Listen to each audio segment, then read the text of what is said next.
Please be seated. The sitting is open.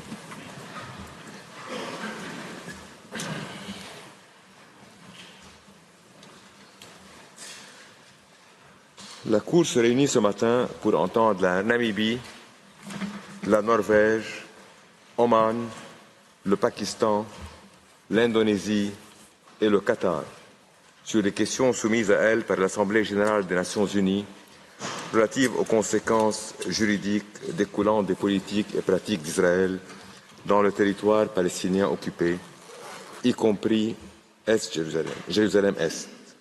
Permettez-moi de rappeler que chaque délégation doit respecter le temps imparti pour sa présentation, qui est de 30 minutes. Ce matin, la Cour observera une brève pause après la présentation de Oman. I shall now give the floor to the representative of Namibia. Honorable Mrs. Yvonne Dossab, you have the floor, Madam.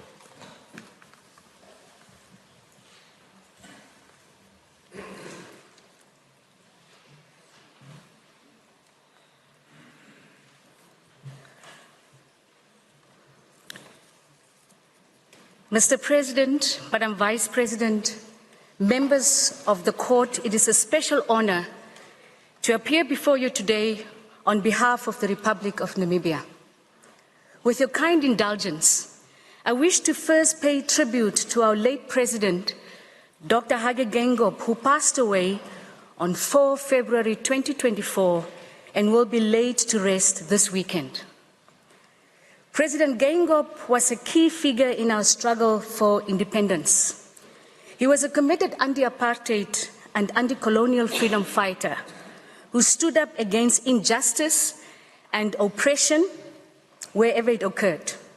It is therefore fitting that in one of his last public statements, he said that no peace-loving human being can ignore the carnage waged against Palestinians in Gaza.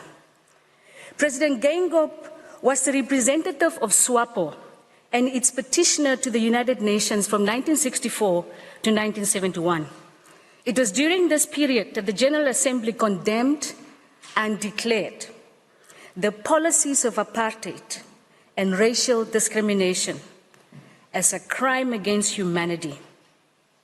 Consequently, the General Assembly also appropriately terminated the mandate in Southwest Africa. Mr. President, members of the Court, I stand before you as a representative of a country where Germany brutally carried out the first genocide of the 20th century against the Herero and the Nama peoples. A country that has known only too well the pain and suffering of occupation, colonialism, systematic discrimination, apartheid, and their entrenched consequences. It is because of this history that Namibia considers it a moral duty and sacred responsibility to appear before this court on the question of the indefensible occupation of Palestine by Israel. The parallels between Namibia and Palestine are striking and painful. Both were integral parts of the mandate system established after World War I, and in both cases, the so-called sacred trust of civilization, which aimed to guide these nations towards self-determination and independence, was utterly betrayed.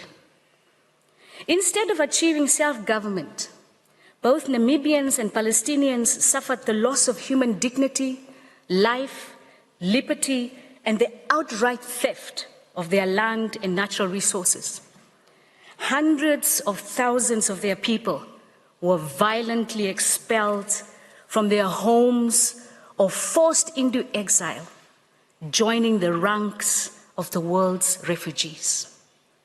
Upon the dissolution of the League of Nations in 1946, the white minority South African regime refused to place Namibia, then Southwest Africa, under the UN trusteeship and sought to illegally annex our territory as a fifth province, implementing racist homeland policies and apartheid laws targeting Black Africans. Today, Palestinians have had to endure the seizure of their land and property, illegal settlements, unlawful killings, forced displacement, drastic movement restrictions, the denial of refugees' right to return, and of equal nationality and citizenship. The lived reality of the people of Palestine evokes painful memories for many Namibians of my generation. Namibians still experience the entrenched and structural impact of inequality as a direct consequence of colonialism and the prolonged unlawful occupation. Mr. President, members of the court, this court's 4 advisory opinions on Southwest Africa played a vital role in our liberation struggle. In its 1971 opinion, the court confirmed the right of self-determination as a legal imperative with decisive consequences for states, paving the way for our independence 19 years later in 1990. It is because of Namibia's experience with apartheid and its long fight for self-determination that we cannot look the other way in the face of the brutal atrocities committed against the Palestinian people. Mr. President, members of the court, we ask you not to look away either. Rather, we appeal to you once again, end the historic and ongoing injustice by upholding the fundamental rights of a dispossessed people who have endured 57 years of a suffocating occupation. Today, Palestinians are enduring collective punishment in the besieged Gaza Strip, with civilians being killed in continuous and indiscriminate bombardments at a scale that is unprecedented in recent history. This state of affairs, this hell on earth, represents a stain on the collective conscience of the world.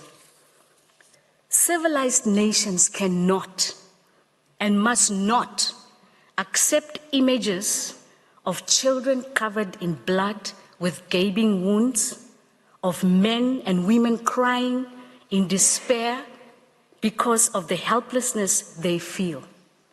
However, in the midst of the ongoing tragedy, I wish to say the following to the people of Palestine. This advisory opinion is an important moment in your long fight for independence.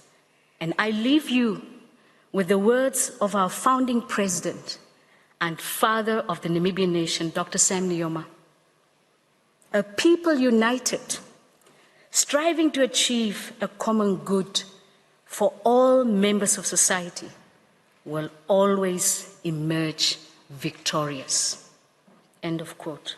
Mr. President, members of the court, I thank you, and I now respectfully ask that Professor Phoebe Okoa be called to address the legal questions before the court. I thank Mrs. Dosab. I now give the floor to Professor Phoebe Okoa. You have the floor, Professor.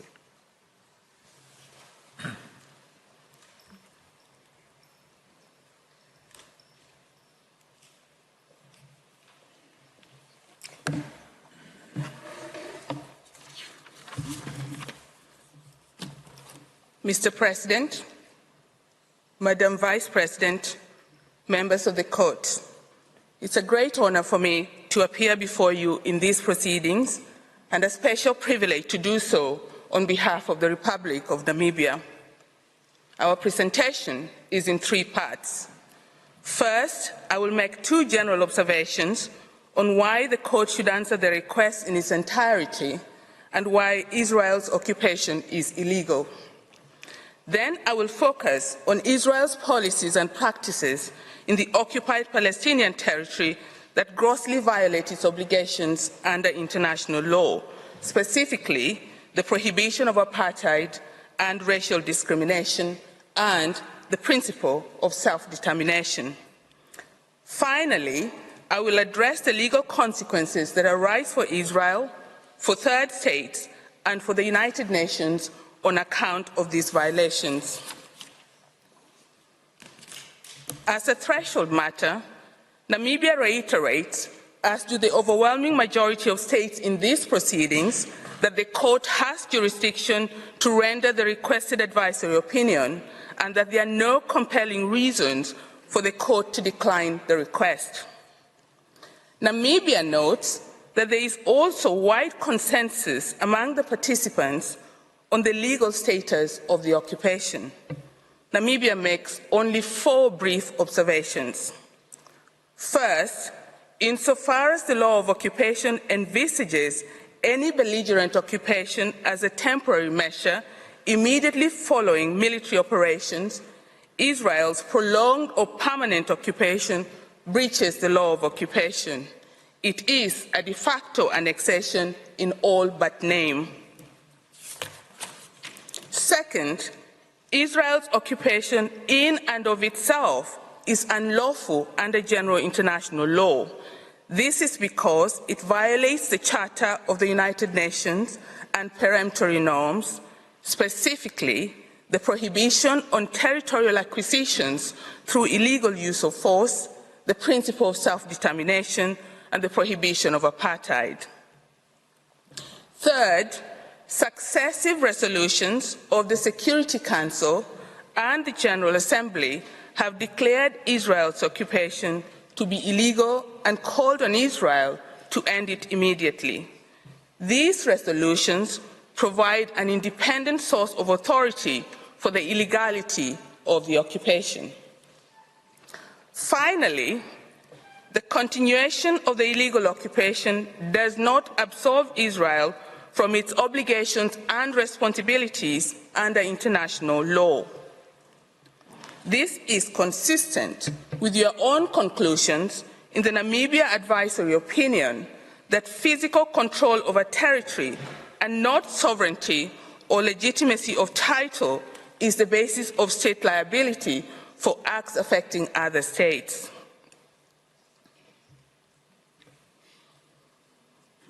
In both its written and oral submissions, Namibia focuses on the prohibition of apartheid and of racial discrimination.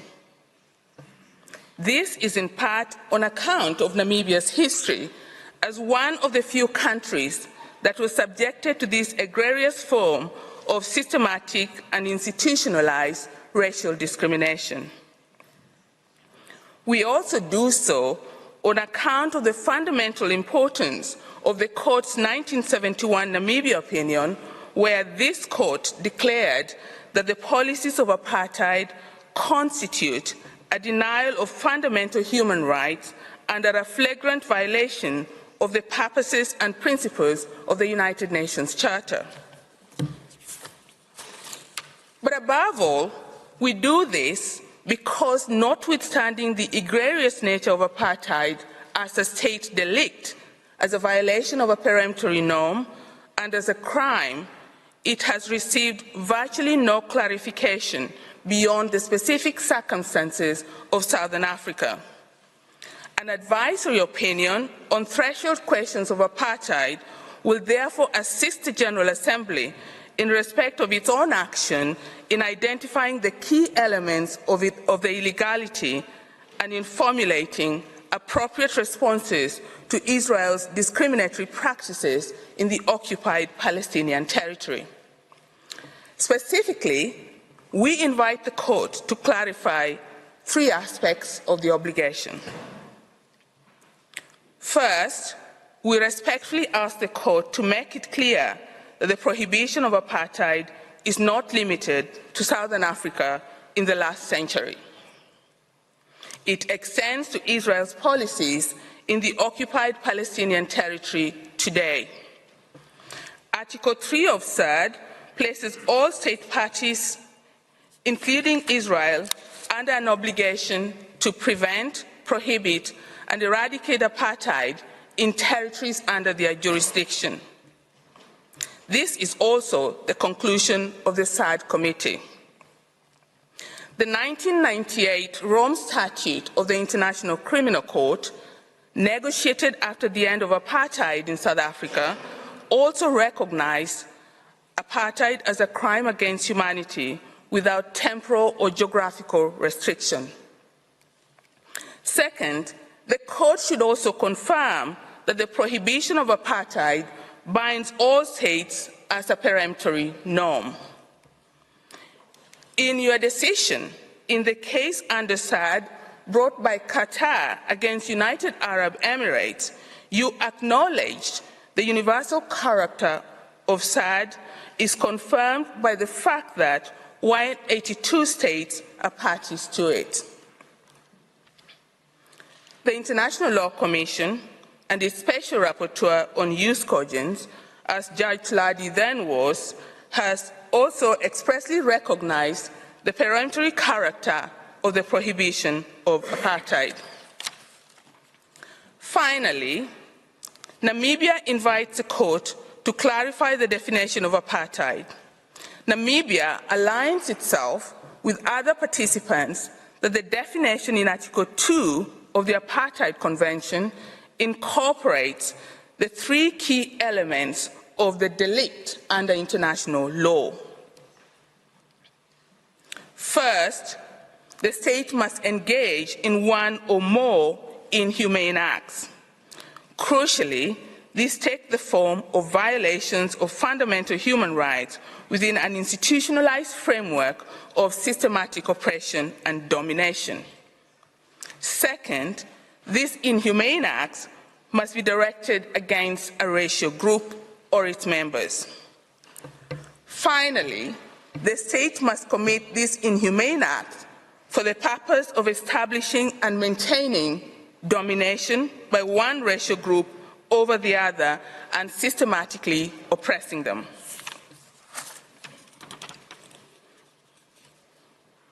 Other participants have already made extensive statements on the discriminatory and inhumane acts carried out against the Palestinians as a racial group. These policies and practices are too many to enumerate in the time available.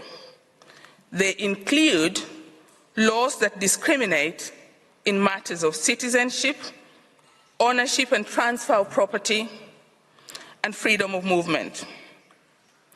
The systematic and excessive use of force against Palestinian civilians, the arbitrary killings and mass incarceration of Palestinians, including children, the illegal settlements, the discriminatory residency regulations, and crucially, the denial of a Palestinian identity by refusing to recognize them as a people with a right to determine their own political destiny and to pursue social, economic, and cultural development.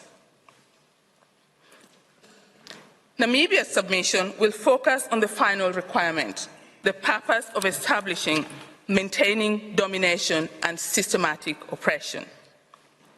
First, the term domination signifies a pervasive, all-encompassing, serious form of control over a group. Second, oppression implies prolonged cruelty, reflecting a sustained violation of human rights. Third, systematic implies the organized nature of violent acts and the improbability of their random occurrence. Namibia shares the view of other participants that Israel's policies and practices meet the evidentiary standard for establishing the state delict of apartheid. The Israeli government's openly articulated aim is to ensure Jewish-Israeli control of all facets of Palestinian life, as evidenced by legislation affirming Israel as the nation-state of the Jewish people, with unique self-determination rights reserved for Jewish individuals only. It is clear from all the available evidence that these discriminatory practices are not accidental or fortuitous, but are designed for the specific purpose of privileging Jewish Israelis over Palestinians. The fact that the practices in question may have other collateral objectives, such as maintaining security, is irrelevant. It will suffice if the primary motive is discriminatory, even if it also serves ancillary purposes. It follows in Namibia's submission that Israel's policies and practices are inconsistent with the prohibition of apartheid as a state delict under international law. Furthermore, these discriminatory practices in the context of prolonged occupation of the Palestinian territories violates the right of the Palestinian people to self-determination. As other participants have highlighted, these discriminatory policies and practices are directed at fragmenting the Palestinian people.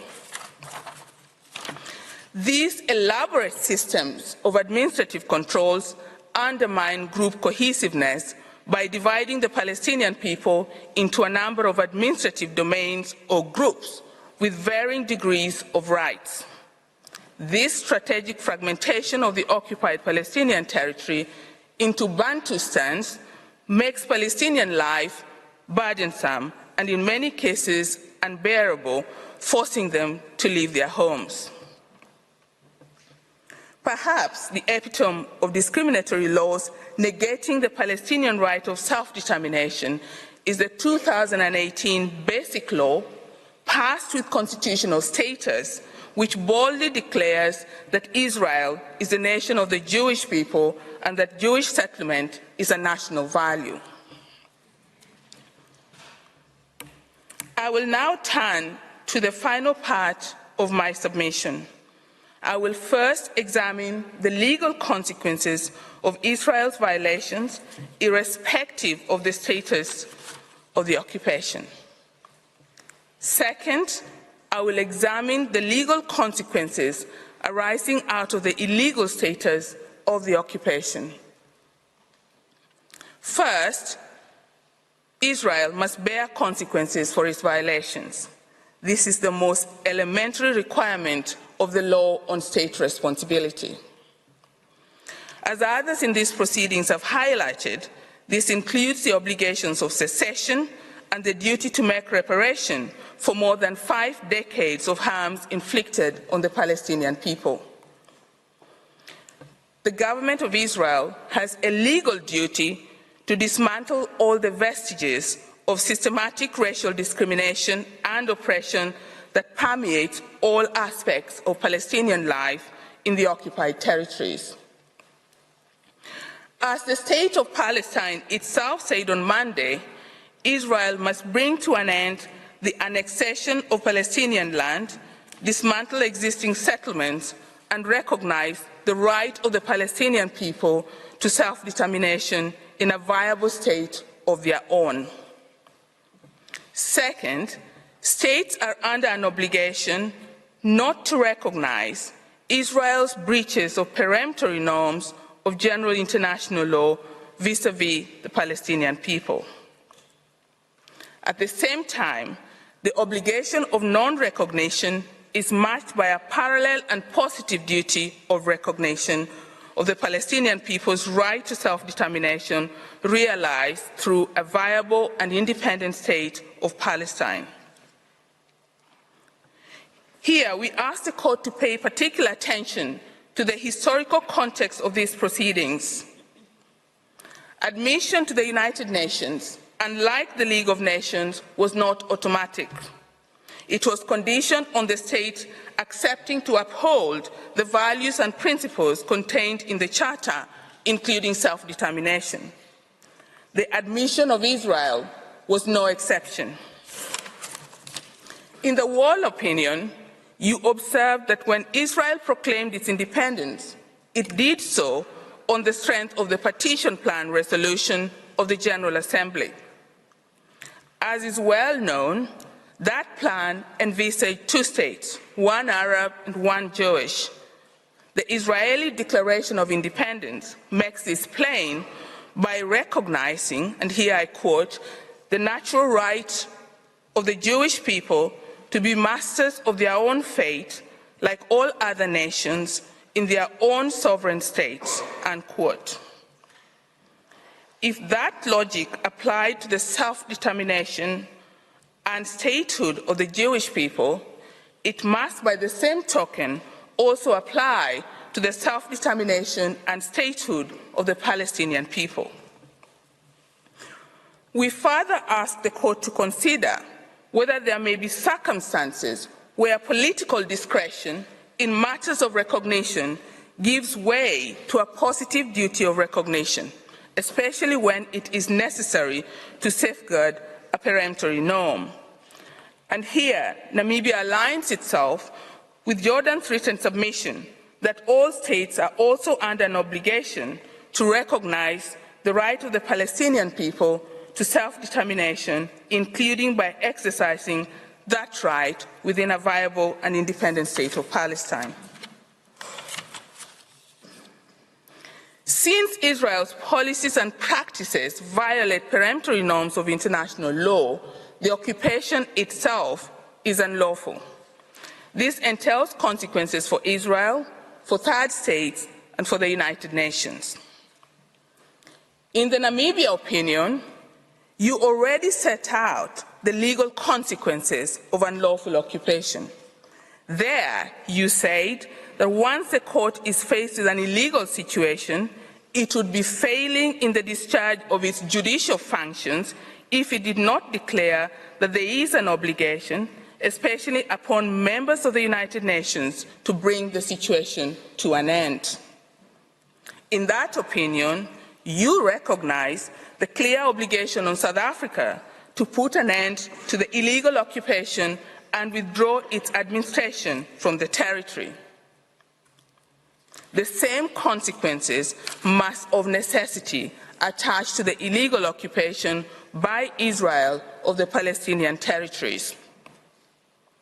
Cessation cannot be contingent on external factors such as the successful outcome of negotiations, as pointed out by some participants in these proceedings.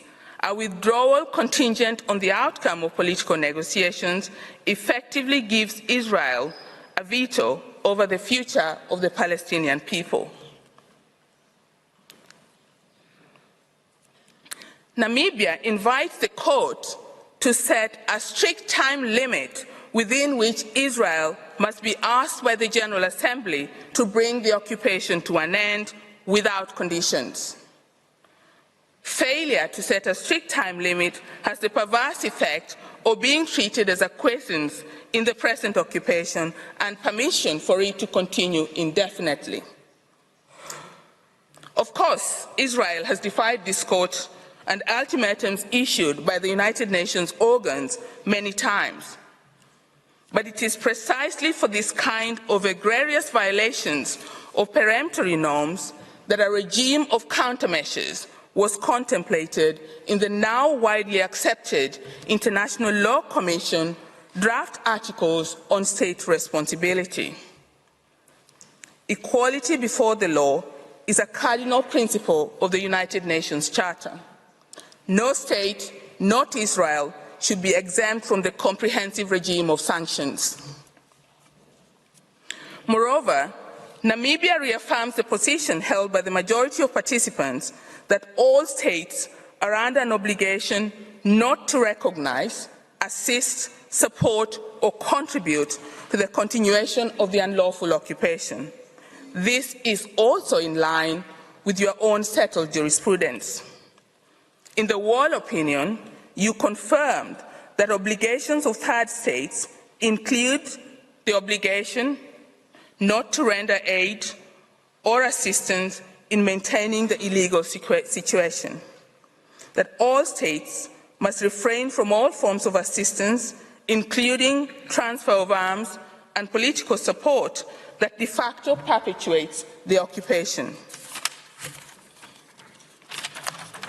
In Namibia's view, this means, in particular, that all states are under an obligation to ensure that companies under their jurisdiction or control do not trade in Israeli goods or with Israeli companies originating from or linked to Israel's illegal occupation. Mr. President, members of the court, I thank you for your kind attention. This concludes Namibia's oral submissions. Thank you. I thank the delegation of Namibia for its presentation. I invite the next participating delegation, Norway, to address the court and call Mr. Christian Gerber to the podium. Mr. President, distinguished members of the court, I have the honor to appear before you on behalf of the government of Norway in the present proceedings. Israel's occupation of Palestinian territory has continued since 1967. Recent developments give rise to the utmost concern. They include ongoing indiscriminate and disproportionate use of force and other measures in the Gaza Strip, as well as illegal settlements in the West Bank, including East Jerusalem. House evictions, demolitions, forced displacement and settler violence against the Palestinian population are aspects of the Israeli occupation. Such acts run counter to fundamental human rights, international humanitarian law, and the right to self-determination of the Palestinian people. They threaten the foundations under international law for the vision of a region where two states, Israel and Palestine, live side by side within secure and recognized borders. Against this background, an advisory opinion will provide essential and timely guidance to the international community. The atrocities committed by Hamas and directed from the Gaza Strip on 7th October 2023 constituted heinous and massive terrorist attacks. Repeated rocket attacks launched from Hamas and other groups in Gaza against Israel constitute violations of international humanitarian law due to their obvious indiscriminate nature. Individuals responsible for atrocities and other crimes must be held accountable. Those constituting real and imminent threats to the Israeli population and territory expose themselves as lawful military targets within the constraints of international law. This does, however, not justify any breaches of international humanitarian law, including by inciting or taking measures directed against the civilian population. Norway takes due note of the provisional measures indicated by this court on 26th of January this year. Mr. President, the Israeli settlements in the West Bank and East Jerusalem constitute a chief obstacle to any prospect of settlement and peace in the area. In its advisory opinion of 2004 on the legality of the construction of a wall, this court stated that the Israeli settlements in the occupied Palestinian territory, including East Jerusalem, have been established in breach of international law. The Security Council has in numerous resolutions, including 2334 of 2016, restated its determination that the settlements constitute a flagrant violation of international law, and stressed the need to reverse the negative trends on the ground which are steadily eroding the two-state solution and entrenching a one-state reality. Against this background, I will first address administration and annexation of territory under occupation. I will then ask whether Israel's continued occupation may still be seen as temporary administration of territory in accordance with international law on military occupation, or whether the occupied Palestinian territory is gradually being subject to illegal annexation. Drawing on the court's advisory opinion in Namibia, I will pose the question whether Israel must end its occupation of the territory. Ambassador FIFA will thereafter address specific elements which are part of the legal framework applicable under international law to the occupied Palestinian territory. At the outset, we recall that the definition of occupied territory in Article 42 of the 1907 Hague Regulations relies on a factual assessment. A territory is considered occupied when it is actually placed under the authority of the hostile army. This triggers key legal rules, in particular out of humanitarian considerations and notably pursuant to the Fourth Geneva Convention. The factual assessment made by this court at the time of the Wall opinion remains, in our view, entirely true today. Both the Gaza Strip and the West Bank are integral parts of the territory occupied by Israel in 1967, irrespective of the Israel military withdrawal from Gaza in 2005. The Security Council recently stressed in its resolution 2720 of 2023 that the Gaza Strip constitutes an integral part of the territory occupied in 1967, and reiterated the vision of the two-state solution with the Gaza Strip as part of the Palestinian state, echoing its resolution 1860 of 2009. The protection given to the civilian population by the laws of occupation continue to apply. This does, however, not impede a consideration of the legality of the occupation as such. The occupation has now lasted for more than half a century. While international law does not set any specific time limit, military occupation is, in essence, temporary. This is evident from provisions such as Articles 6.3 and 47 of the Fourth Geneva Convention, and was recalled by the General Assembly in its Resolution 77/126 in 2022, emphasizing that the occupation of a territory is to be a temporary de facto situation, whereby the occupying power can neither claim possession nor exert its sovereignty over the territory it occupies. Recognized authorities have reminded us that the law on belligerent occupation is based on the assumption that occupation of foreign territory, being an extraordinary measure, may be justified for a limited time only. A military occupation cannot be permanent. If an occupation is allowed to be indefinite, then the distinction under jus ad bellum between occupation and annexation dissolves.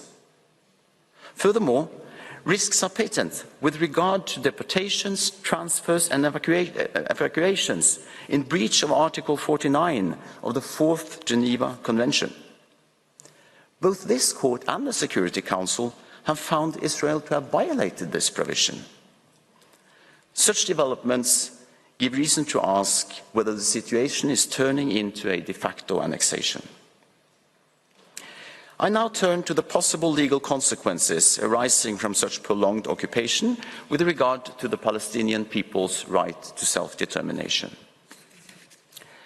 In its advisory opinion on the Wall, the court noted that the principle of self-determination of peoples has been enshrined in the United Nations Charter and reaffirmed by the General Assembly in Resolution 2625.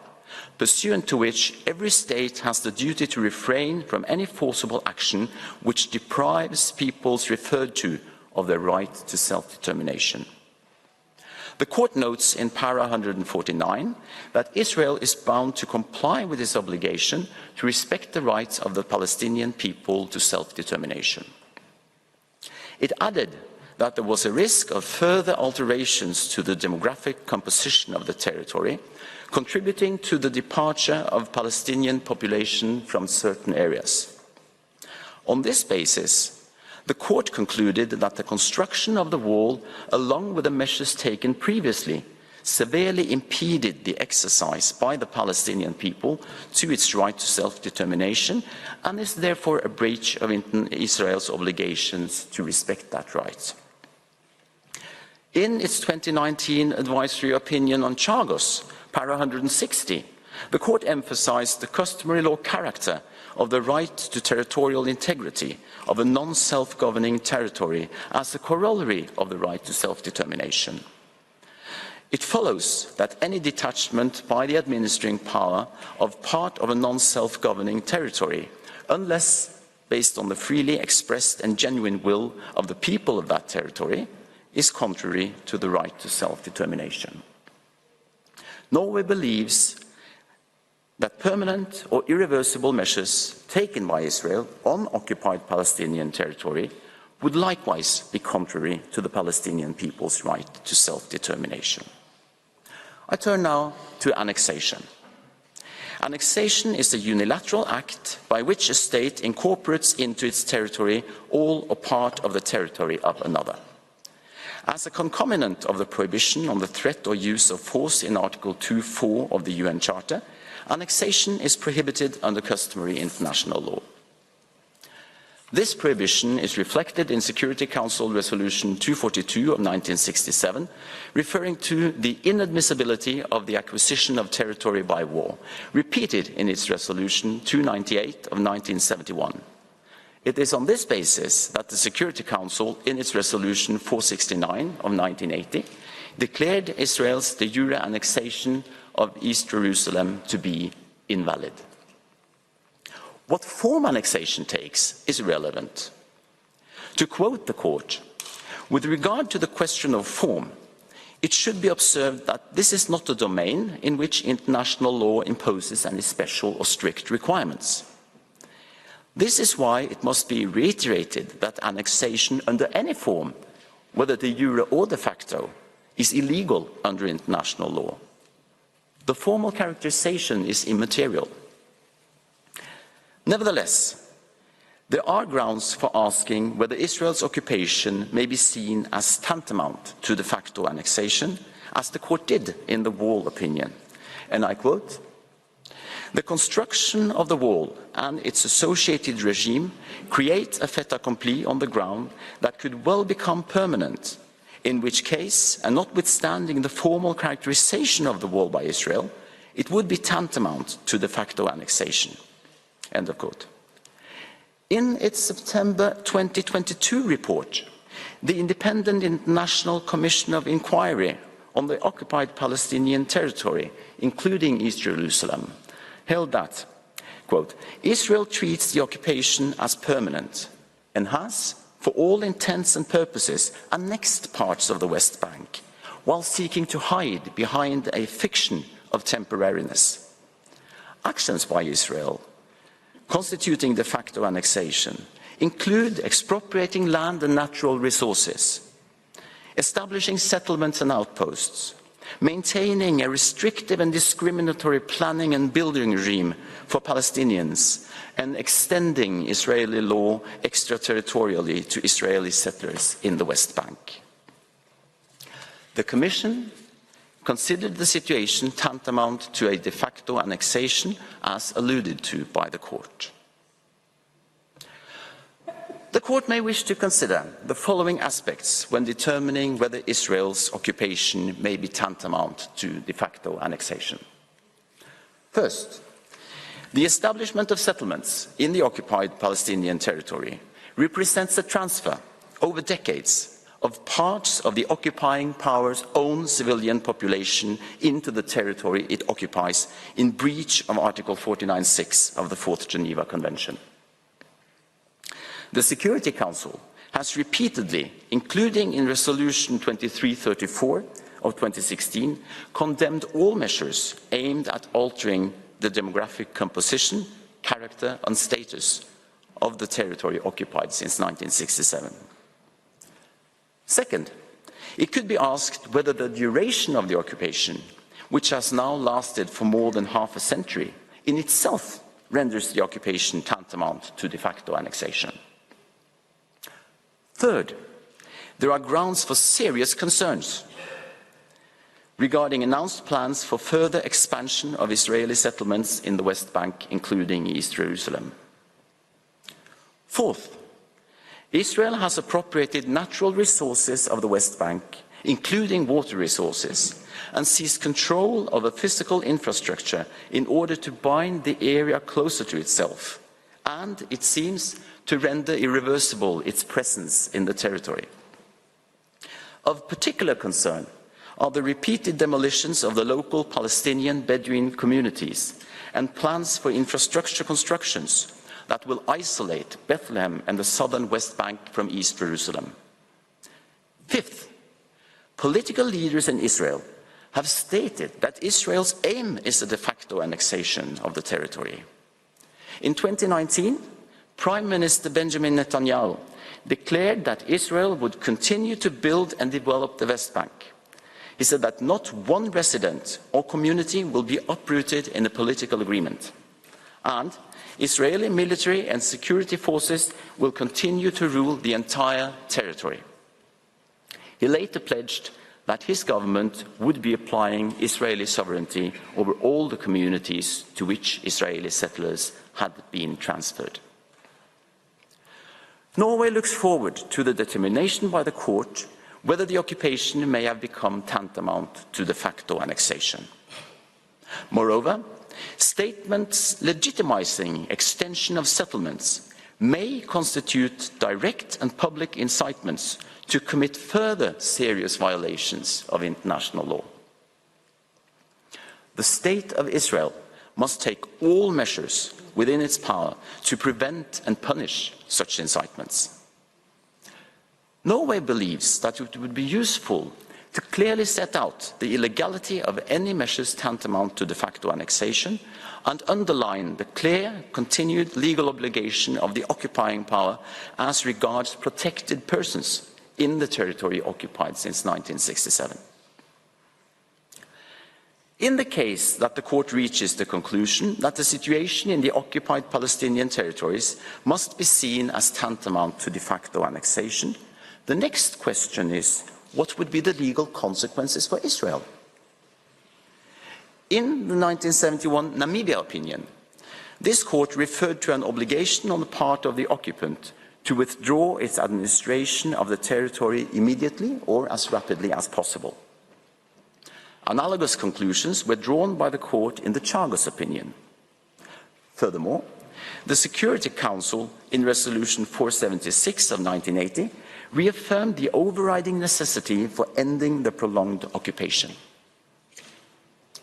Mr. President, in the Namibia opinion, the court was mindful of the fundamental consideration that it should not make any determination that would result in adversely affecting the population of the territory in question.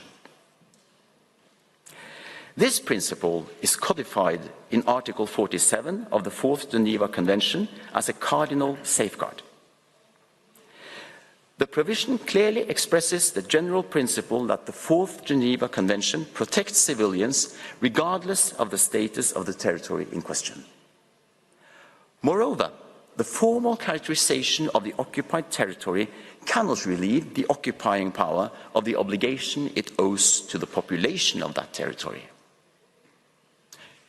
Clear legal obligations incumbent on Israel include access of humanitarian actors to the occupied Palestinian territory, including the Gaza Strip. In Resolution 2720 of 2023, the Security Council reiterated its demand that all parties to the conflict, including Israel, comply with their obligations, including with regard to humanitarian access and the protection of humanitarian personnel and their freedom of movement. I thank you for your attention. I will now ask Ambassador Rolf Einar Fife to come to the podium. I thank Mr. Jarvel. I now give the floor to Mr. Fife. You have the floor, sir. Mr. President, distinguished members of the Court, it is an honor for me to appear again before this Court on behalf of the Kingdom of Norway.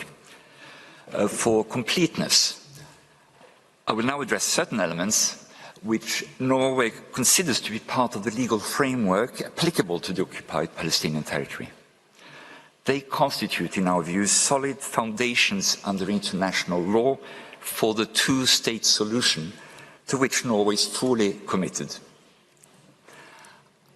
Mr. President, I would like to start by noting the statement before this court on the 12th of January by the co-agent of Israel in a contentious case, when he recalled, and I quote, "the commitments made at the time the state was established, as reflected in our Declaration of Independence," end of quote.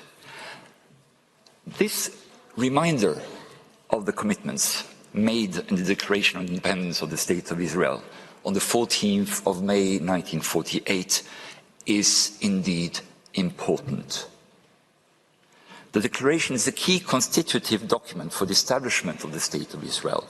It is based on the strength of Resolution 181 of 1947 of the UN General Assembly concerning the plan of partition with economic union. It is indeed rare to find similar constitutional documents that are explicitly based on a specific United Nations resolution, as was done here. The Declaration added that the State of Israel was, and I quote, "prepared to cooperate with the agencies and representatives of the United Nations in implementing the resolution," end of quote. Furthermore, the resolution was considered in the Declaration to constitute an irrevocable recognition by the United Nations of the right to establish a state. This ought to imply that the same applies to the Palestinian side. An international legal framework has since been built, in a figurative sense, brick by brick, under the auspices of the United Nations, with a view to achieving a two-state solution. And a point of departure here are the commitments made at the time the State of Israel was established, and their subsequent legal relevance. On the 15th of May 1948, the Foreign Minister of the Provisional Government of Israel, Mr. Moshe Sharet, transmitted the contents of the Declaration of Independence to the Secretary General of the UN, Mr. Trygve Lie. On the day independence was declared, Arab neighboring states attacked Israel. On the 16th of November that year, the Security Council demanded in Resolution 62 the establishment of an armistice in all sectors of Palestine. The armistice demarcation lines, later established and since referred to as the Green Line, were without prejudice to future territorial settlements or boundary lines. On the 29th of November that same year, Foreign Minister Sharet sent a formal application for membership in the United Nations to the Secretary General. The letter stated that independence had been proclaimed, and I quote, "in pursuance of Resolution 181 of the General Assembly." It added that Israel unreservedly accepts the obligations of the United Nations Charter and undertakes to honor them from the day when it becomes a member of the United Nations, end of quote. Mr. President, the subsequent decision-making process concerning UN membership in accordance with Article 4 of the Charter is significant. Pursuant to Article 22 of the Covenant for the League of Nations and the adoption of Class A mandate, Palestine had been provisionally recognized in 1922 as an independent nation, subject to the rendering of administrative advice and assistance by a mandatory, until such time as it was able to stand alone. By virtue of Article 80 of the Charter, rights of self-determination were not altered in 1945. They were continued. The announced notice of termination of the Palestine Mandate by the United Kingdom in 1947 provided the background for the adoption of Resolution 181, already referred to. Norway voted in favor of that resolution. The two-state solution formed the context of the vote on admission of Israel to UN membership. On the 4th of March 1949, as a member of the Security Council, Norway voted in favour of such admission, stating in its explanation of vote that it was, and I quote, confident that Israel will cooperate fully and loyally with all decisions by organs of the United Nations, end of quote. Subsequently, on the 11th of May that same year, Norway also voted in favour of Resolution 273 on admission in the General Assembly. This decisive resolution referred to Resolution 181 of 1947, but also to, and I quote, the declarations and explanations made by the representatives of the government of Israel before the ad hoc political committee in respect to the implementation of the said resolutions, end of quote. Indeed, from the 5th to the 9th of May 1949, Israel's representative in that committee, Mr. Abba Eban, had fielded questions from member states. His assurances became an integral part of assessments made by the relevant UN organs as regards membership. For instance, on the 5th of May, Mr. Eban recalled that Resolution 181 recommended that when either state envisaged by that resolution had made its independence effective, end of quote, sympathetic consideration should be given to membership in the UN. He added that, and I quote, the time had come for the UN, if it wished Israel to bear the heavy burden of charter obligations, to confer upon Israel the protection and status of the charter, end of quote. After the decisive vote in the General Assembly, Foreign Minister Sharet stated that the aftermath of the war had changed some elements in the pattern envisaged in the 1947 resolution, and that modifications were therefore called for. However, these do not vacate the continued relevance of the framework. The Foreign Minister noted that Israel's organic connection with the United Nations had combined with its own compelling interest in dictating its course of action in international affairs, a cause of undivided loyalty to the Charter of the United Nations and of consecration of the cause of peace, end of quote. Mr. President, such declarations, such explanations were instrumental in securing a majority of votes in the relevant organs of the United Nations. To a Norwegian, they may moreover invite a recollection of the so-called Eland Declaration. Assurances given by a foreign minister may, under certain circumstances, give rise to legal consequences as unilateral acts. After exercise of the right of self-determination had led to the establishment of the states of Jordan and Israel, the legal framework just described continues to be applicable today. Returning to the current situation, the illegality under international law of certain measures described has already been authoritatively and abundantly made clear. As an example, the unanimously adopted Security Council Resolution 465 of 1980 determined that all measures taken by Israel to change the character,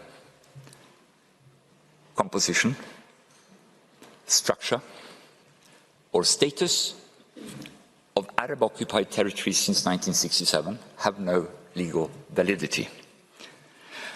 For the sake of good order, it should be noted that nothing in the later peace process, including instruments often collectively referred to as the Oslo Accords, impairs this assessment.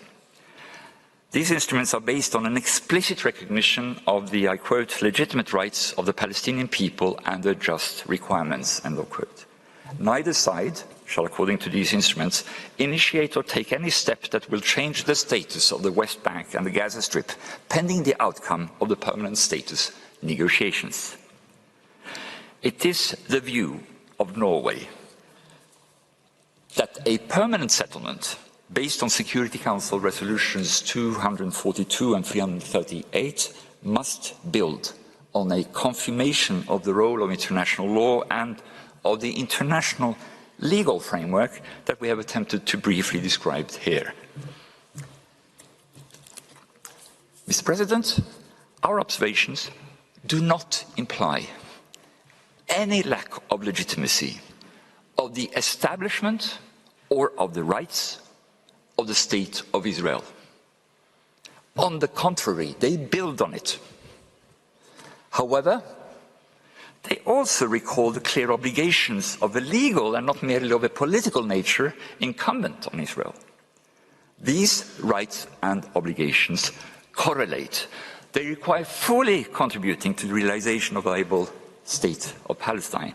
The permanent and irreversible nature of measures described under the prolonged occupation with illegal settlements conducted in relation to the Gaza Strip run counter to the Charter and also to the very commitments made by Israel. It is against this background, Mr. President, members of the Court, that we invite the Court to pronounce itself on the legality of the measures described and of the continued occupation. I've come to the end of my presentation and I thank you for your attention.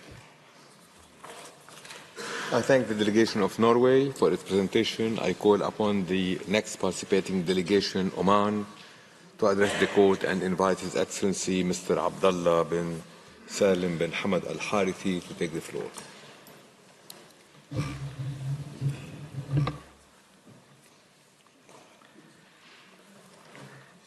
Mr. President, distinguished honorable members of the court,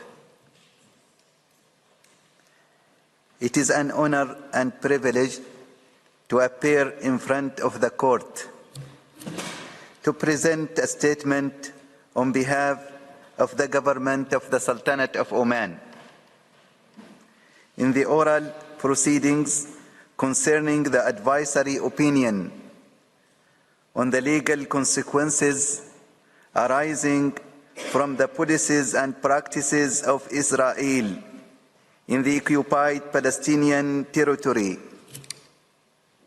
including East Jerusalem. For more than 75 years,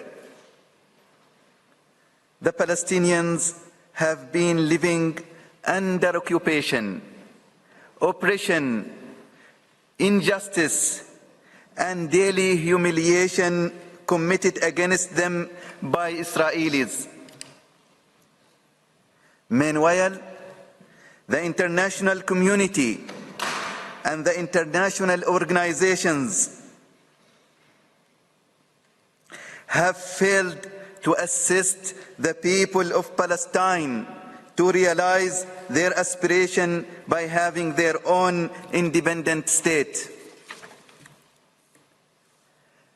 Today in Gaza, the world for 4 months is witnessing one of the worst atrocities and acts of genocide in modern times, where more than 25,000 killed and 69,000 wounded, in addition to 2.2 million living under unbearable conditions, being driven from one place to another in a clear violation of international norms. The advisory opinion request.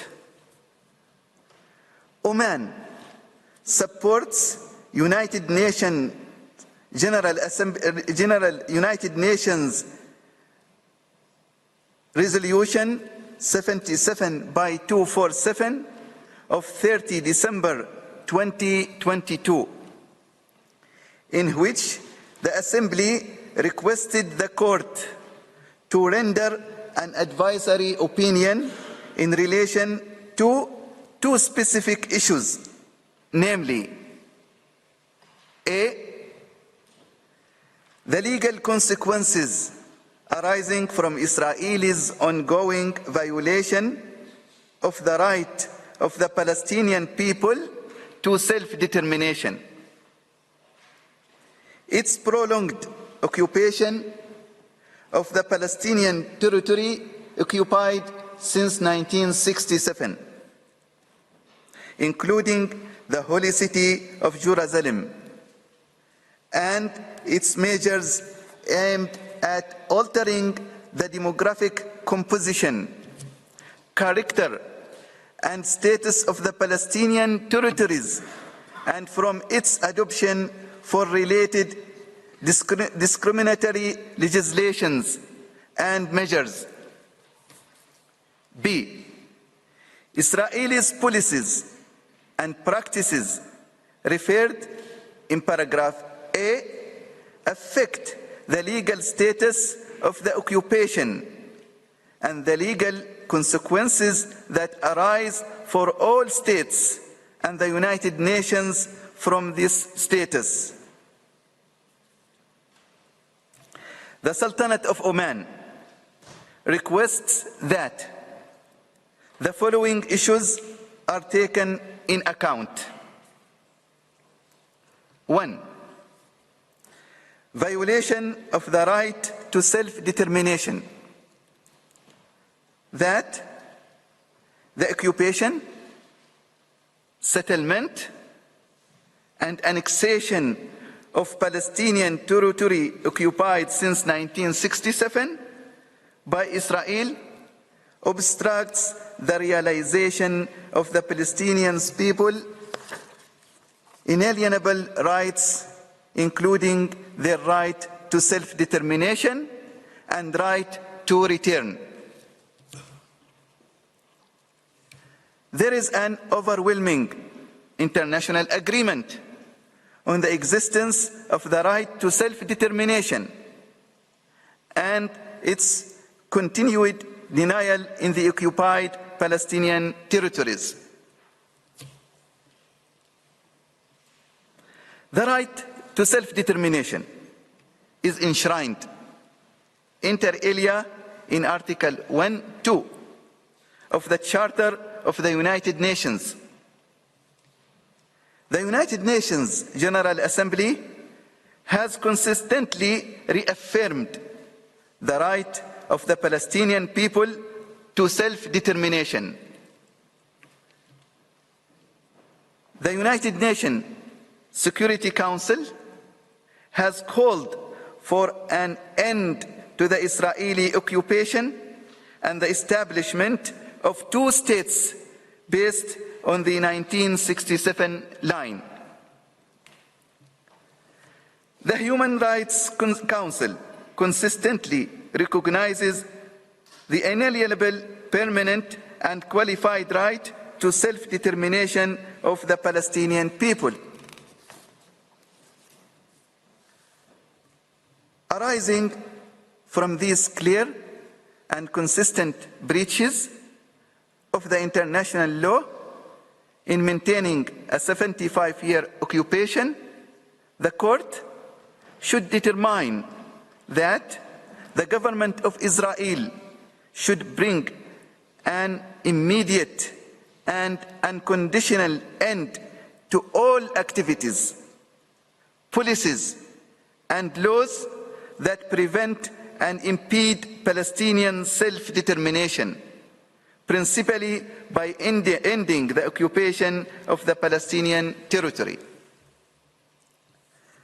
The court should recognize the clear responsibility on all states to support the establishment of Palestinian self-determination in the line with United Nations resolutions and the United Nations Charter. 2. Prolonged occupation, settlement, and annexation of Palestinian territory.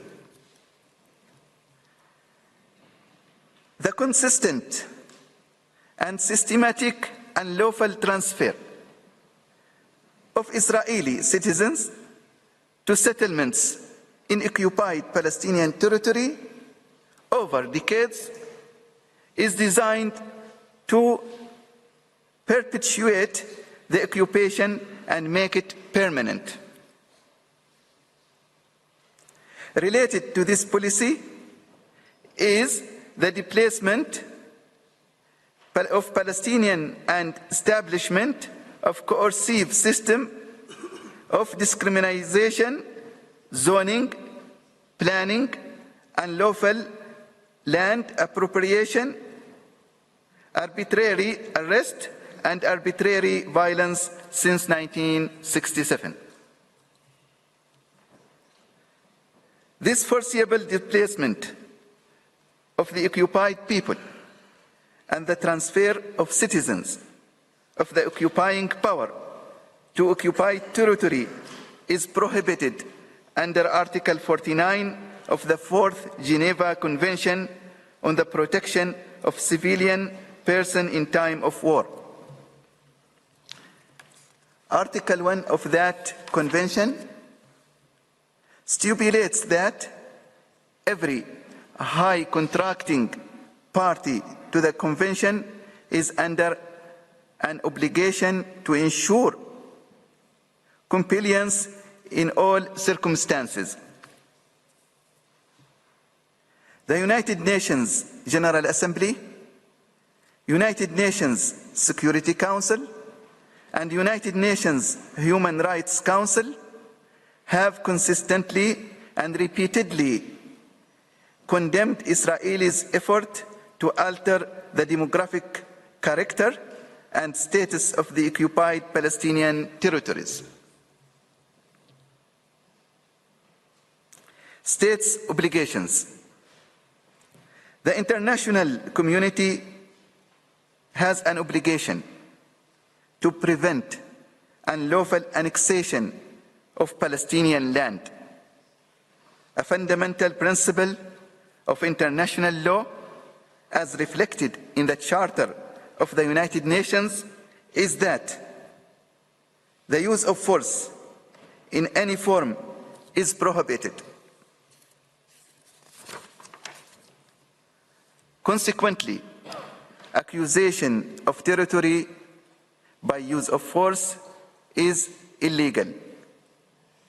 The 75-year occupation and settlement policy of State of Israel is preventing the establishment of contiguous, viable Palestinian state is an affront to international law. The court should find that the legal consequences for the government of Israel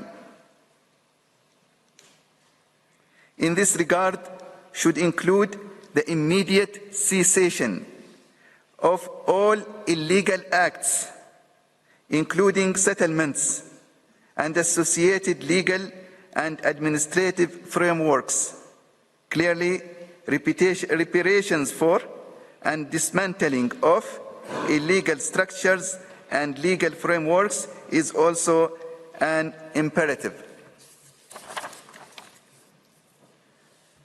Third states are under a clear obligation not to recognize or assist the illegal situation present in the occupied Palestinian territory.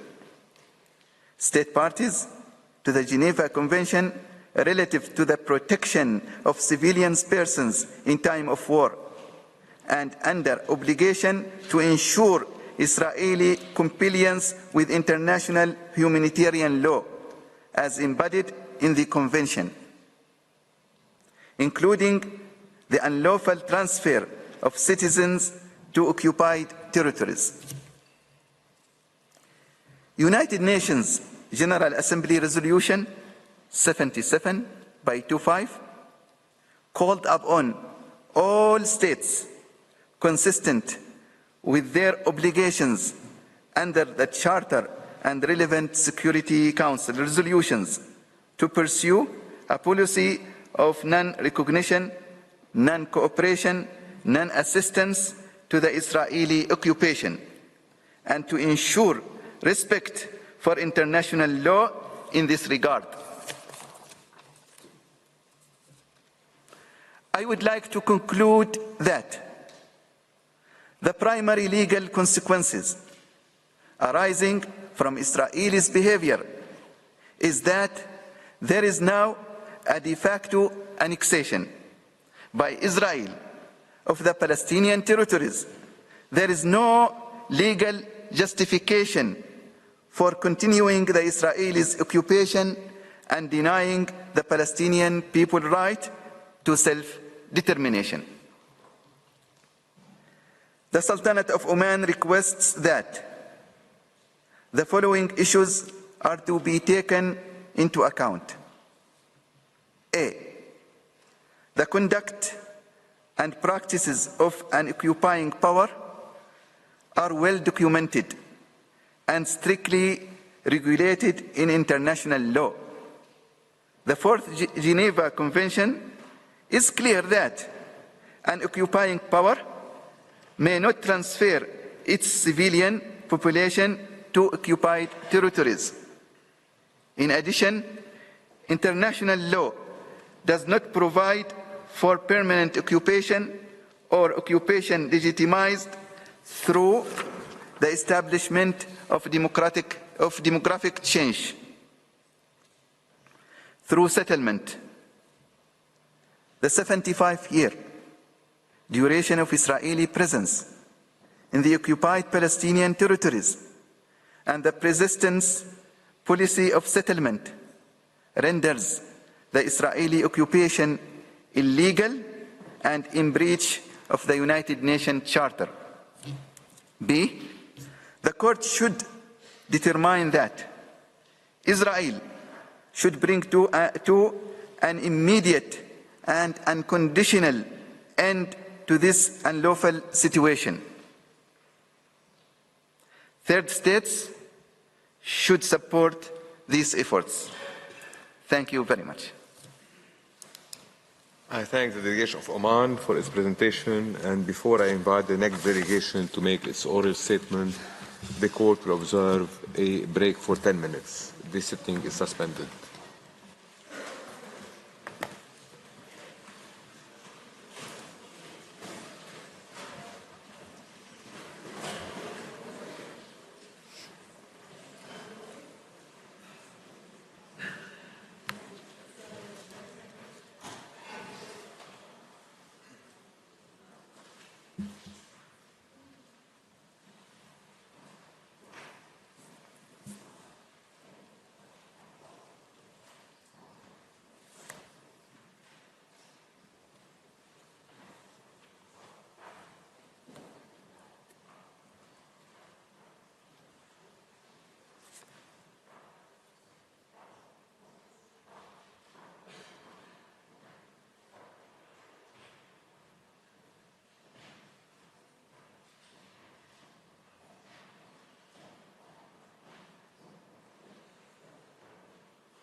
Please be seated. The sitting is resumed.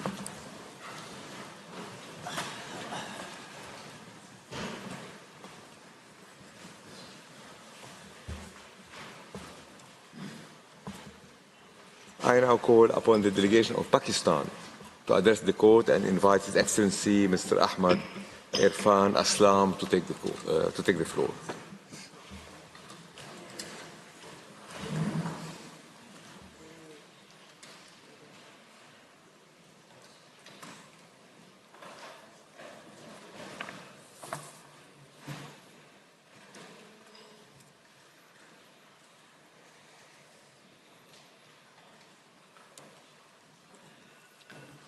Mr. President, members of the court, it is an honor to appear before you on behalf of Islamic Republic of Pakistan in these most important of proceedings. These proceedings take place as a whole people struggle to survive through relentless bombardment.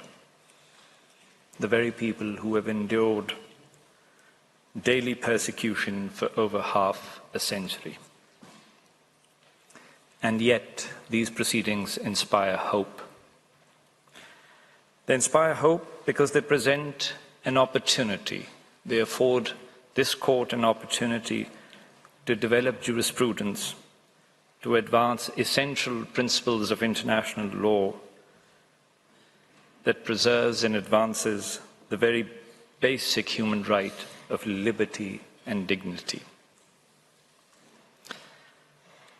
Pakistan has always been a defender of the Palestinian people and their right to self-determination.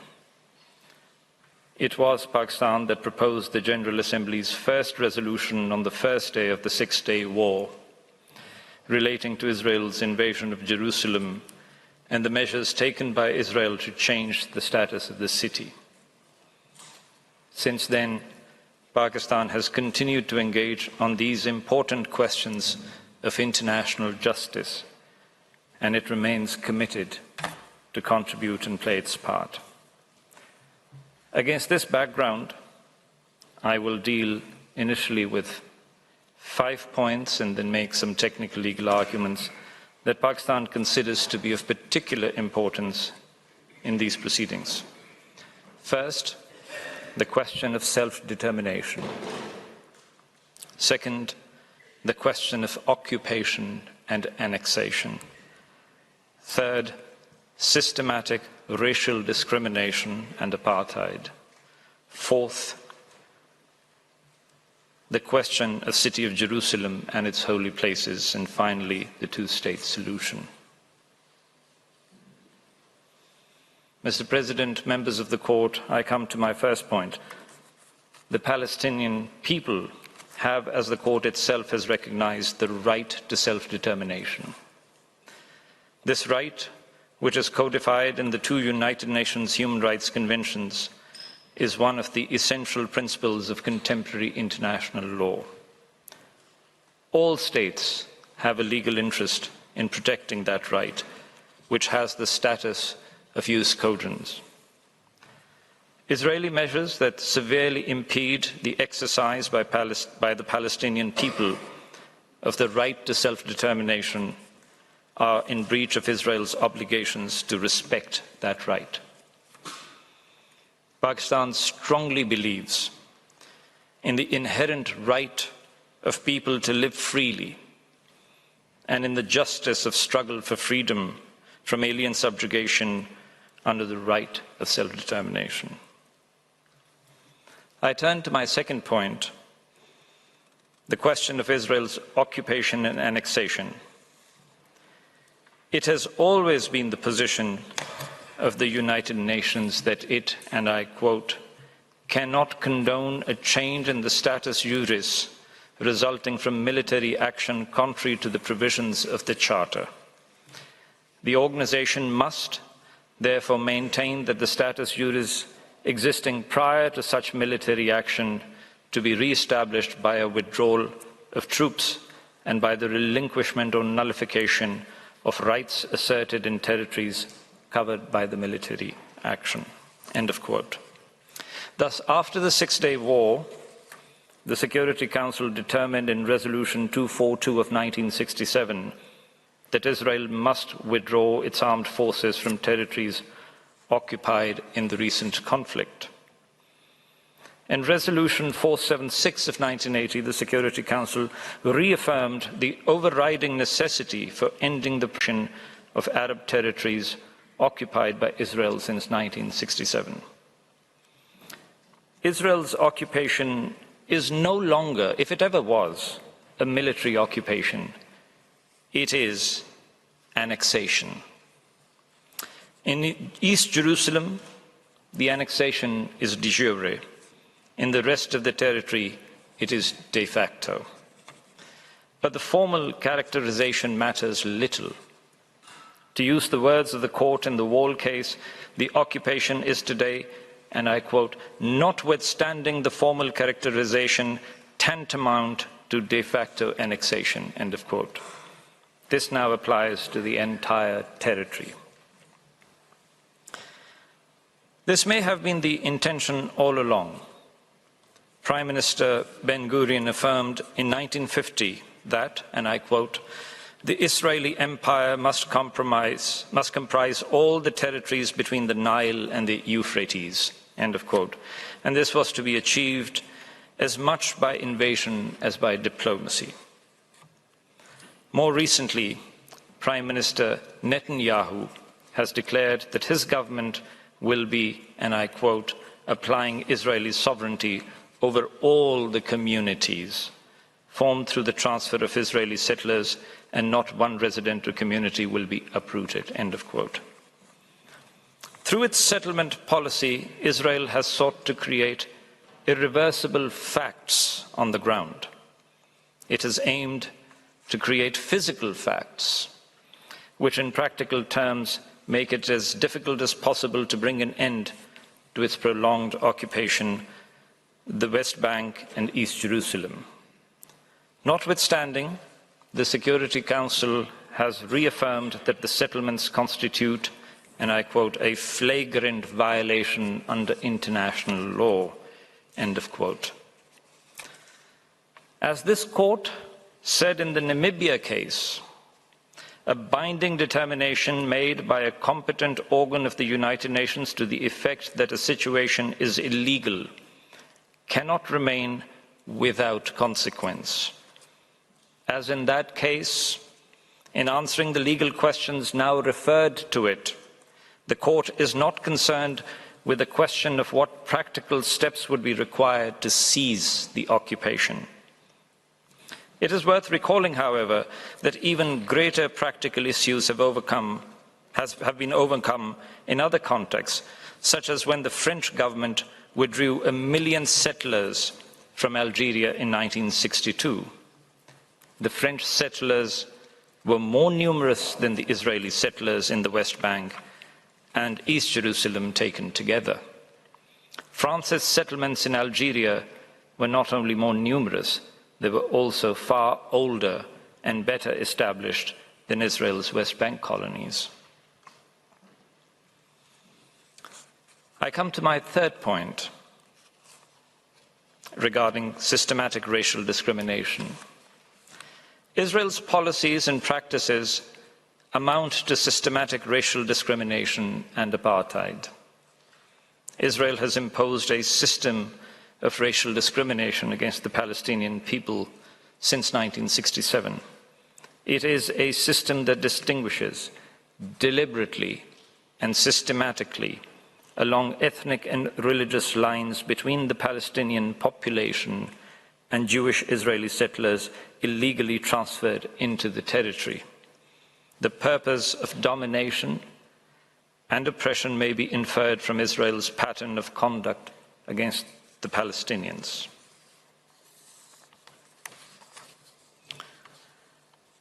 I turn to my fourth point, Jerusalem and its holy places. The holy city of Jerusalem is unique in that it is sacred to all three Abrahamic religions. Under the historic status quo, it is the right of Christian, Jewish and Muslim communities freely to access and worship at their holy places in the city. Ottoman decrees set out these rights in the 19th century. The regime was later confirmed in multilateral and bilateral instruments. The historic status quo has today developed into a so-called objective regime, which captures the point that it is characterized by a permanence which the instruments that established it do not themselves necessarily enjoy. Every state interested, therefore, has the right to insist upon compliance with this regime. Under Israel's prolonged occupation, Christians have not been free to access or worship in the Church of the Holy Sepulchre, and Muslims have not been free to access or worship at Haram al-Sharif and in the Al-Aqsa Mosque, to name only some prominent sites. The rights under the historic status quo must immediately be restored. This issue is of great importance to Pakistan, which is home to the second largest Muslim population in the world. And now I come to my final point of the first part of my statement. Pakistan believes that the two-state solution must be the basis for peace. In the Wall case, this court observed that the two-state solution was to be encouraged, and I quote, with a view to achieving as soon as possible, on the basis of international law, a negotiated solution to the outstanding problems and the establishment of a Palestinian state existing side by side with Israel and its other neighbors, with peace and security for all in the region. End of quote. Pakistan supports this call. On 26th of October 2023, Pakistan was pleased to vote in favor of General Assembly resolution which reaffirmed that, and I quote, a just and lasting solution to the Israeli-Palestinian conflict can only be achieved in accordance with international law and on the basis of the two-state solution. 2 months later, on 22nd of December 2023, the Security Council reiterated its unwavering commitment to the vision of the two states, consistent with international law and relevant UN resolutions. And these and numerous other resolutions by the political organs of the United Nations make clear a two-state solution and negotiations leading to it must be consistent with international law. Negotiations, Judge Onal Khasani of this court observed in the Wall case, and I quote, are a means to an end and cannot in themselves replace that end, end of quote.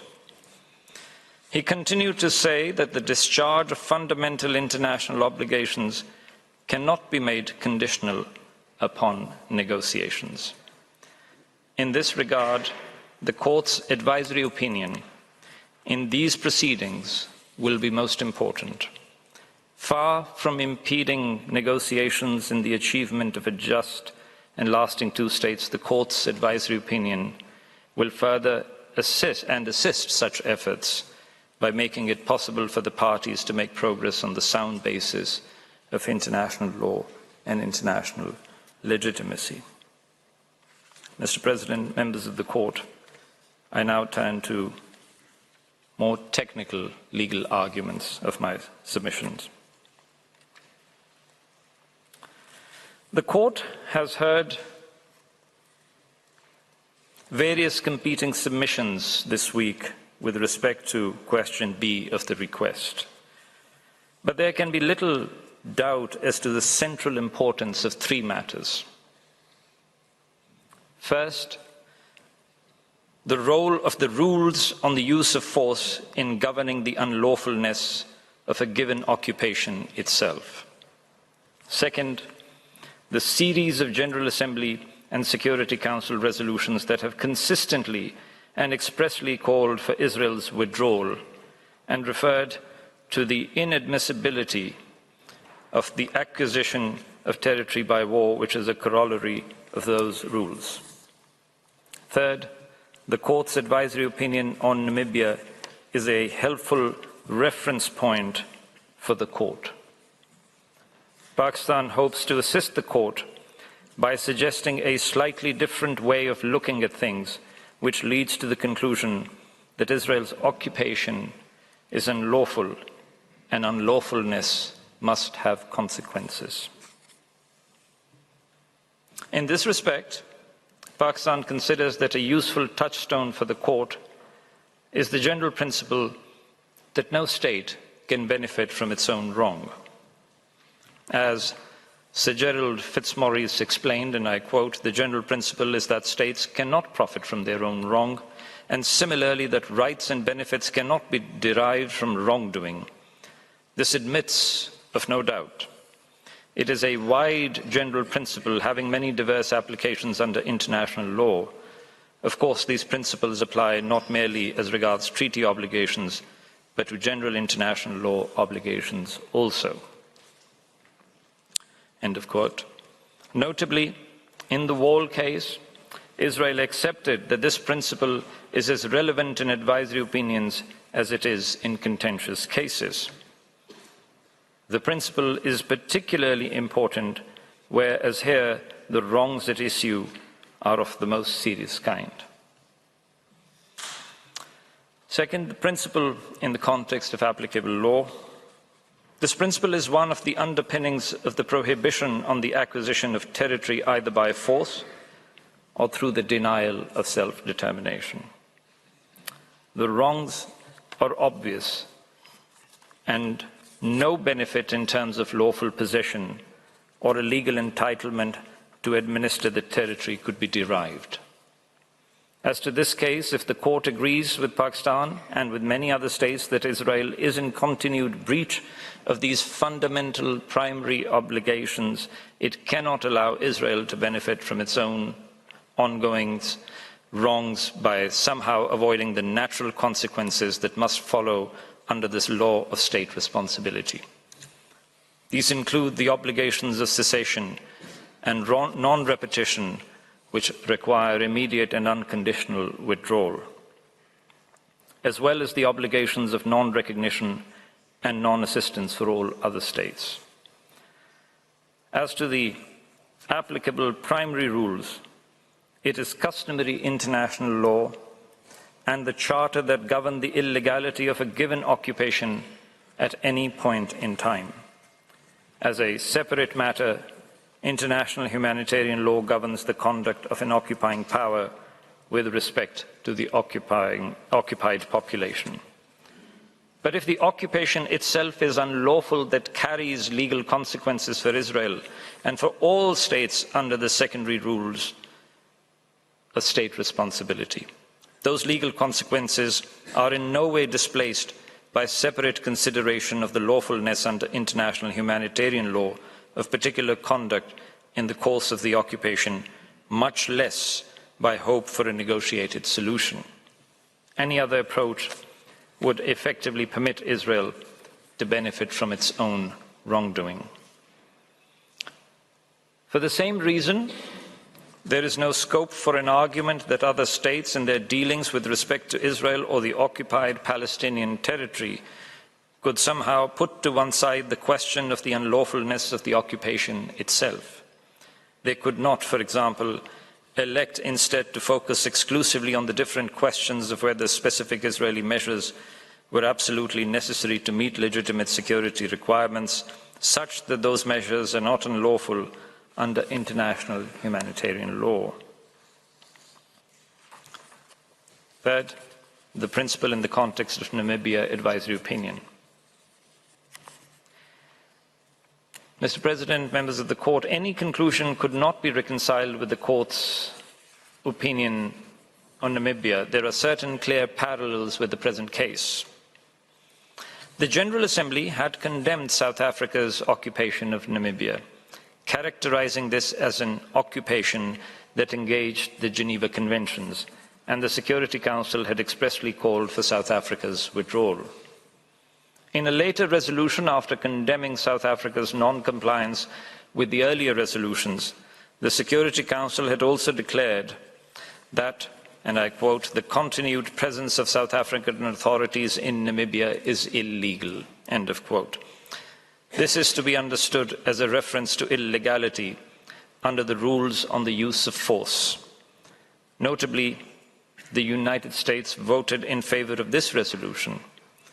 With respect to Palestine, however, it now appears to wish to limit those rules to governing the lawfulness of the initial resort to force leading to occupation only.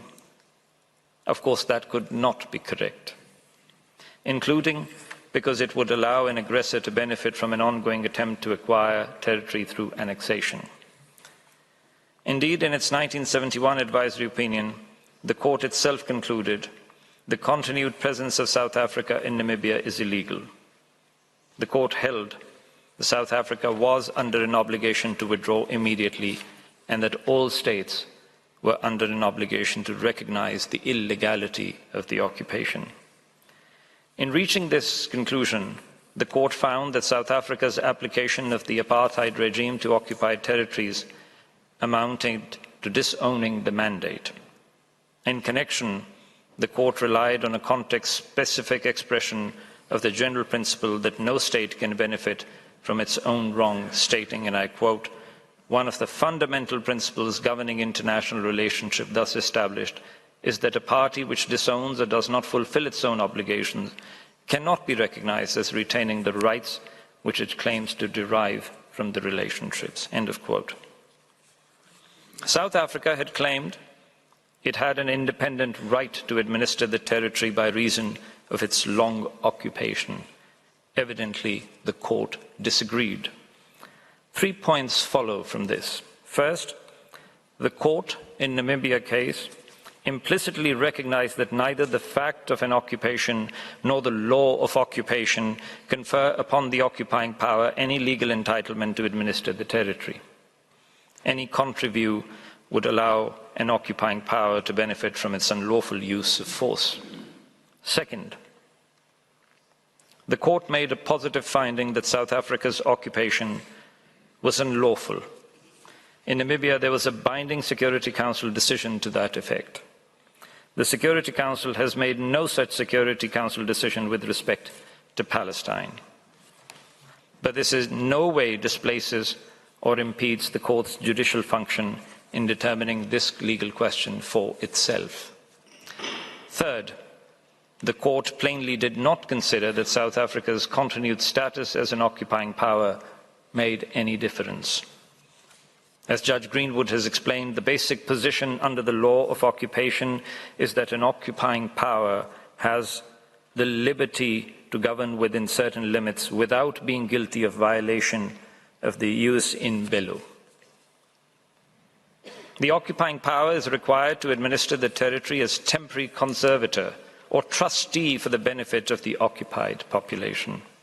Acting in that capacity, the occupying power has certain liberties to take measures in good faith, in the best interest of the occupied population, or where absolutely necessary to meet its own legitimate security interests. This, of course, is a separate question to the unlawfulness of the occupation itself. As to the position under the law of occupation, again, it is helpful to recall the Namibia case. The court's context-specific expression of the principle was that, and I quote, "a party which disowns or does not fulfill its own obligations cannot be recognized as retaining the right which it claims to derive from the relationship," end of quote.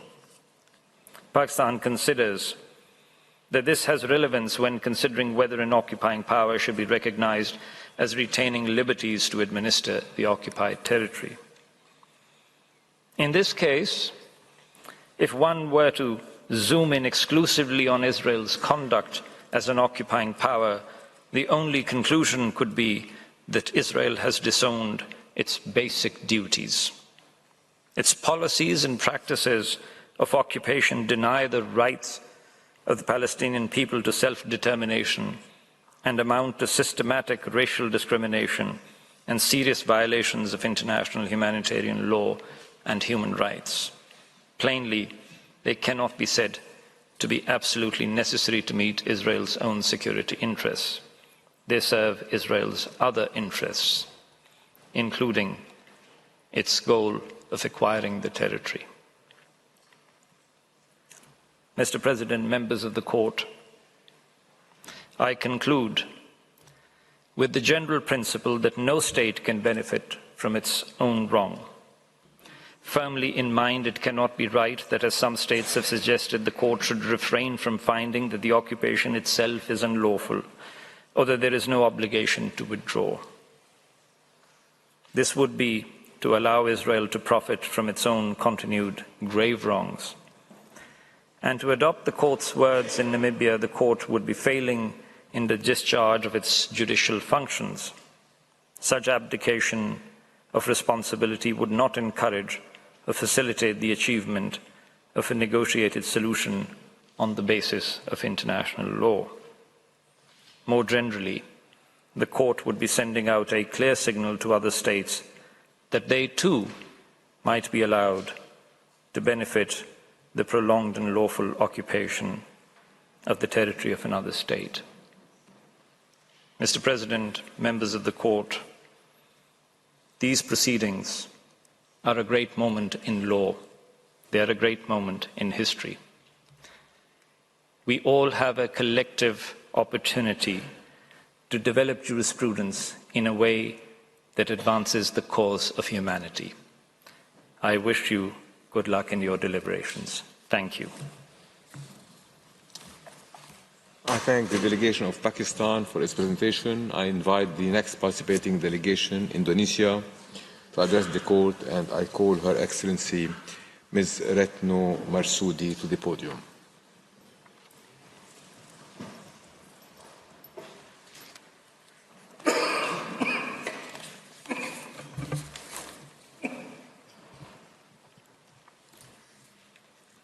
Bismillahirrahmanirrahim. Mr. President, distinguished members of the Court, I left my G20 meeting in Rio de Janeiro to stand before you today on behalf of the government of the Republic of Indonesia to express the solidarity of the Indonesian people on a matter of supreme and grave importance, a matter that strikes at our fragile humanity. I stand before you today to defend justice against the blatant violation of international law that has been committed by Israel. We have all witnessed the ongoing humanitarian catastrophe in Gaza and the following escalation throughout the region, which have emboldened a global call to address the root cause, the illegal Israeli occupation on Palestine.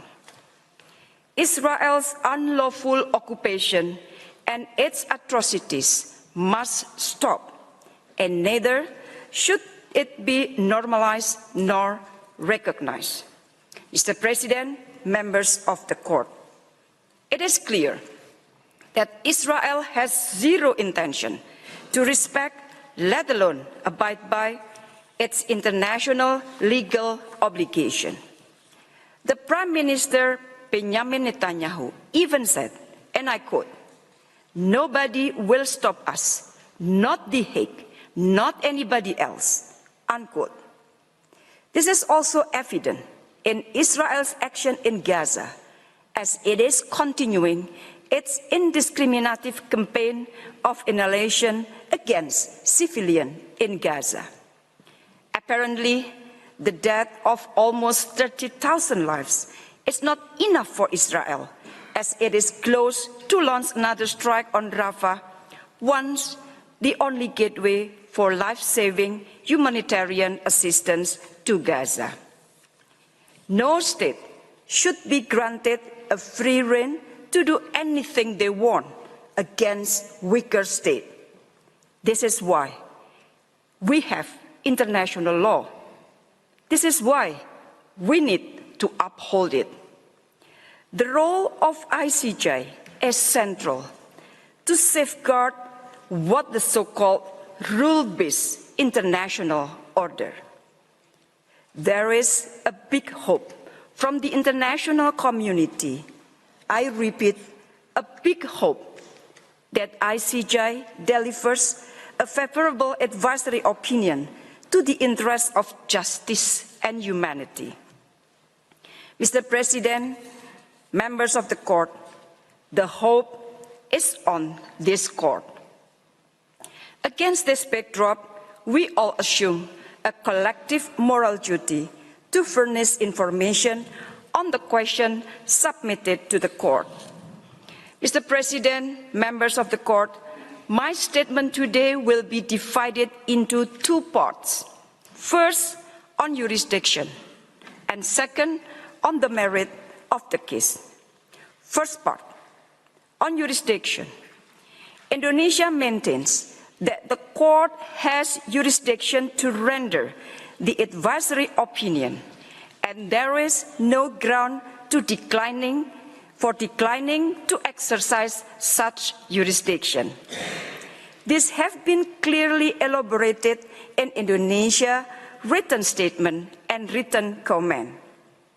Now I will focus on rebuffing the argument of some states, suggesting that rendering an advisory opinion would somehow undermine the peace process. While the court has made their opinion clear on this matter, allow me to further stress three arguments. First, there is no viable peace process to be undermined. Israel has been consistently obstructing a negotiated two-state solution. This is in line with international law and relevant United Nations resolution. Israel has even been circumventing negotiation through numerous strategic pretexts. With such strong resistance from Israel to stop its colonial project and its fait accompli unilateral action, no peace process will validly bring a just, lasting, and comprehensive solution. After all, negotiation with someone holding a gun against your head is not a negotiation at all. Despite this rhetoric on peace, successive government of Israel has openly expressed their abandonment of the peace process, including by declaring the Oslo Accord null and void.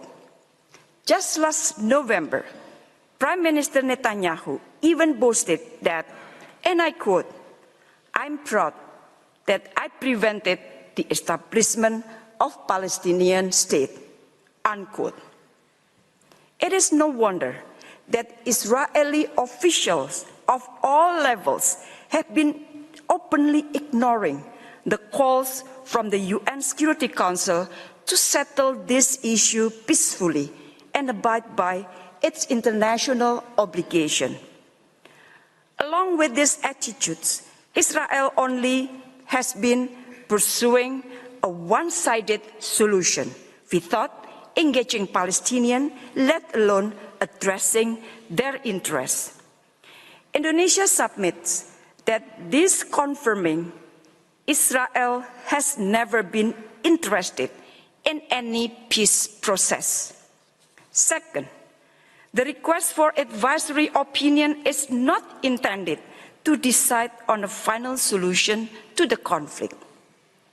A comprehensive, just, and lasting solution should only be achieved through direct negotiation between the parties to the conflict, not one imposed from outside or by one party.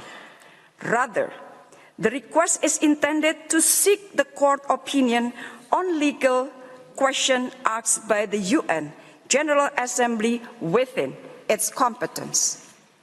The court should only render its opinion on the legal consequences arising from the ongoing violation by Israel and how they should affect the legal status of the occupation.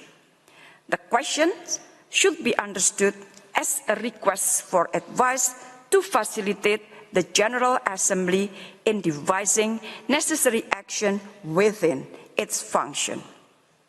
Third, the court opinion will positively contribute to the peace process by presenting additional elements of the law for a comprehensive resolution of the dispute.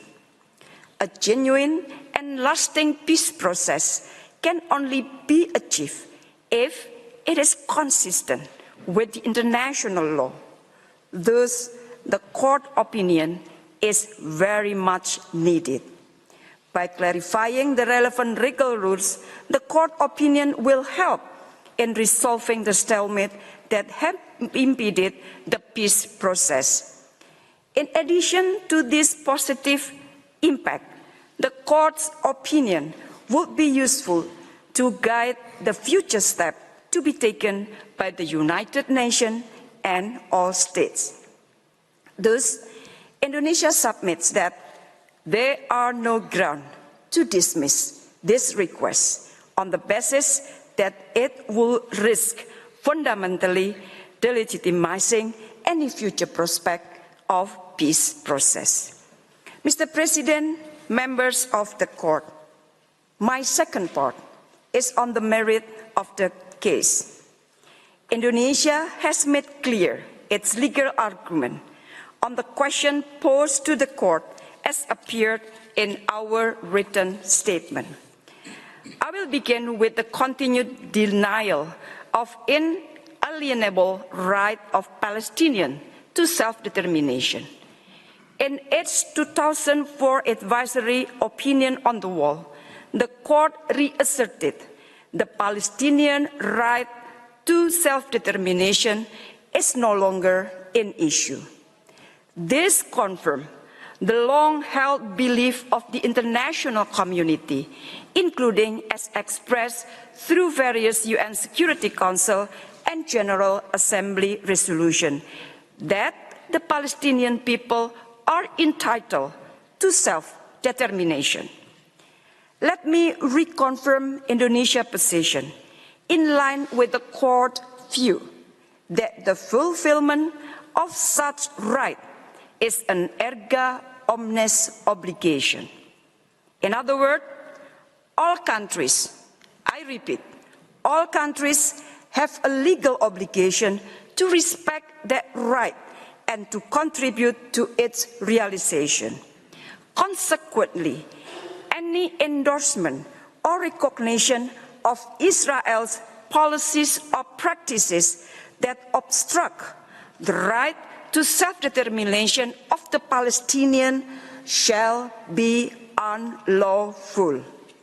Mr. President, members of the court, in addressing the issue of the right to self-determination to Palestinians, it is also important to remind ourselves that the occupation has become an instrument to suppress such a fundamental right. This court, in its opinion on the wall, as well as the UN Security Council and General Assembly in their resolution, have reaffirmed from time to time the status of Israel as an occupying power. The occupation has been prolonged and enabled by Israel's series of breaches of its obligation under international law, including international humanitarian law and international human rights law. Now allow me to elaborate the following. First, the Israeli occupation is a result of an unjustified use of force. Therefore, the occupation should be unlawful from the beginning and continues to be so. The use of force by Israel could not be justified under the guise of self-defense. It is also in breach of the principle of necessity and proportionality. It is indeed against the prohibition of aggression, a peremptory norm of international law from which no derogation is permitted. Second, the illegal annexation of the OPT. As an occupying power, Israel is legally obliged to keep its occupation temporary. This has been violated by Israel as it has been attempting to make its occupation permanent and also to annex part of the occupied territory. As a matter of law, under no circumstances shall Israel be allowed to annex any part of the occupied territory. The UN Security Council, in its various resolutions, has reaffirmed the established principle that acquisition of territory by war is inadmissible. It is an absolute principle that applies even in circumstances where war has been resorted to lawfully, such as in self-defense, which is certainly not the case of Israel. Israel's transgression to international law does not stop there, as it has declared that Jerusalem is the eternal, undivided capital of Israel. Not only are these actions unlawful, they are also highly prejudicial to the prospect of a two-state solution. Third, continued expansion of illegal settlement. The policy of Israel in transferring its own population and forcibly displacing Palestinians from the occupied territory contravenes the fundamental rules of the international humanitarian law. This policy is a clear violation of the Article 49 of the Fourth Geneva Convention, to which Israel is a state party. It is worsened by Israel's pursuit to change the demographic composition of the West Bank. This policy demonstrates Israel's complete disregard of international law and also shows the intention to make the situation irreversible. Fourth, the apartheid policy against the Palestinians. As an occupying power, Israel is legally obliged to act in the best interests of the Palestinians. Instead, Israel has been reinforcing its prolonged occupation by imposing military orders on the Palestinian population which are not applied to Jewish Israeli settlers. The existence of separate legal regimes that are applied exclusively on different groups of people is a textbook apartheid policy that constitutes a grave violation of human rights, particularly crime against humanity. Having said that, it is clear that the continuation of such apartheid regime is paramount to another breach of peremptory norms of international law. Mr. President, distinguished members of the Court, I wish to elaborate on the legal consequences arising from these policies and practices by Israel. This should begin with respect to fundamental rights of the Palestinian people, particularly the right to self-determination, which has been systematically denied by Israel. The Court must pronounce that Israeli occupation is illegal as a whole. It follows that we must bring this illegal situation to an end. Israel must cease completely, unconditionally, and immediately all of its unlawful action and policies in the occupied Palestinian territory. With the continued presence of Israeli forces in the West Bank and Gaza, it is impossible to see Israeli compliance with its obligation. Thus, it is imperative that Israel must withdraw its forces.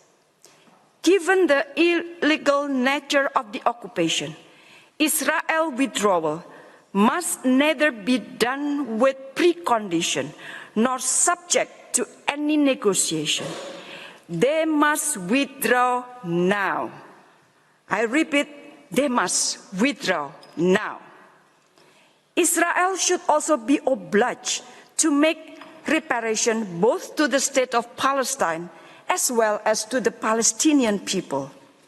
Mr. President, please allow me to recall a legal maxim which states that no one may enjoy legal benefits from illegal action. Therefore, Israel attempts to make its occupation permanent shall never be a valid ground to claim a legitimate title over the Palestinian territory. In line with this, all states and the United Nations must not recognize the illegal situation arising from the violation of international law by Israel.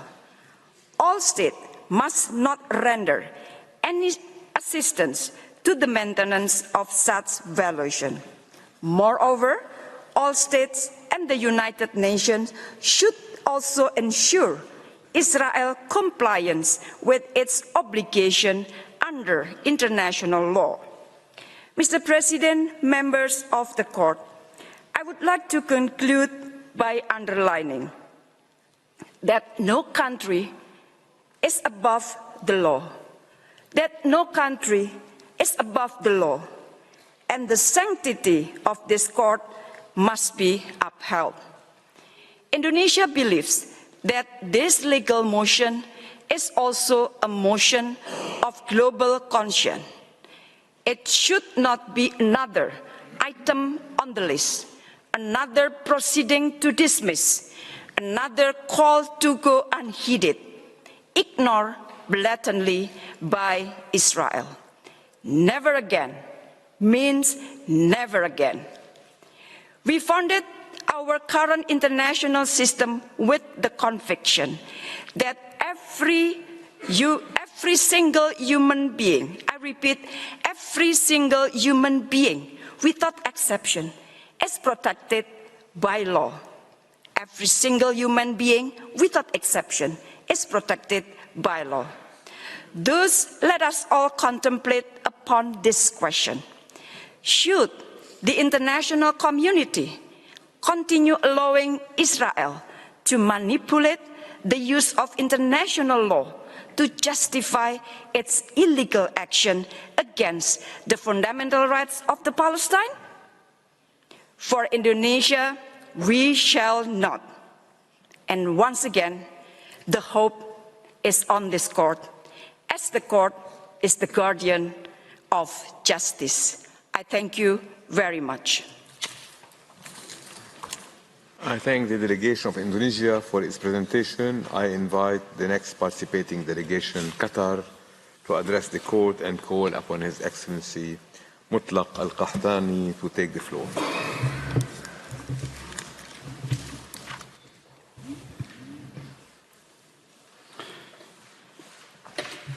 Mr. President, members of the court, it's a great honor to appear before you as the representative of the state of Qatar in these historic proceedings. Qatar believes firmly that it's only through full respect for international law that peace and justice can be achieved. Recent events have underscored that international legal order is under threat. Unprecedented violence, hatred, cruelty, risk undoing decades of progress in the field of human rights, humanitarian law, and the peaceful settlement of disputes. Indeed, there is growing perception in some quarters of the that international law applies to some, but not to others. That some people are seen as deserving of security, freedom, and self-determination, but others are not.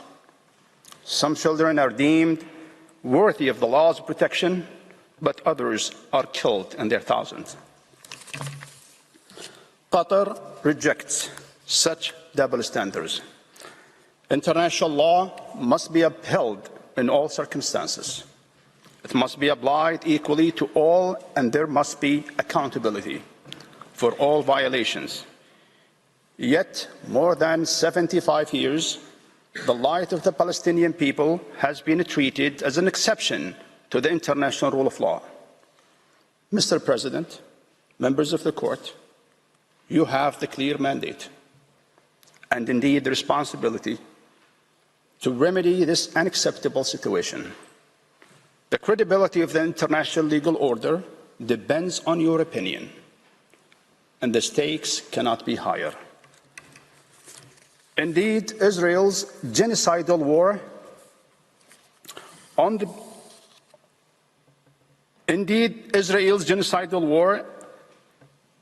the people of Gaza has shown that the situation in Palestine is the most pressing threat to international peace and security. As Secretary General Guterres emphasized, recent events did not occur in a vacuum. Rather, they grew out of Israel's illegal 57-year occupation of the Palestinian territories. Israel has denied the Palestinian people's right to self-determination. It has ethnically cleansed and colonized Palestinians' lands. Furthermore, it has implemented an apartheid regime, that's to say, a regime of systematic racial oppression and discrimination established with the intent to maintain the domination of Jewish Israelis over Palestinians. To maintain that regime, it has killed, maimed, and imprisoned tens of thousands of men, women, and children. These are the root causes of the situation we face today. These same causes are the subject of the General Assembly's request for advisory opinion. 20 years after its historic wall opinion, the Court now has the entire question of Palestine squarely before it. The General Assembly did not mince its words when it posed two clear and complementary questions. Question A calls upon the Court to assess the legality of Israel's individual policies and practices in its occupation of the Palestinian territories, which I will refer to as the OPT. Question A further calls upon the Court to state the corresponding legal consequences of each of these policies and the practices. Question B, in turn, asks the Court to answer a simple but historic question in light of numerous illegalities in the conduct of the occupation. Has the occupation itself become illegal? If the answer to that question is yes, which is Qatar's submission, then the consequence is obvious. The occupation must be brought to an end. Mr. President, members of the Court, Qatar's intervention will cover three topics. First, I will briefly explain why the Court should give the advisory opinion requested by the General Assembly. Second, with reference to question A, I will recall Israel's main illegal policies and the practices in the OPT and explain that they are not isolated or accidental, but they are part of Israel's longest-standing settler colonial project in Palestine. Third, and finally, I will set forth Qatar's position on question B concerning the legal status of the occupation. I turn now to my first topic, propriety of the Court rendering the advisory opinion.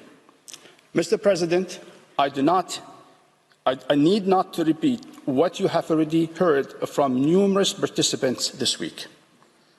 The Court unequivocally has jurisdiction, and there is no compelling reason for it to refuse to give its opinion. In particular, the Court's opinion would not underestimate or undermine the possibility of a negotiated solution to the conflict. Qatar explained why, in its written comments, the so-called peace process is dead.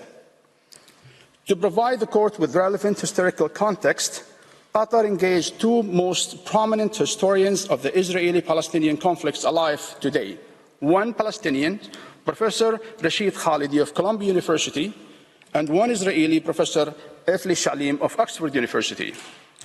Professor Khalidi and Shalim prepared two comprehensive reports covering a century of histories from 1917 to 2023. You can find those reports at tabs 2 and 2 of your folders. Professor Shalim's report is devoted to the history and diplomacy of the Israeli-Palestinian conflict from 1967 and to today. He explains how, during this time, Israel has consistently obstructed a negotiated solution. Rather than pursuing a genuine peace, Israel used the so-called peace as a diplomatic cover for its colonization of Palestine. In this context, it's difficult to see what harm the court's advisory opinion could possibly have on a non-existent peace process. On the contrary, the absence of a viable peace process only underscores the necessities of the court's advisory opinion and a solution based on international law. I turn now to my second topic, concerning question A and Israel's illegal policies and practices of the OBT. Mr. President, members of the court, Israel's illegal and discriminatory policies and practices are the tools of long-standing settler colonial project. As Qatar explained in its written statement, these policies are designed to promote a single goal: the permanent colonization of the OBT for the exclusive benefit of Israel and the Jewish Israeli settlers. This goal is essentially linked to Israel's oppressive and discriminatory practices in the OBT and is the root cause of the cycles of violence there. In Chapter 2 of its written statement, Qatar described in detail the 8 main categories of discriminatory policies and practices that Israel employs in furtherance of its settler colonial project. In Chapter 3 of its written statement, Qatar explained that these policies and practices entail a flagrant violation of international law, human rights law, and constitutes a crime against humanity, war crimes, genocide, and ethnic cleansing. It is Qatar's position that in order to fully respond to question A, the court should assess the legality of each of Israel's main policies and practices through these lenses. A fulsome response to question A is no less than a clear answer to question B. The court should not underestimate that the impact that finding of fact and law will have in bringing Israel's specific policies and practices to an end, to encouraging accountability, and to provide victims with a sense of justice. In the limited time I have today, I will briefly call some specific points about the 8 main categories of policies and practices carried out by Israel in the OBT. The first central features of Israel's settlers' colonial project is, of course, settlement. The establishment and development of Jewish Israeli settlements in the OBT began immediately after Israel occupied it in 1967. Israel establishes Jewish Israeli settlements on seized Palestinian land, finances and facilitates the construction of housing and infrastructures, and incentivizes Jews from around the world to settle there. By 2023, over 700,000 settlers, or approximately 11% of Jewish Israelis, were living in the OBT. The settlement activities is relentless. In a January 2024 report, which you can find at tab 3 of your folders, the Israeli human rights group Peace Now explained how the war in Gaza has been exploited as cover for an unprecedented surge in settlement activities. The same is happening in East Jerusalem, and even Gaza is now at risk. The Israeli security ministers recently stated that, quote, "Not only do I not rule out Jewish settlement in Gaza, I believe it is also an important thing," end quote. On January 28, 2024, a conference dedicated to the resettlement of Gaza was held in occupied Jerusalem, which was attended by 12 Israeli government ministers. Mr. President, members of the court, let me pause here to make a brief remark about the situation in Gaza as it relates to the advisory proceedings. The contentious proceedings instituted by South Africa against Israel under the Genocide Convention do not mean that the recent situation in Gaza should not be addressed here. Gaza is part of the OBT. It was occupied before October 7, and it is occupied today. Israel's policies and practices referred to in question A includes its policies and the practices in Gaza. The court will examine the situation in Gaza through the lens of the Genocide Convention in the case brought by South Africa. Here the court can and indeed must apply all aspects of international law to the situation in Gaza, including well before October 7. This brings me to Israel's second central policy and practice in the OBT, which is displacement. In order to establish its settlements in the OBT, Israel seizes public and private land and forcibly displaces Palestinians. It does so through home demolitions, evictions, building restrictions, and by establishing buffer or military zones. Again, the situation has only grown worse since October 7. As is well established, Israel has forcibly displaced at least 75% of the population in Gaza. This policy is promoted by Israeli leaders as a solution to their Palestinian demographic problem. Israeli Minister of Culture stated that the Palestinians, quote, can go to island or to the desert. The masters in Gaza should find a solution by themselves, end quote. While all eyes may be on Gaza, the situation in the West Bank is rapidly deteriorating. At least 13 different communities in the West Bank have faced forced displacement since October 7. That has resulted in the north-south stretch of 20 kilometers east of Ramallah being cleared of nearly all Palestinians. The third Israeli practice is fragmentation. In order to implement the demographic and physical control necessary to perpetuate the occupation and establish further settlements, Israel divides and isolates Palestinians. It relegates them to fragmented enclaves, restricts their movement, and renders their daily lives all but unlivable. This is what Namibia and Belize aptly referred as strategic fragmentation. Israel has imposed a full blockade on Gaza since 2007, entirely cutting its population off from the rest of the world. October 7, Gaza had already been described by the UN Secretary General as hell on earth. Today, it is indescribable. In the West Bank, Israel has for decades implemented a system of draconian checkpoints, subjecting millions of Palestinians to daily indignities. Human Rights Watch has documented, quote, more than 40 kilometers of West Bank roads that authorities prohibit Palestinians from traveling on, end quote. Since October 7, Israel has implemented unprecedented lockdown on the entire civilian territory of the West Bank. It has closed much of its vast network of checkpoints, completely cutting off cities, towns, and villages from each other.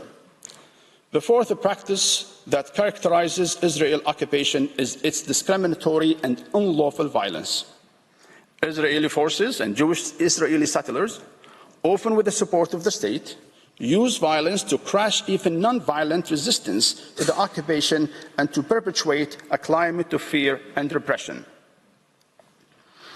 Israeli violence has been part of the fabric of life for Palestinians even before the beginning of the occupation in 1967, and Gaza has always paid the highest price.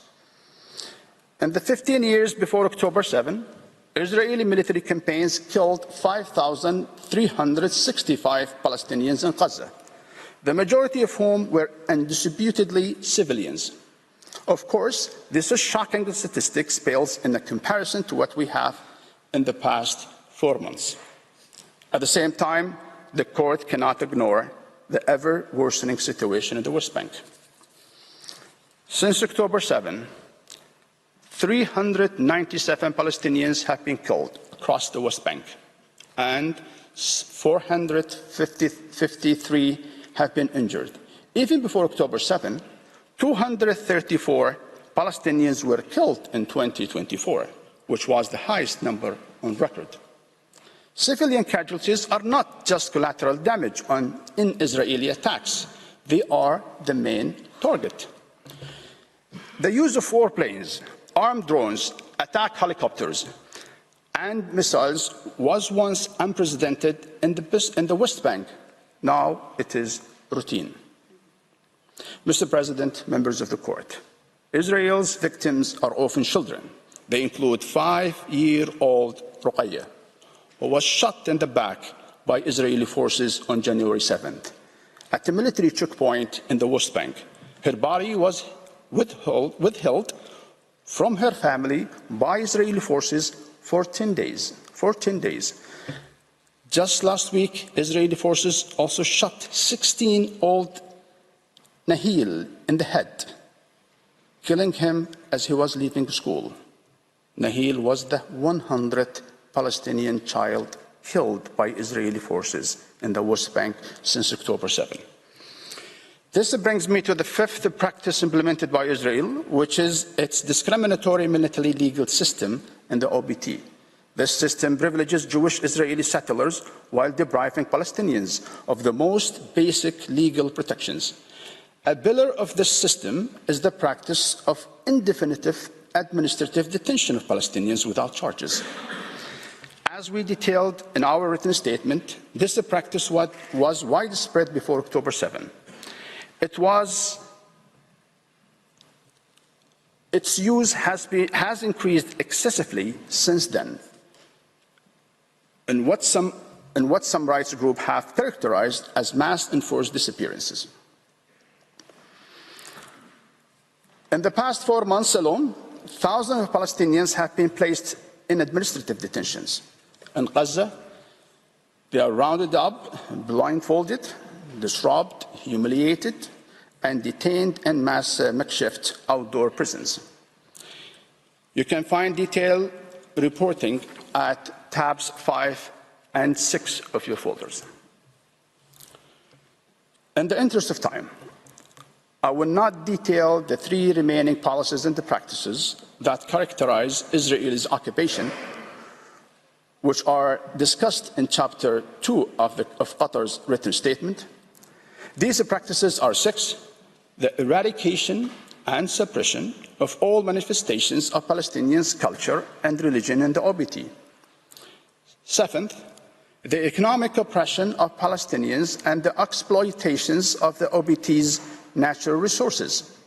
And 8, the systematic persecution and suppression of all those who attempt to document or pursue accountability for the occupation, such as human rights organizations and journalists. This includes Al Jazeera, Shireen Abu Akleh, who was murdered by Israeli forces on May 11, 2022. Mr. President, members of the court, these 8 discriminatory practices and policies are among those that the court is called upon to assess in answering question A. Viewed jointly, they reveal the true nature of the occupation as an illegal settler colonial regime. I will turn now to the final portion of Qatar's presentations concerning the legal status of the occupation and the response to question B. Mr. President, member of the court, the written statements and comments that addressed in question B overwhelmingly endorsed a finding by the court that the Israeli occupation of the OBT is illegal. This was the express conclusion of at least 38 participants in these proceedings, with at most 2 states reaching the opposite conclusion. Those participants finding that the occupation is illegal offered a number of lines of analysis to support their shared conclusion. This is unsurprising. Israel's occupations has violated so many fundamental principles of international law that it would be hard to point to just one reason for its illegality.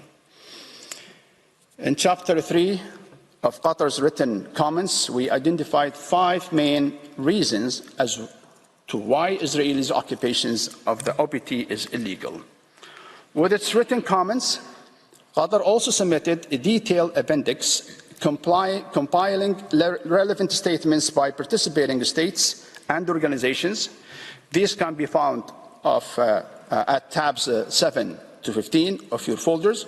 We hope that Qatar's analysis will be helpful for the court's work. I shall briefly walk the court through 5 reasons for the illegality of the occupation. First, the occupation contravenes the Jus Cogens obligation to respect the right of self-determination of the Palestinian people. 39 states and international organizations found that the occupation violates the right of self-determination.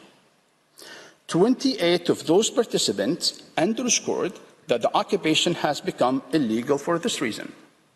Second, Israel's occupation also violates Jus Cogens' prohibition of apartheid. 25 participants endorsed a finding of apartheid. Among those reaching this conclusion, 16 participants underscored that the situation of apartheid renders the occupation itself illegal. Third, Israel's occupation is illegal because it violates Jus Cogens' prohibition on the use of force. This was the conclusion of 18 participants.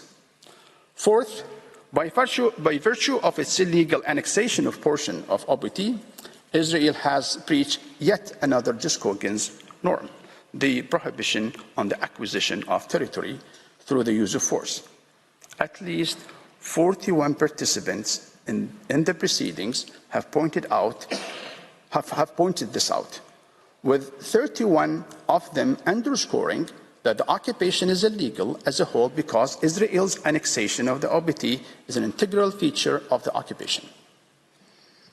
Fifth and finally, Israel's occupation is illegal due to the fact that it's not of a temporary character, not being carried out in good faith, or not being administered in the best interest of the occupied population. 17 states reach such conclusions. Mr. President, members of the court, the state of Qatar endorses all of these arguments for the illegality of the occupation. While it's of course for the court to decide how best to answer the General Assembly's questions be, it is Qatar's respectful submission that the court should not limit itself to choosing only one of these grounds for illegality.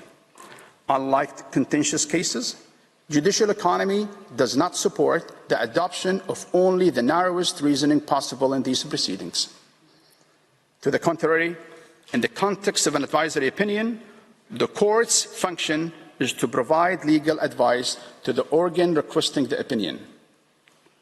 There are multiple relevant legal regimes applicable to the situation, and the court's advice on each of these frameworks will be of immense value to the General Assembly and to the international community at large. In this connection, Qatar and many other states attach particular importance to a finding that Israel's occupation by its nature amounts to a regime of apartheid.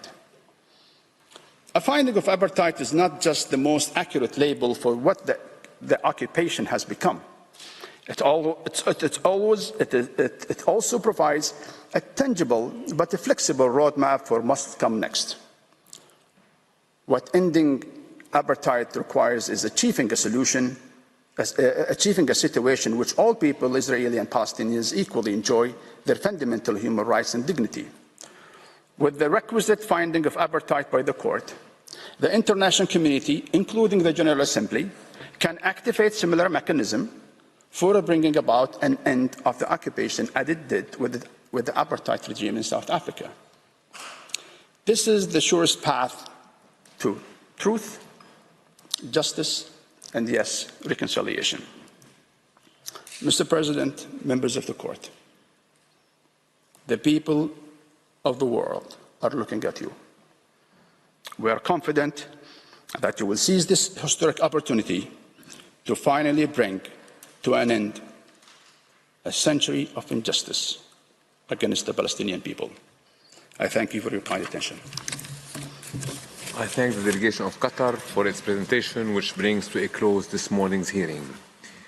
The court will meet again this afternoon at 3 p.m. to hear the United Kingdom, Slovenia, Sudan, Switzerland, the Syrian Arab Republic, and Tunisia. The sitting is adjourned.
Please be seated. The sitting is open.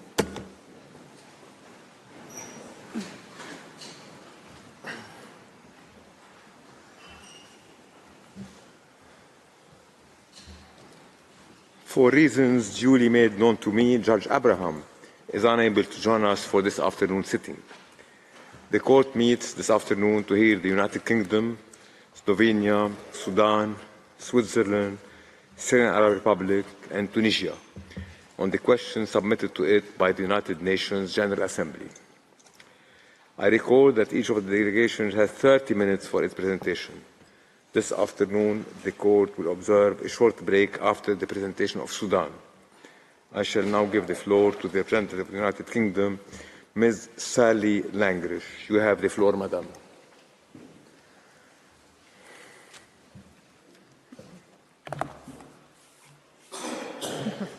Thank you.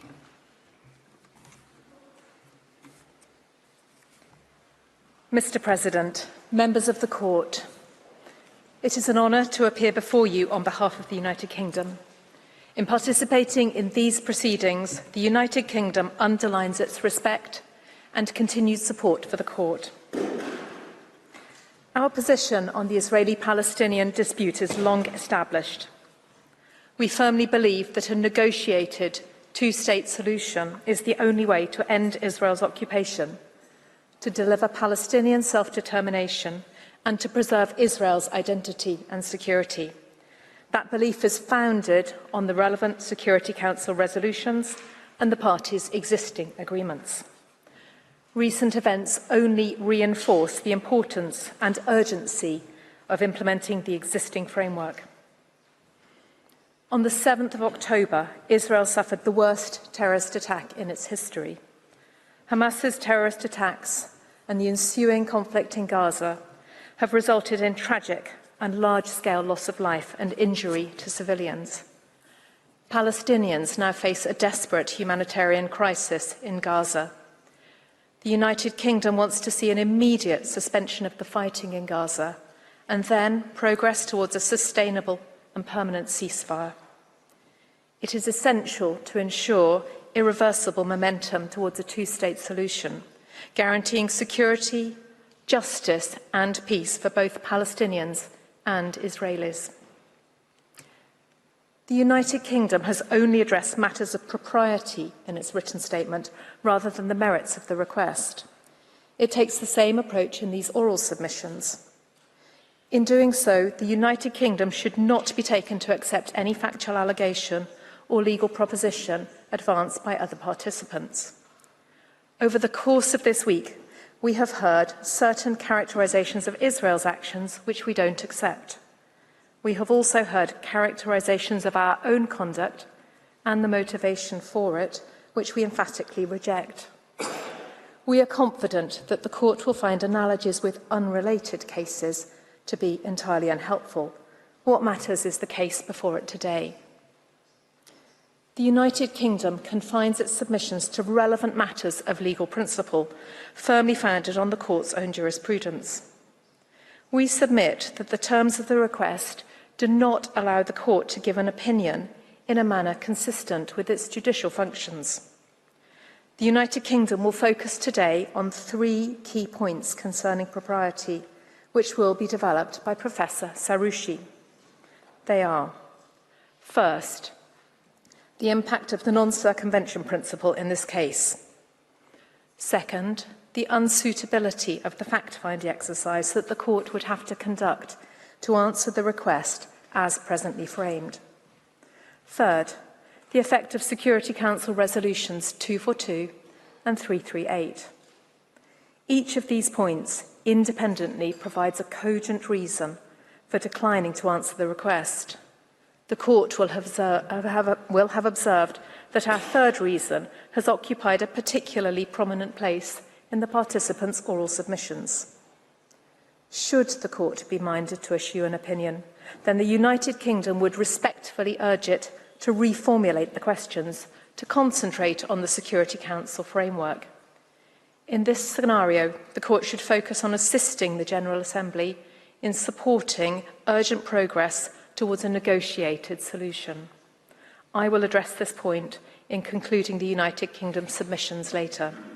But first, Mr. President, I invite you to give the floor to Professor Saroushi to address the issues of propriety.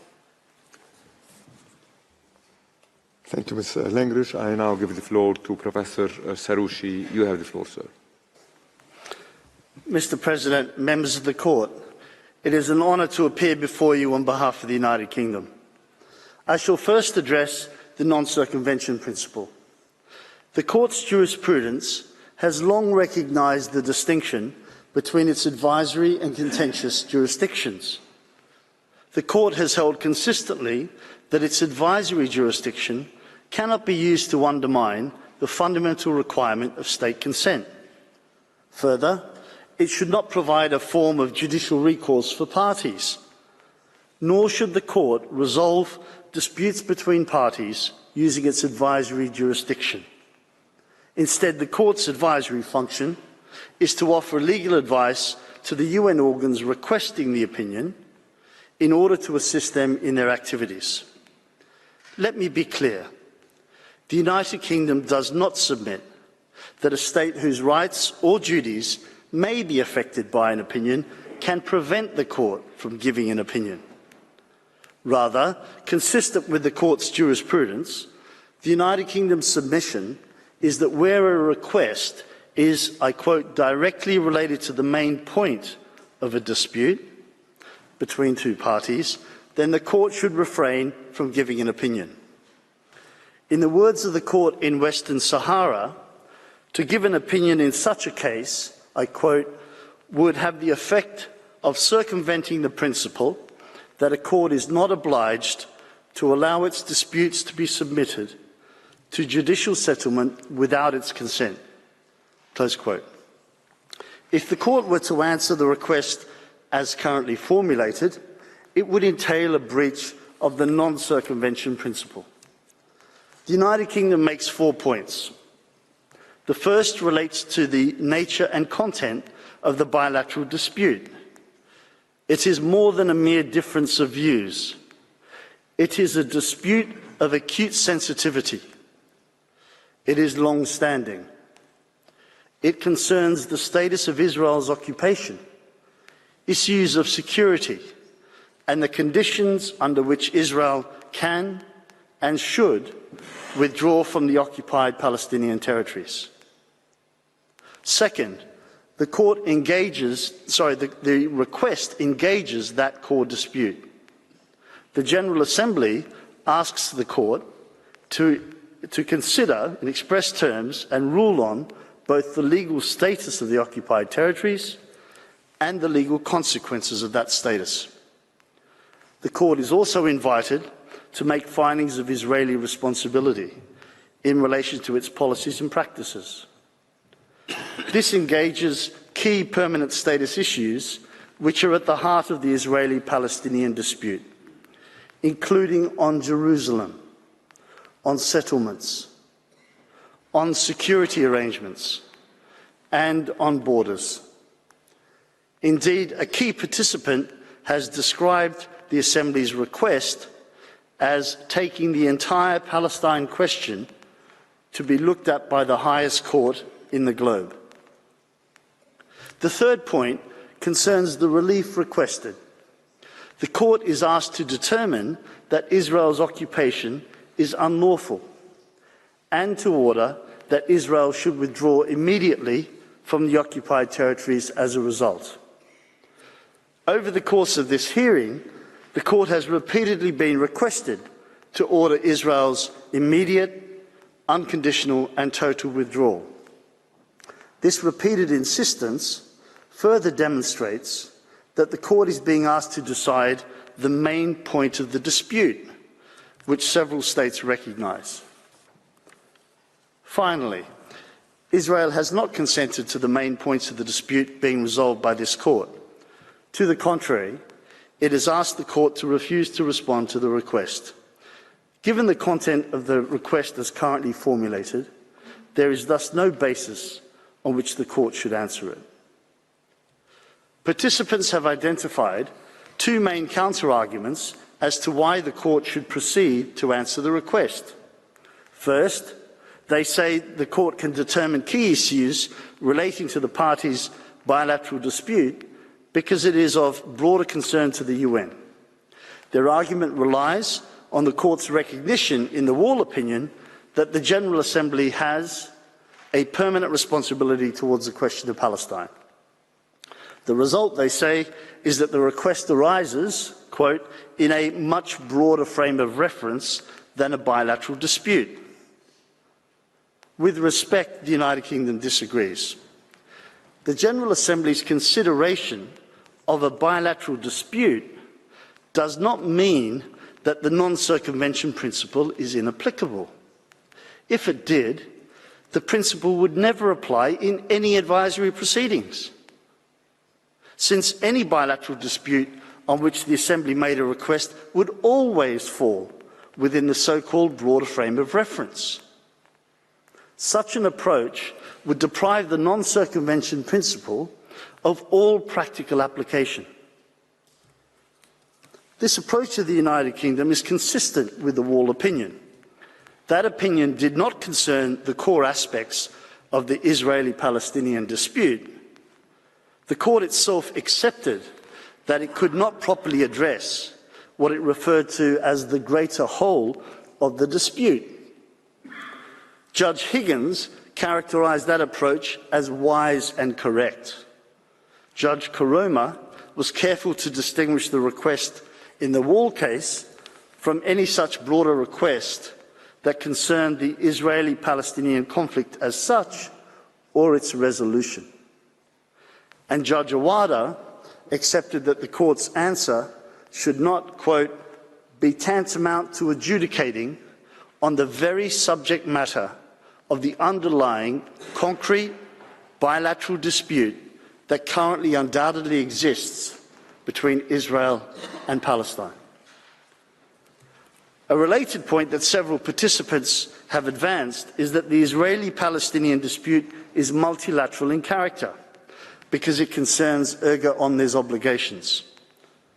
The fact that a bilateral dispute may involve obligations in which states have a collective interest does not obviate the need for consent for that dispute to be resolved before the court. Nor does it change the fact that there are two participants involved in that bilateral dispute. The second counter-argument on non-circumvention is that the non-binding nature of advisory opinions means that a court can opine on a bilateral dispute. Like the first argument, this would deprive the non-circumvention principle of all practical application. By definition, Mr. President, all advisory opinions are non-binding, and so the principle would never apply in any advisory proceedings. This ignores that the court is being asked to make findings about Israel's liability and responsibility for various alleged breaches of international law that are central to the bilateral dispute. The court would in substance be deciding on the main points of the dispute if it were to answer the request as formulated. And that is precisely the problem that the non-circumvention principle is intended to avoid. This submission also ignores that serious legal consequences may result from the court's findings. This risk is even more pronounced since several participants asked the court to make legal determinations for the express purpose of clarifying the law relevant to the parties' negotiations. In sum, the principle of non-circumvention is engaged in this case. Mr. President, members of the court, if this fundamental legal principle is ever to have any real meaning or application, the court must decline to answer the request as currently formulated. I now turn to the United Kingdom's argument concerning the court's factual inquiry. Let me be clear. The United Kingdom is not questioning the court's competence to make factual findings. The court can, of course, do so, and the United Kingdom does not suggest otherwise. Nor is there any doubt that the information and evidence available to the court is voluminous. Rather, it is the sheer scale and complexity of the factual determinations that would need to be made by the Court in these advisory proceedings which is the problem. The United Kingdom is not the only participant to raise this issue. Allow me to highlight a few features of the factual determination process in this case. The request in the present case makes no attempt to set out its factual basis. This stands in stark contrast to the Wall opinion. In that case, the request by the General Assembly was based on assumed facts described in a single report by the UN Secretary-General. As one key participant accepts, and as the Court's jurisprudence reflects, this means that it is for the Court, in exercising its judicial function, to independently evaluate the factual materials that have been submitted to it. In this case, the request asks the Court to determine a long list of legal issues and make the necessary factual findings to support them. This is by reference to the entire factual record stretching back some 57 years and the UN dossier spanning nearly 30,000 pages. As a matter of practicality, it is unclear how the Court can properly make the broad range of findings required to answer the request and consider such a volume of material, especially when exercising its advisory jurisdiction, where the Court cannot fall back upon considerations of burden of proof. It is no answer to assume that the Court can defer to the reports of UN bodies. The Court must reach its own independent findings of fact. We emphasise that several states, including the United Kingdom, have expressed reservations about these UN reports. The Court's task is further complicated by a factual landscape that's rapidly shifting in the context of an ongoing and active conflict. This creates the serious risk that the Court may draw legal conclusions on an incorrect factual basis. The problem is further heightened by the gravity of the accusations levelled against Israel, where it is not a party and where the proceedings have been expedited. As this Court has long recognised, quote, claims against the state involving charges of exceptional gravity must be proved by evidence that is fully conclusive. In sum, the United Kingdom submits that there is a serious risk that the Court may undermine its judicial function by giving an advisory opinion in such a context. Mr. President, members of the Court, I now turn to the existing framework, the third point, for resolving the parties' dispute and its impact on these proceedings. The Court is well aware of the agreed framework for a permanent settlement of the parties' disputes as contained in Security Council Resolutions 242 and 338 and in the parties' interim agreements.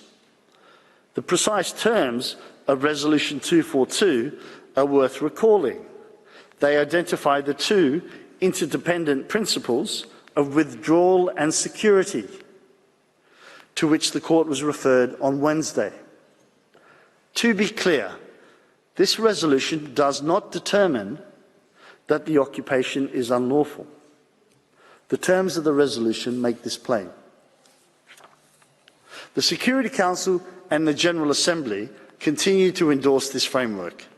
Most recently, in December 2023, the Council affirmed its unwavering commitment to a two-state solution. Both organs also continue to recognise that a permanent settlement requires a negotiated solution under the auspices of the UN. Many states in these proceedings have emphasised the need for a negotiated solution and the importance of preserving the agreed framework in the context of these proceedings. The United Kingdom shares these views. The parties' agreed framework provides a further basis for declining to answer the request. That framework envisages the negotiation of Israel's withdrawal, not a court decision requiring it. In response to this submission, three main points have been raised by other participants. First, it is said the negotiation process has been stalled for some time.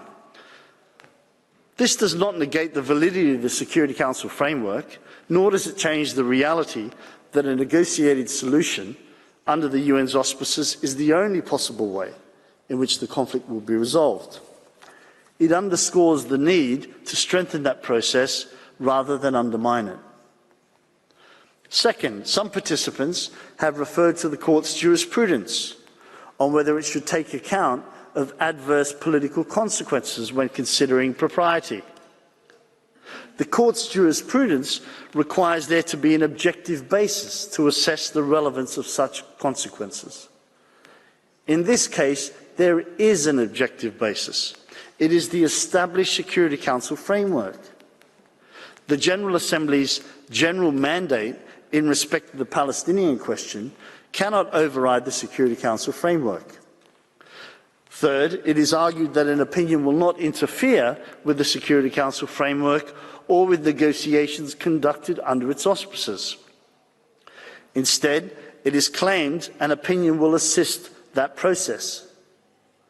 Participants rely on the court's statement in the Wall opinion that the negotiations must be conducted in accordance with international law and equivalent language in Council resolutions.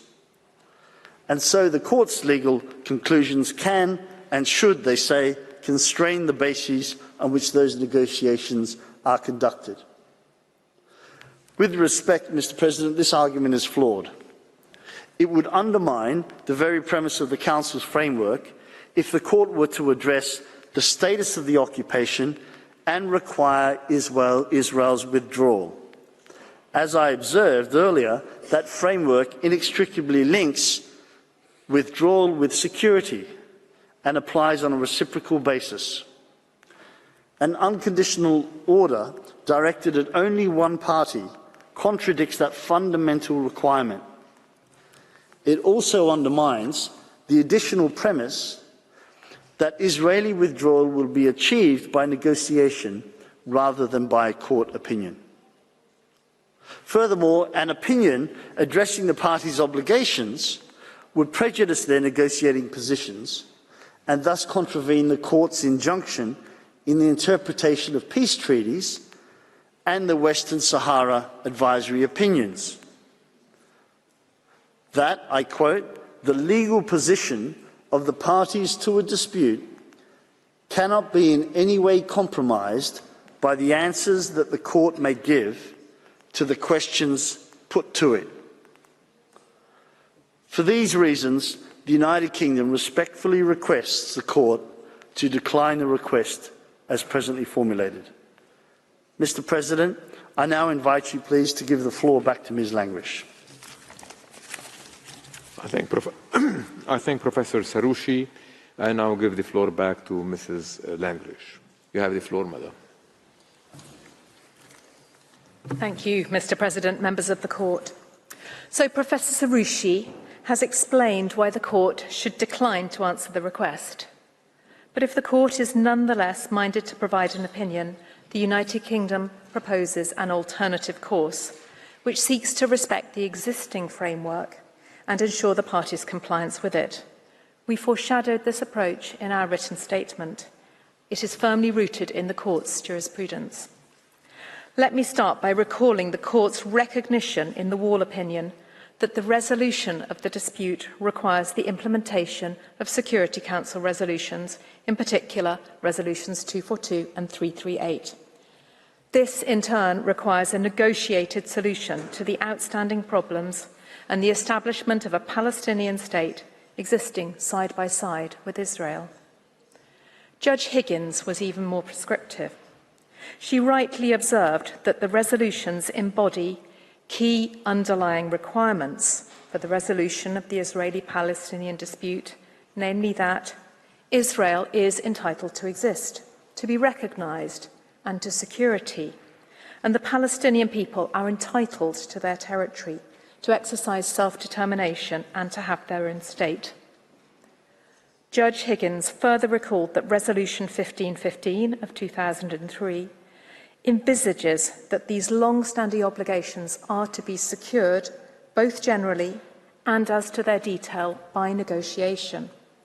Her view was that the court, and I quote, should have used the latitude available to it in an advisory opinion.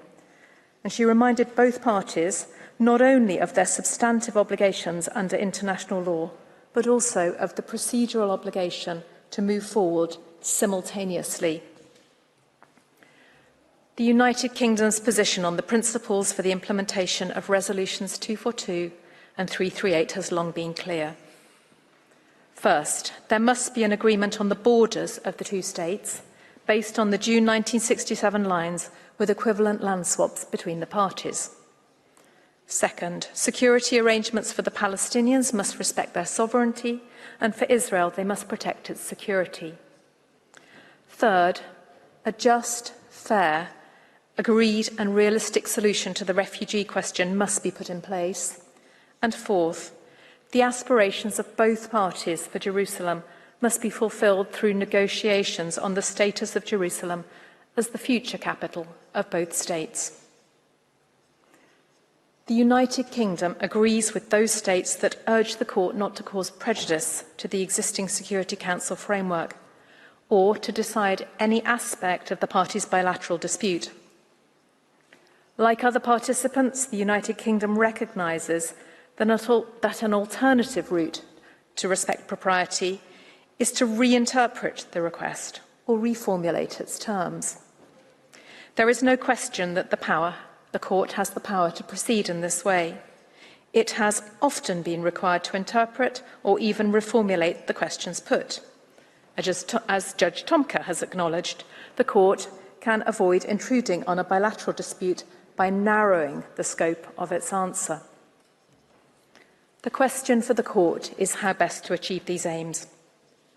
We propose that the Court's opinion should focus on endorsing the continued application of the agreed framework with a view to ensuring its urgent implementation. An answer of this kind would respect the three propriety limitations that we have identified. It would also assist the General Assembly to discharge its mandate on the Palestinian question, which many participants have emphasised is the object of this request.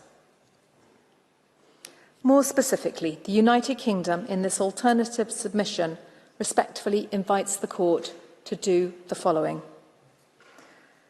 to endorse the continued application of the Security Council framework to both parties and the need for its urgent implementation at the earliest possible opportunity, to recall both parties' obligations to respect the terms of the Council's framework, to recall both parties' agreement not to aggravate their dispute by taking any step to change the status or integrity of the occupied territories until a negotiated solution is agreed. And lastly, to reaffirm the parties' obligations in their interim agreements that they negotiate on permanent status issues. In this way, the Court could assist the General Assembly in achieving its stated objective, which is to support urgent progress towards a negotiated solution within the Security Council framework. The United Kingdom reiterates that a negotiated two-state solution is the only way in which the Israeli-Palestinian conflict will be resolved. Mr. President, honourable members of the Court, thank you for your attention. That concludes the United Kingdom's submissions. I thank the delegation of the United Kingdom for its presentation.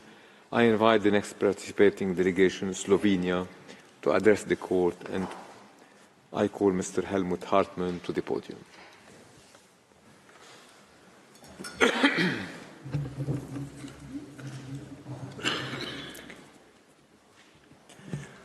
Mr. President, members of the Court, it is an honor to appear before you and to do so as a co-agent of the Republic of Slovenia. In the name of the Republic, I wish to extend our congratulations to new members of the Court and to you, Mr. President and Madam Vice President, for your elections. Slovenia has the highest respect for this Court and its important mission to ensure respect for international law on which it is the organ. By its Resolution 77-247 of 30 December 2022, the General Assembly has submitted to the scrutiny of the Court legal questions of fundamental importance for the United Nations and for the international community as a whole. The Republic of Slovenia supported the resolution and the request for an advisory opinion. We are convinced that the advisory opinion of the principal judicial organ will assist the General Assembly and all organs of the United Nations in their efforts and activities concerning the situation in Palestine. As it has been reiterated repeatedly, the United Nations has a permanent responsibility towards the question of Palestine until the question is resolved in all its aspects in a satisfactory manner in accordance with international legitimacy. In its declaration of the current situation in Palestine and Israel, adopted on 23 November last year, the National Assembly of the Republic of Slovenia expressed its hope that the international community, including the United Nations, adopts a more ambitious, responsible and coordinated approach that will constructively support the Middle East peace process, leading to a lasting, peaceful coexistence between two peoples and to a two-state solution. Mr. President, it's hardly need to recall in this great hall of justice that one of the purposes of the United Nations is to bring about by peaceful means and in conformity with the principles of justice and international law, adjustment or settlements of international disputes or situations which might lead to a breach of the peace. International law and its respect constitute the cornerstone of the activities of the organization and of the relations between its member states. As the principal judicial organ of the United Nations, this court's role is to identify existing principles and rules, interpret them and apply them, thus offering a reply to the question arising by the organs of the organization based on law. The questions submitted to your scrutiny concerning the legal consequences arising from policies and practices of Israel are scarcely susceptible of a reply otherwise than on the basis of law. The legal principles and rules upon which the court is asked to provide an advisory opinion constitute some of the most basic foundations for a peaceful, just, lasting and comprehensive solution to the question of Palestine.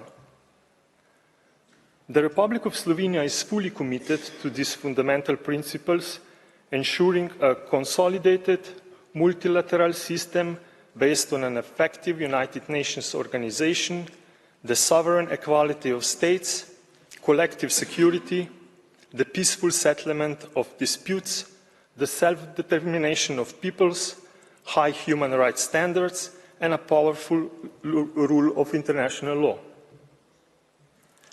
We are mindful that a comprehensive solution needs to be achieved through meaningful negotiations aimed at the complete end of the occupation of the Palestinian territory and a resolution of all status issues.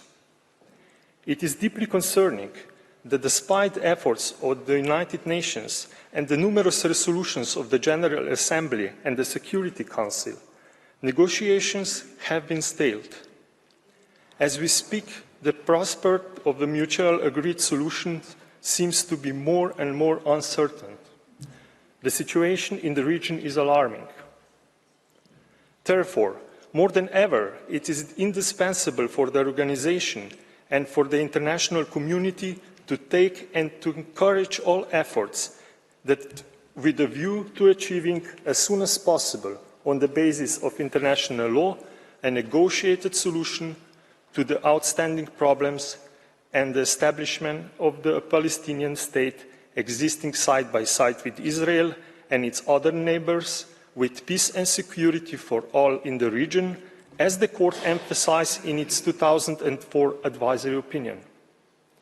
The Republic of Slovenia, through the voice of its National Assembly, reaffirmed its unwavering support for a negotiated two-state solution on the basis of the 1967 borders, resulting in two sovereign democratic states living together in peace and security in full respect of international law.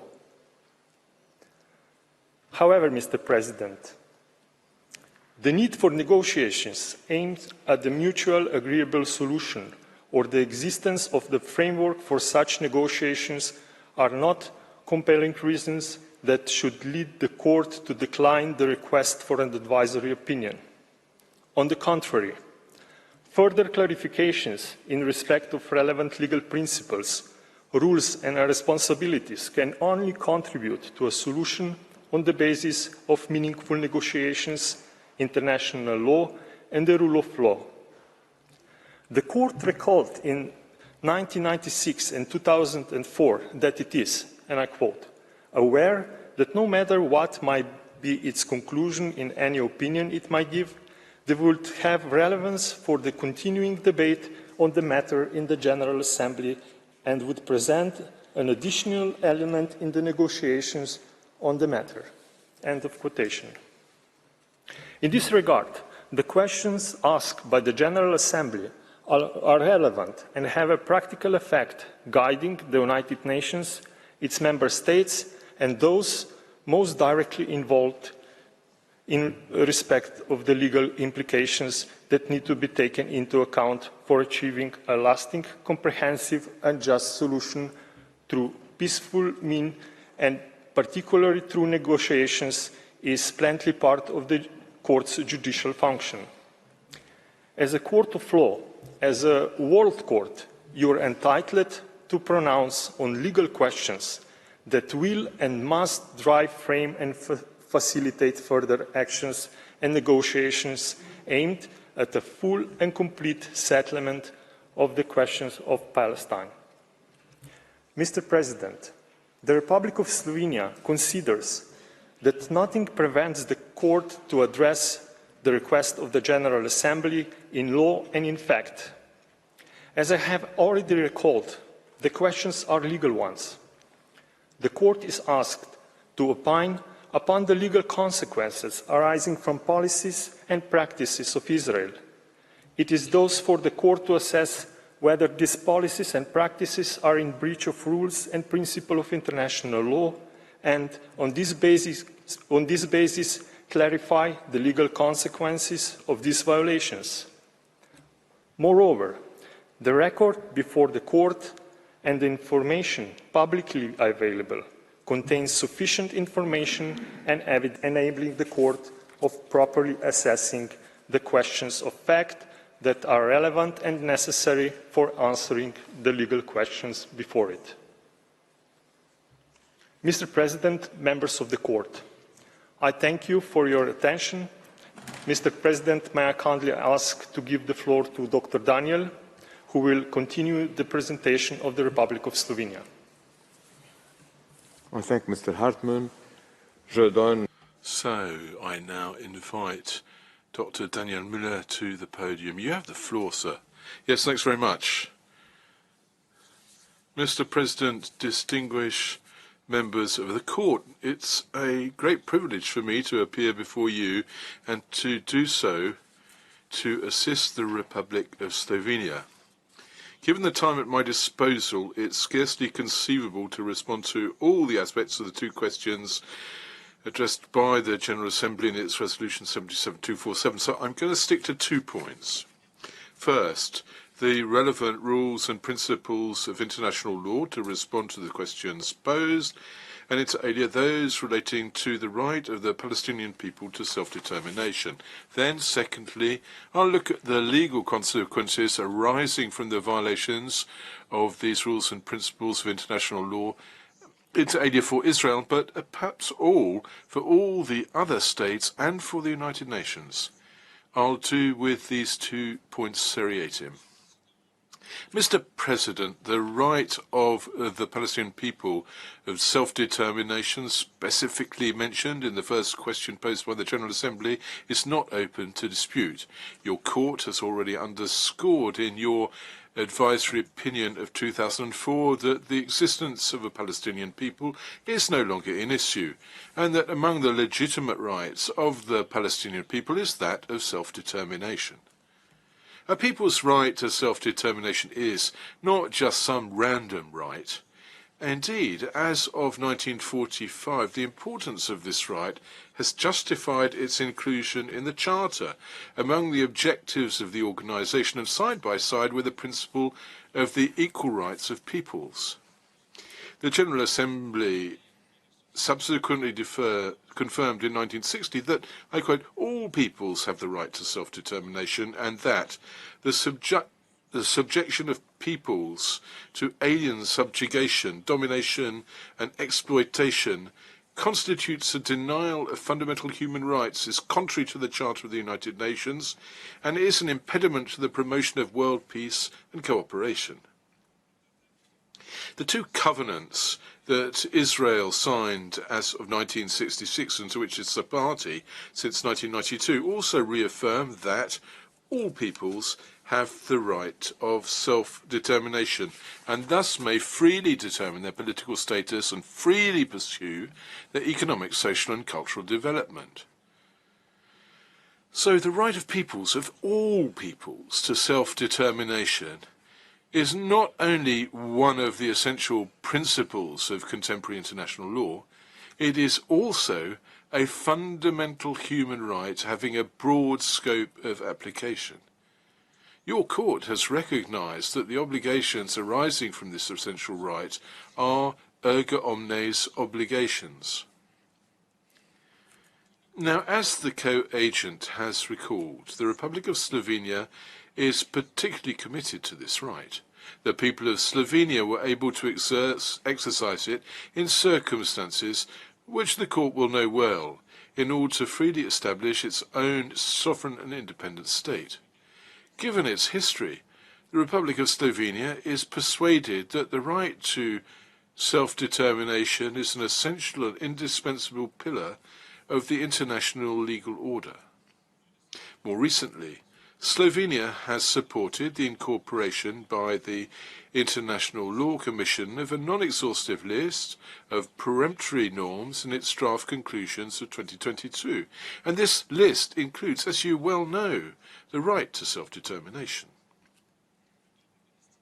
Now, to this day, the Palestinian people has been unable to fully exercise its inalienable right to self-determination.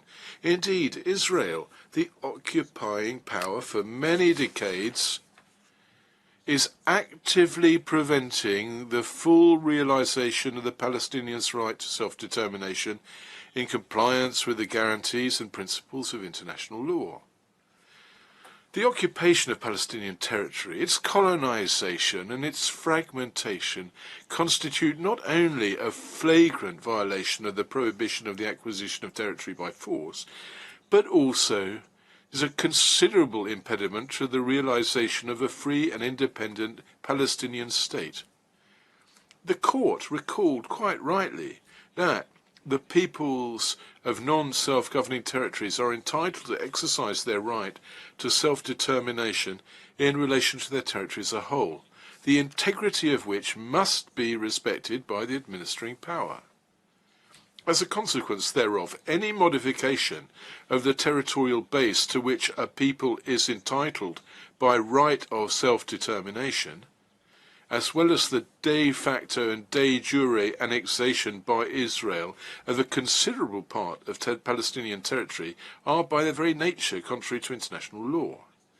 The need for respect and preservation of the territorial unity, contiguity and integrity of all of the occupied Palestinian territory, including East Jerusalem, recalled once again by the General Assembly in December last year, constitutes an essential condition for the Palestinian people to fully realize its right to self-determination and exercise its sovereignty over its territory.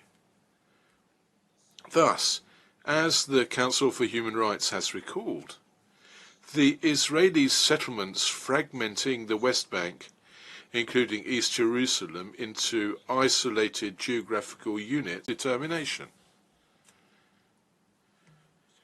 Mr. President, the right of the Palestinian people to self-determination is fundamentally hobbled by the prolonged occupation of Palestinian territory by the occupying power. and by the non-compliance with the obligations incumbent upon that power under the elementary rules of international humanitarian law. Palestinian territory remains under occupation within the meaning of international humanitarian law. The court established in its advisory opinion of 2004 that on account of this de facto situation, the relevant customary and conventional rules of international humanitarian law are applicable in occupied Palestinian territory, including East Jerusalem. So, international occupation law is based on the idea that occupation may only be a temporary and provisional situation. The occupying power does not acquire sovereignty over the territory it occupies and must administer it, taking due account of its specific legal status.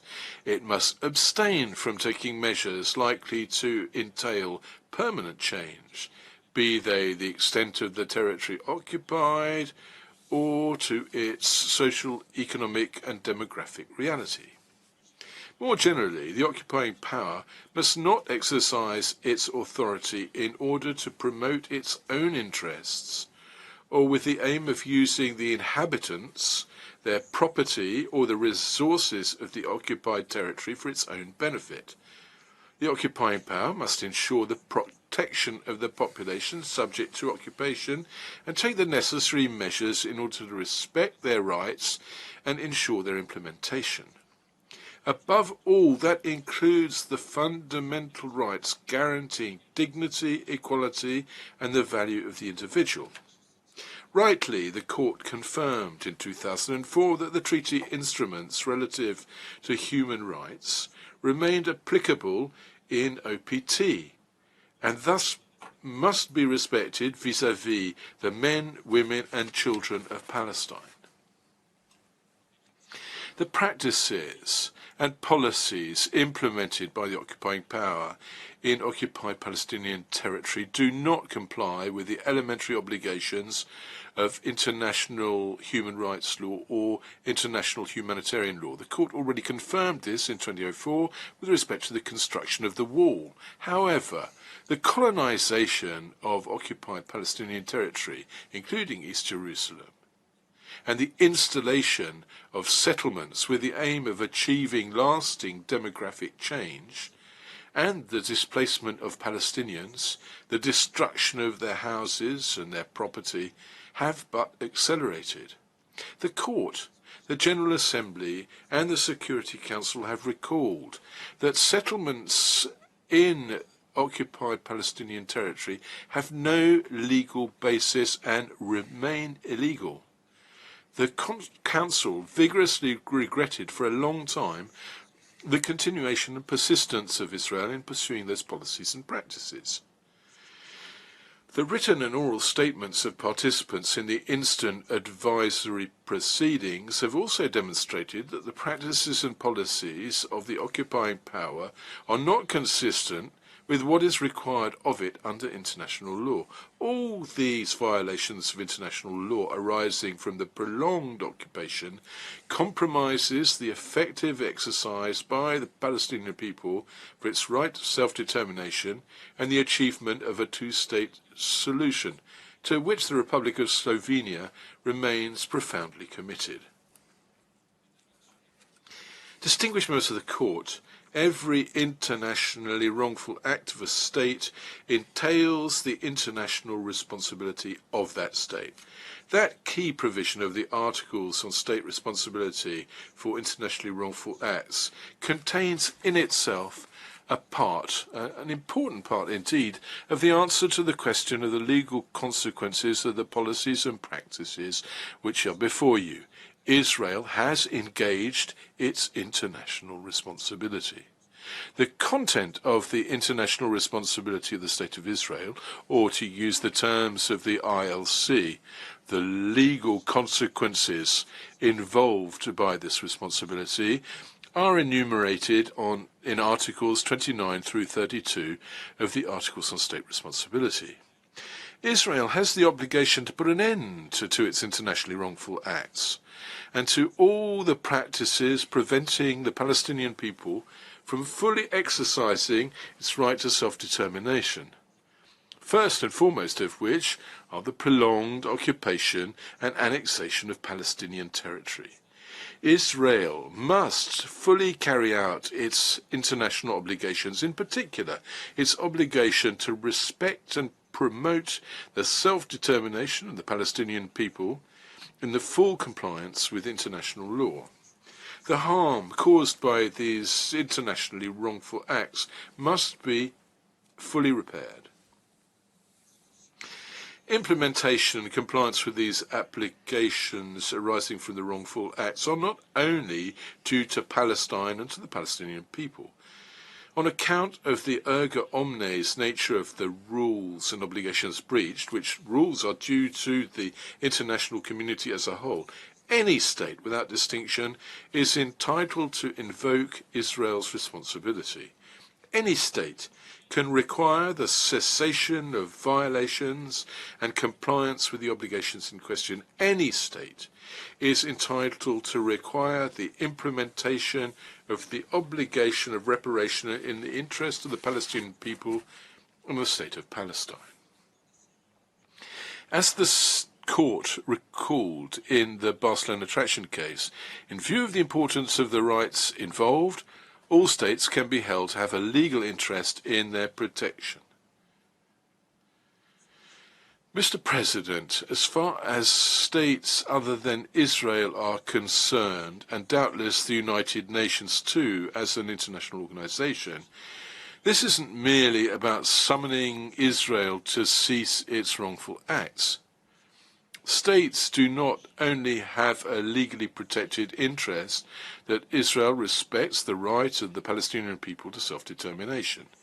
All states also have the duty, and the duty is to promote, through joint and separate action, realization of the principle of equal rights and self-determination of peoples in accordance with the provisions of the Charter, and to render assistance to the United Nations in carrying out the responsibilities entrusted to it by the Charter regarding the implementation of the principle. And that is rehearsing, you will have noted, the terms of Resolution 2625 of the General Assembly. In the same fashion, under the terms of Article 1, which is shared in all the 4 Geneva Conventions, the contracting states not only committed to respect the obligations arising from these treaties, but also to ensure respect of these obligations in all circumstances. The practices and policies impeding the realization of the right to self-determination of the Palestinian people cannot exempt the other states and the United Nations from these obligations.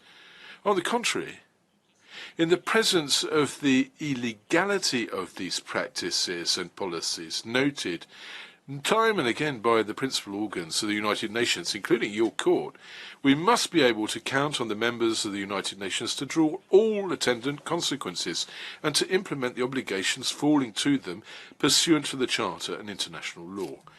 So that would imply for all states and for the United Nations to take the necessary measures to put an end to the tragic and above all illegal situation facing the Palestinian people, and which has faced them over decades.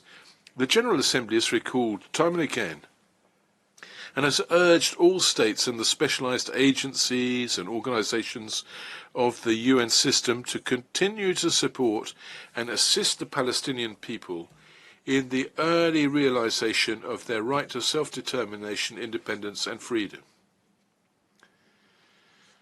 Furthermore, on account of the nature of the obligations in issue and their importance, states are not only held to cooperate to bring an end through lawful means these serious breaches, they are also under the obligation to not recognize the situation created by these breaches and must abstain from rendering any aid or assistance in maintaining this situation. The Court has already confirmed the relevance and existence of legal consequences for all states in its 2004 advisory opinion, and the General Assembly has requested all states members of the United Nations to comply with their legal obligations as mentioned in the advisory opinion, including those consistent with their obligations under international law and the relevant resolutions not to recognise and not to render aid or assistance in maintaining the situation created by measures that are illegal under international law, and to not aid them in this end. In order to comply with these obligations, all states must inter alia distinguish in their relevant dealings between the territory of the State of Israel and the territories occupied since 1967. As the Security Council recalled in its Resolution 2334 of 2016, referring all the while to your advisory opinion.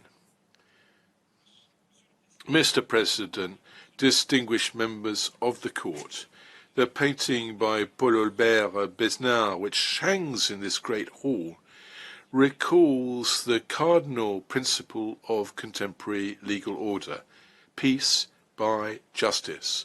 The Republic of Slovenia is firmly convinced that the scrupulous respect of international law, where the court is the principal judicial organ, can put an end to the unbearable and unacceptable situation in the region and work for a just and lasting peace in which every state in the area can live in security.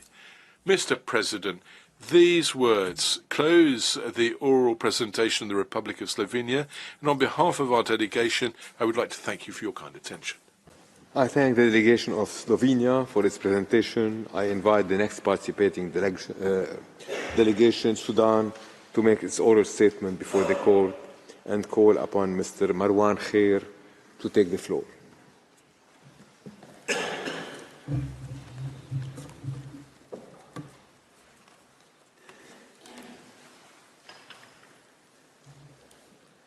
Mr. President, distinguished members of the Court, it's my honor and privilege to address the International Court of Justice on behalf of the Republic of the Sudan. I express gratitude to this Court for extending the opportunity for my country's participation in these advisory proceedings on the legal consequences arising from the policies and practices of Israel in the occupied Palestinian territory, including East Jerusalem.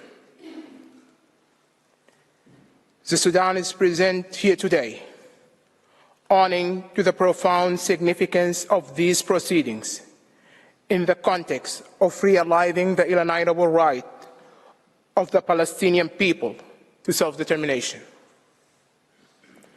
This matter has persisted on the United Nations agenda for several decades. The dire circumstances prevailing in the occupied Palestinian territory over the past decades, compounded by the current severe humanitarian crisis in Gaza Strip, underscore the profound jeopardy facing the fundamental rights of all people in the Middle East, particularly the Palestinians. Therefore, these oral proceedings assume critical importance in persuading the Court to exercise its jurisdiction and accept this request for an advisory opinion. The Sudan contains that such a stand by the principal judicial organ of the United Nations would convey a definitive message to both Israel and Palestine, urging them to redouble their efforts in achieving peace and security for the mutual benefit for their peoples.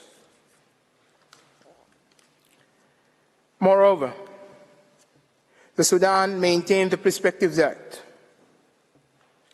in giving this advisory opinion, the Court would assume a crucial role in fostering justice, peace, and security, not only in Israel and Palestine, but also in the Middle East and beyond. Mr. President, in accordance with the rules of court, we will address the statement specifically to the issue that, from the perspective of the Sudan, remains a point of contention among the participants in these proceedings, whether or not the court should give the requested advisory opinion. The statement will be as succinct as possible within the limits of what is necessary for adequate presentation of the Sudan's contention at this hearing. Mr. President, I respectfully invite you to give the floor to Professor Raimondo, who will proceed with the delivery of this oral statement. Thank you, Mr. President. Thank you, members of the court. I thank Mr. Khair. I now give the floor to Mr. Fabian Raimondo. You have the floor, sir.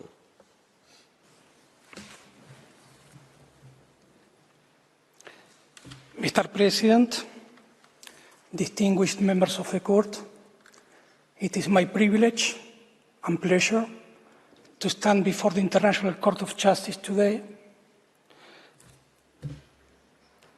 to address the issues of jurisdiction and admissibility of this request for an advisory opinion. The articulation of objections to the admissibility of a request for an advisory opinion from the General Assembly is not an uncommon occurrence in proceedings before this court. Nevertheless, the court has consistently dismissed such objections.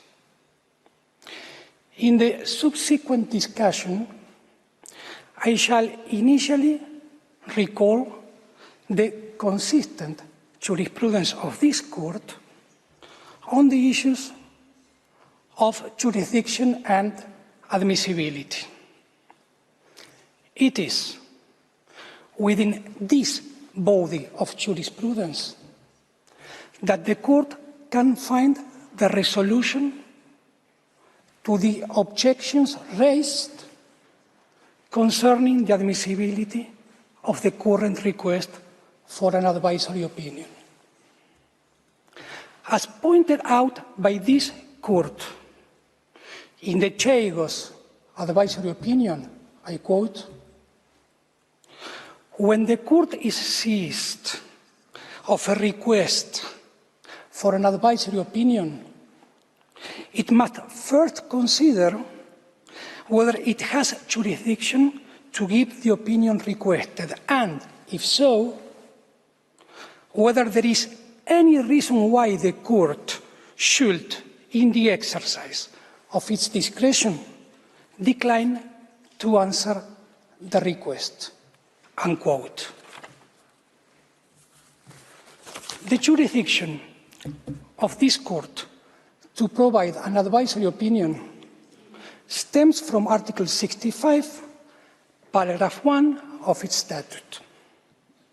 This article provides that the court may give an advisory opinion on any legal question upon the request of any body authorized by or in accordance with the Charter of the United Nations to make such a request. The General Assembly has the authority to request an advisory opinion according to Article 96, paragraph 1 of the Charter of the United Nations, and this article stipulates that the General Assembly has the power to ask the International Court of Justice to provide an advisory opinion on any legal question. In these proceedings, the court is first asked to determine the legal consequences arising from the ongoing violation by Israel of the right of the Palestinian people to self-determination from its prolonged occupation, settlement, and annexation of the Palestinian territory occupied since 1967, including measures aimed at altering the demographic composition, character, and status of the Holy City of Jerusalem, and from its adoption of related discriminatory legislation and measures. Next, the court is asked how said policies and practices affect the legal status of the occupation and what legal consequences ensue for all states and the United Nations from this status. Mr. President, members of the court, it is evident that these questions concern the legal consequences of violations of international law that have been recognized as such by the Security Council and the General Assembly, among other United Nations organs and bodies, as well as to the legal status of the occupation in view of those violations and the legal consequences of its illegality. The General Assembly requests the Court to answer these questions in accordance with, inter alia, the rules and principles of international law, international humanitarian law, and international human rights law. For these reasons, the Sudan believes that the request has been made in accordance with the Charter and that the questions submitted to the Court are legal in character. I shall now proceed to the issue of the admissibility of the request. As recalled by the Court in the Chagos advisory opinion, I quote, "The fact that the Court has jurisdiction does not mean, however, that it is obliged to exercise it," unquote. According to consistent jurisprudence of this Court, the discretion whether or not to respond to a request for an advisory opinion exists to safeguard the judicial function of the Court as the principal judicial organ of the United Nations. However, the Court is aware that its reply to a request, I quote, represents its participation in the organization and, in principle, should not be reviewed, end of quote. It is an established jurisprudential principle that this Court may decline to respond to a request for an advisory opinion falling within its jurisdiction only in the presence of compelling reasons. The pertinent query at hand is whether there exists any compelling reason for this Court to decline to respond to the request referred by the General Assembly. Some participants in these proceedings have indeed alleged the existence of such reasons. The grounds most frequently invoked in these proceedings include, firstly, the contention that providing the opinion would prejudice the negotiation process between the parties involved in the underlying dispute. Secondly, the argument that admitting the request would be incompatible with the principle of consent in judicial settlement.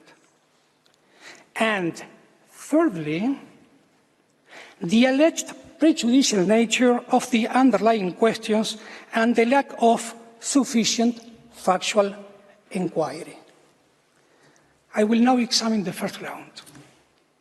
This ground was raised by Canada, Hungary, Israel, Italy, and Zambia, among others. Thus, for example, in the opinion of Italy, I quote, "An advisory opinion by the court might reduce the flexibility of the parties in dealing with present circumstances and long-term prospects, and therefore would not contribute to move the process closer to a mutually agreed solution." End of quote.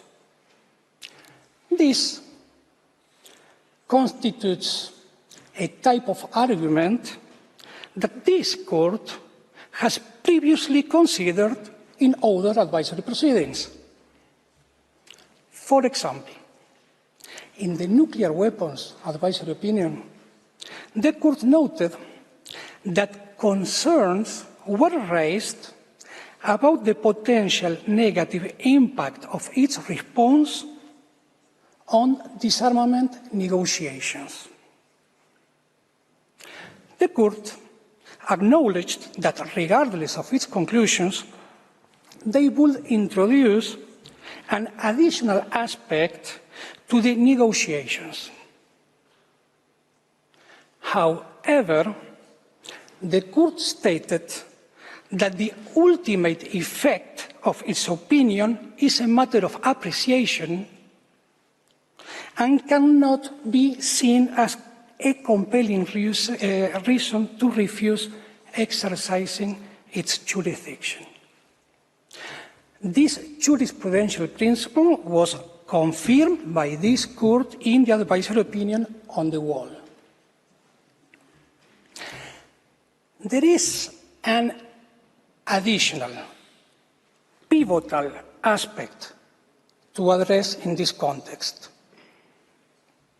The two questions central to the ongoing advisory proceedings to the existing conditions in the occupied Palestinian territory.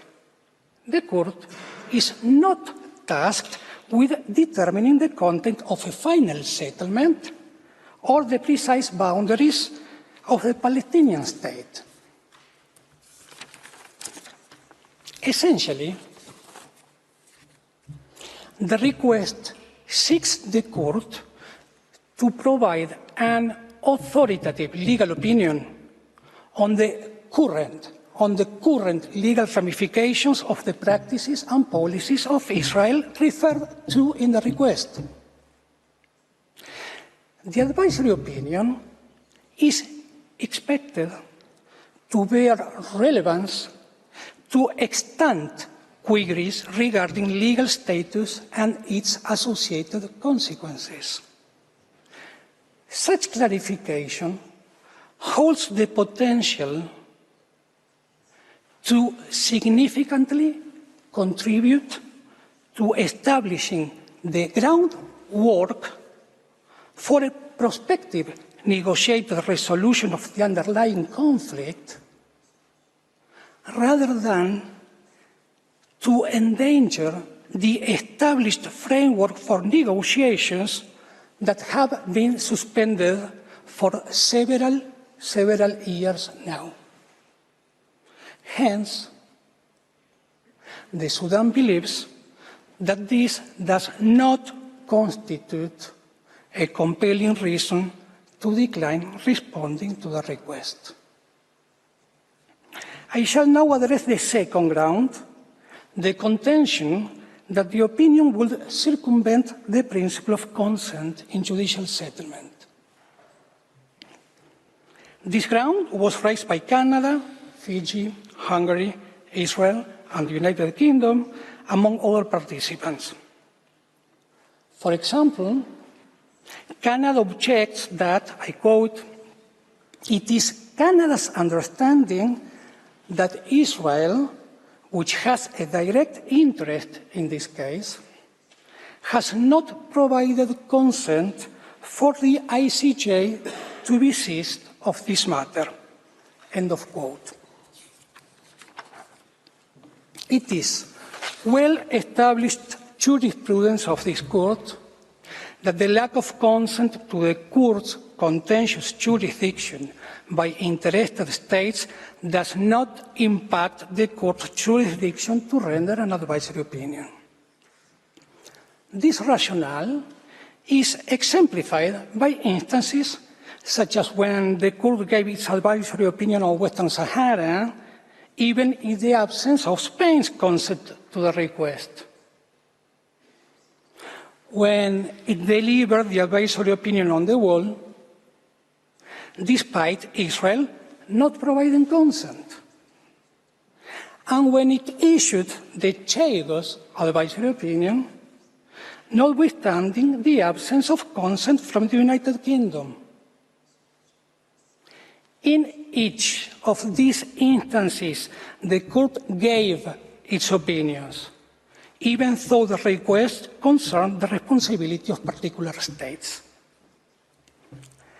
As this court said in Western Sahara, I quote, "In the present case, Spain is a member of the United Nations and has accepted the provisions of the Charter and Statute. It has thereby, in general, given its consent to the exercise by the court of its advisory jurisdiction." Unquote. In the Sudan's view, the same rationale applies in the current advisory proceedings. The General Assembly has consistently played a crucial role in matters concerning Palestine, as evident from the documentation presented in the Secretary General's dossier before this court. The Palestinian people are yet to realize their right to self-determination, a fact that no state can plausibly contest. Therefore, the Sudan believes that the objection to the General Assembly's exercise of its competence in the realm of self-determination and its consideration of the situation in Palestine is unpersuasive.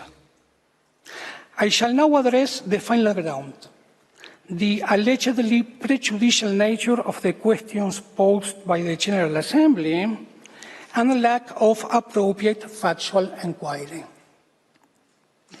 This ground was raised by Israel in the following terms, I quote, "The tendentious questions placed before the court not only distort the factual reality, they fundamentally misrepresent the legal reality as well." End of quote. In the same vein, another participant in the proceedings, the United Kingdom, posits that the request is inadmissible on the ground that, I quote, "the court cannot be confident that it will have a complete or accurate evidential picture before it." End of quote. Further, in this regard, the United Kingdom contends that, I quote again, "insofar as Israel does not participate in the advisory proceedings by furnishing evidence relevant to the request, the court will lack material explaining the Israeli side of the picture." End of quote. Nevertheless, it is imperative to recall that in the overwhelming majority, if not all, of the opinions rendered by this court, reliance on public information derived, for instance, from United Nations organs or specialized agencies has been a standard practice. In part 2 of the dossier of materials before this court, there are many reports of competent United Nations bodies, such as the Special Rapporteur on the Situation of Human Rights in the OPT, the High Commissioner for Human Rights, and several human rights treaty bodies. Hence, in the Sudan's view, all these reports provide the court with sufficient information on the facts before it to give the requested opinion. Mr. President, members of the court, I express my gratitude for your attentive consideration, and I respectfully invite you to request Mr. Hare to deliver the concluding remarks of the oral statement on behalf of the Sudan. I thank Mr. Raimondo. I now give the floor back to Mr. Khair. You have the floor, sir.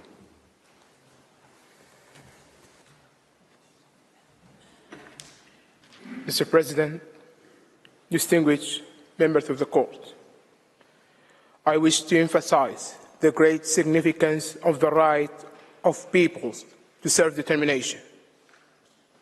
In advisory proceedings conducted before this court, wherein the exercise of this right was a pivotal concern, the court's opinion emerged out of fundamental elements shaping the legal framework for resolving the underlying disputes, such as the one concerning Namibia.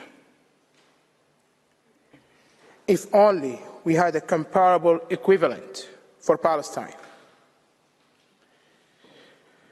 The successful resolution of the protracted dispute surrounding Namibia can be largely attributed to the court's judicial task. It's respectfully suggested that you should persist in fulfilling that role in the present advisory proceedings. In the light of the foregoing, the Sudan concludes that the court not only has jurisdiction to give the advisory opinion requested by the General Assembly, but also that there is no compelling reason for this court to use its discretionary power not to give the opinion. Thank you, Mr. President. Thank you, members of the court. I thank the delegation of Sudan for its presentation. Before I invite the next delegation to make its oral statement, the court will observe a break for 10 minutes. The sitting is suspended.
Please be seated. The sitting is open.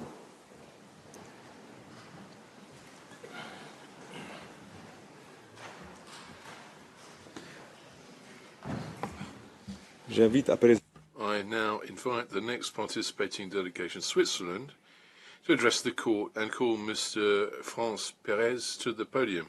Sir, you have the floor. Mr. President, distinguished members of the court, it's an honor for me to appear before you on behalf of the Swiss Confederation. The terrorist attacks perpetrated by Hamas and other armed groups on the 7th of October 2023, firmly condemned by Switzerland, and the ensuing violent confrontation in Gaza are today in all our minds. They contribute to polarizing even further positions within the international community and undermine the prospect of a negotiated two-state solution. This potentially makes the task of the court more arduous, but also more necessary than ever. Our presentation will not concentrate on the terrible events of 7th of October and the situation that flows from it, but on the legal questions as posed to the court on 30th December 2022, which relate to the status of prolonged occupation. Israel has legitimate security concerns, but also the obligation to comply with international law. Similarly, the Palestinian people has the right to self-determination with the aim of living in peace, and Palestine has the obligation to respect international law, and fair and lasting solution can only be achieved on the basis of the rules of international law. A good understanding of the content of the obligations under international law is therefore a precondition for negotiating a solution that reflects the legitimate interests of both parties. Thus, it's therefore essential to better understand the legal questions relating to measures taken within the framework of the prolonged occupation of Palestinian territory. The opportunity for the court to provide an impartial response based on international law to the questions posed by the General Assembly and thereby provide a basis for a negotiated solution therefore remains essential.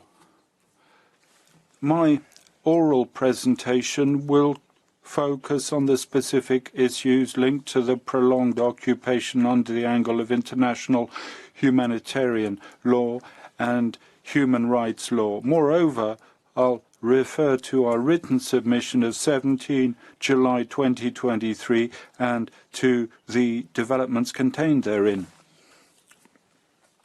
The law of the occupier and the legality of occupation are two distinct questions. The law of occupation applies independently of the question of the legality of occupation. Occupation is a situation that is governed by international humanitarian and human rights law, whereas the legality of it is governed by the UN Charter. The potentially illegal character of an occupation must not call into question the fundamental separation between jus ad bellum and jus in bello. The right of occupation continues to apply in Palestinian territory, irrespective of the question of the legality of the occupation. As such, the prolonged character of an occupation has no incidence on its conformity with jus in bello. No provision of humanitarian law prohibits prolonged occupation. What's more, prolonged occupation remains governed by humanitarian law, supplemented by human rights law, irrespective of a de facto possible annexation. Nevertheless, occupation is understood as a temporary situation. Occupation that is prolonged may lead to a tension between, on the one hand, the obligation for the occupier to maintain the status quo ante, on the other hand, to ensure the well-being of the occupied population. It is this tension and its legal consequences that I'd like to deepen within the framework of this oral submission. To do this, I'll begin by generally addressing the prolonged occupation and the challenges it poses from the standpoint of humanitarian and human rights law. Next, I'll analyze three concrete areas illustrating this tension: the need to interpret and apply contemporary international law in an evolving and systemic manner to ensure protection and well-being of the population. The concrete areas addressed are firstly the legislative administrative competences of the territory, secondly access to items that are indispensable to the survival of the population and protecting dignified life, and lastly, use of force in occupied territory. Allow me, first of all, to address the legal challenges posed by prolonged occupation. The rules of the law of occupation were not developed to regulate situation of occupations lasting several decades. They're based on four fundamental principles that underscore the necessary temporary nature of occupation and to establish a balance between military and humanitarian necessity. Firstly, the occupier doesn't acquire sovereignty over the territory he occupies. Unilateral measures calling into question the territorial status quo are therefore never admissible. A modification of the status of occupied territories can only be envisaged within the framework of a negotiated solution. Secondly, the occupier must maintain the status quo ante and not take measures that might lead to permanent changes, in particular from the social, economic and demographic standpoint. Thirdly, the occupier must maintain security and public order in the occupied territory and administer it in order to ensure the protection and well-being of protected persons. Fourthly, the occupier must not exercise his authority for the purposes of serving his own interests, that of his territory or his population. Within the framework of a prolonged occupation, tensions might indeed appear between these four principles. For example, the well-being of the civilian population might necessitate changes to the status quo. In this context, there's a need to distinguish clearly unlawful situations that undermine the status quo, such as, for example, settlements, from those where the status quo would in fact be maintained to the detriment of the population of the occupied territory. In this case of a prolonged occupation, it is vital that the maintenance of the status quo should not be understood as a freeze on the situation, but as signifying that the populations of occupied territories must continue to be able to live a normal as life as possible in dignity. Occupied territories must not remain frozen in time, but be able to move with their time.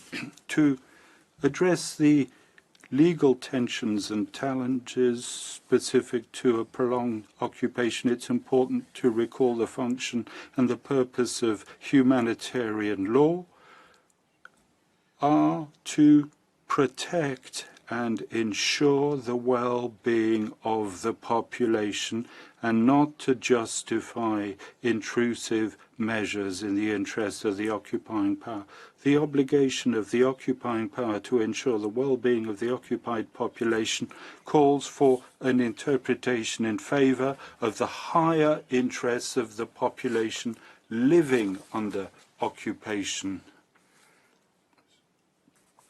In order to resolve the tension between the aforementioned principles and better determine the legality of measures taken by the occupier during a prolonged occupation, I suggest three criteria derived from a combined interpretation of humanitarian and human rights law. Firstly, the adoption of specific measures going a priori against the obligation of maintaining the status quo to serve the interests of the occupier is not admissible except for overriding security reasons, and as long as the well-being of the population is not affected in a disproportionate manner over the long term included. Secondly, specific measures running counter to the obligation to maintain the status quo can be adopted if they benefit the population of the occupied territory,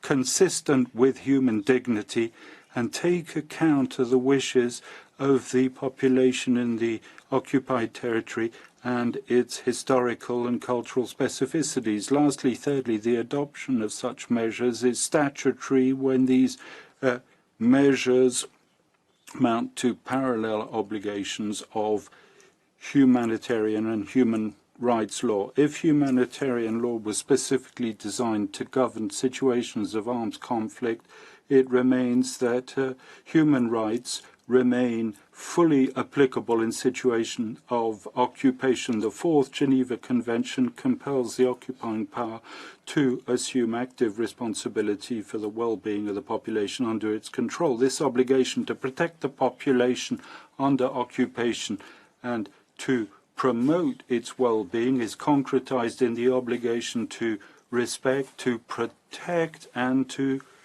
fulfill the human rights of the occupied population. The characterization under humanitarian law of lex specialis must therefore not be construed as meaning that this law overrides human rights. In principle, there's no direct contradiction between the obligations arising out of humanitarian law and human rights law. On the contrary, humanitarian and human rights law are mutually reinforcing. Thus, Article 27 of the Fourth Geneva Convention requires that the fundamental rights of protected persons be respected in all circumstances. It proclaims the respect of the human person and the inalienable right of its fundamental rights. In the event of prolonged occupation, the relevance of human rights is all the more significant. The logic of humanitarian law is aimed at immediately ensuring the essential minimum needs of the population. This must be supplemented by the need of ensuring over the long term a dignified life. Thus, the balance between humanitarian and human rights law fluctuate with the prolonged character of an occupation. The longer the occupation is prolonged, the more the respect for and guarantee of human rights are important.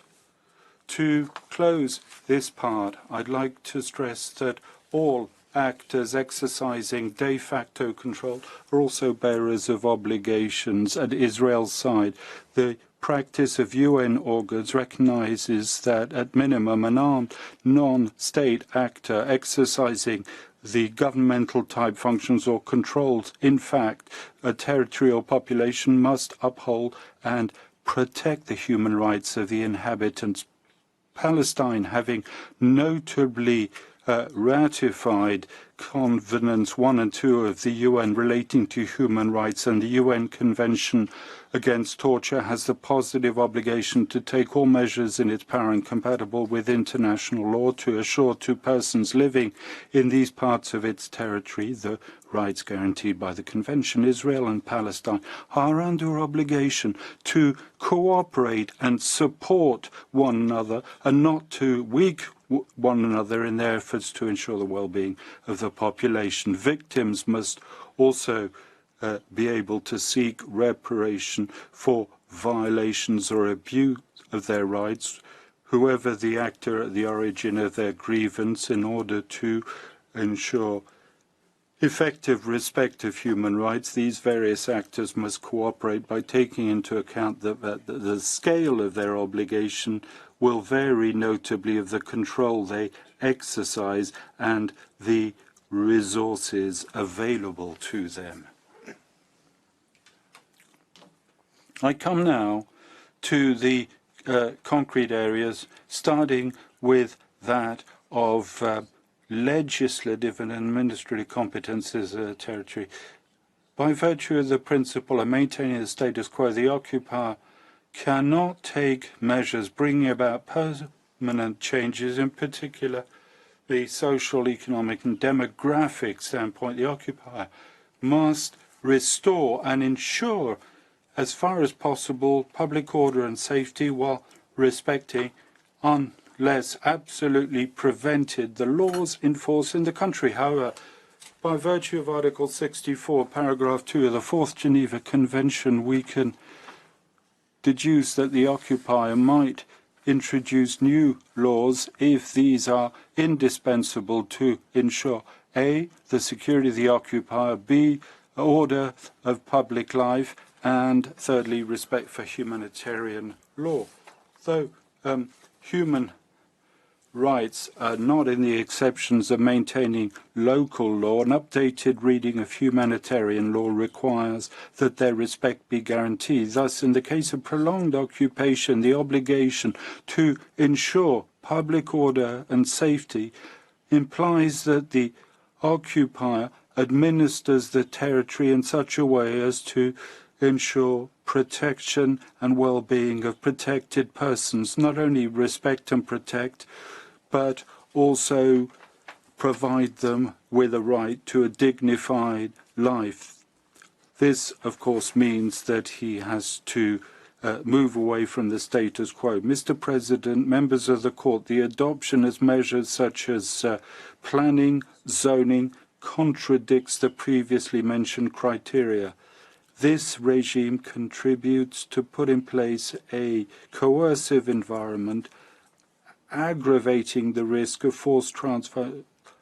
Aside from the fact that this regime calls into question the territorial and demographic status quo by promoting Israeli settlements, it cannot be justified under security requirements because it excessively affects the well-being of the population and is discriminatory. In the event of prolonged occupation, the occupier is required, on the contrary, to encourage planning and development of the occupied territory as a priority through local authorities and institutions in favor of the local population. This requires, Mr. President, members of the court, a cooperation with local institutions, support and a strengthening of the latter and not their erosion.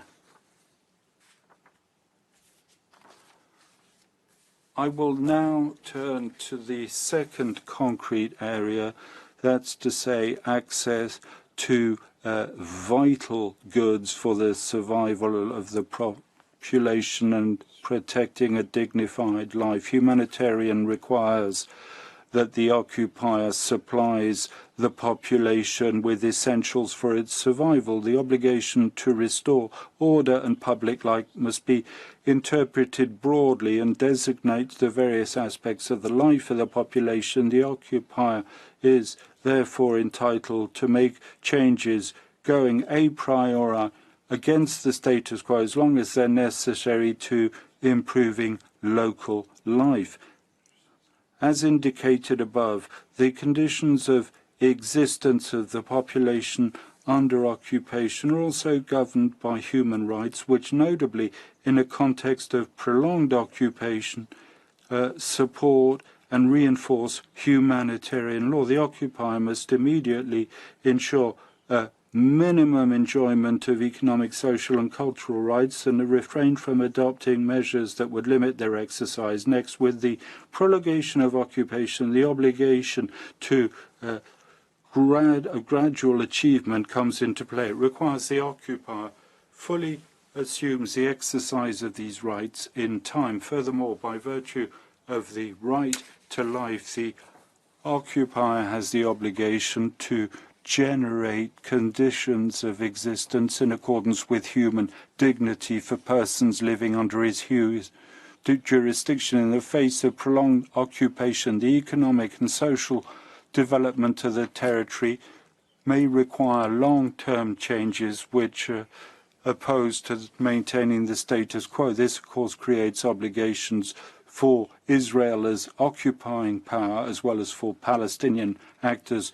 Mr. President, members of the court, these regressive measures and the use of resources on Palestinian and on occupied Palestinian territory, regressive measures and the use of resources of the occupied Palestinian territory for the needs of the occupier clearly run counter to the previously mentioned criteria. They require modifications of the status quo for the interests of the occupier to the detriment of the Palestinian population. Furthermore, the absence of a gradual realization of human rights is an issue of concern.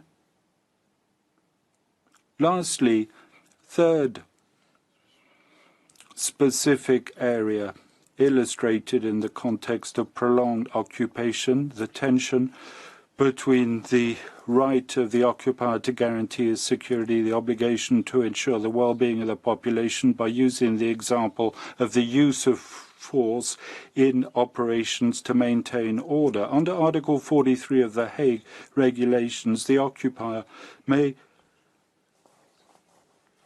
use force to restore and ensure, as far as possible, public order and safety. However, such a use of force should not be a matter for the conduct of hostilities. Article 43 is but a referral to rules of maintaining order that form part of human rights and the right to life.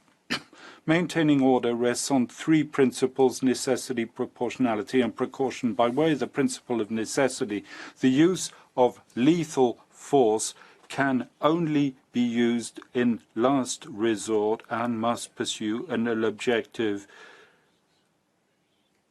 goal, such as self-defense or to defend a third party in the event of imminent threat to life. This imminence criteria is strict and cannot authorize use of force preventively. Furthermore, the use of force must always be individualized. A crowd of demonstrators cannot be considered as such as a threat to life. Furthermore, a differentiated use of force must be used if possible. This requires supplying appropriate equipment and weapons for maintaining order, including water cannons, batons, and rubber bullets. By virtue of the principle of proportionality, the degree of force used must be strictly proportionate to the gravity of the offence and the legitimate goal to be reached. Incidental losses are generally not tolerated, and the life of persons who disrupt order must be taken into consideration when weighing up the interest. By virtue of the precautionary principle, law and order operations must be planned with the goal of avoiding the use of lethal force. All this is removed from a logic specific to the conduct of hostility. In the context of occupation that is prolonged, maintenance of order is applied by default.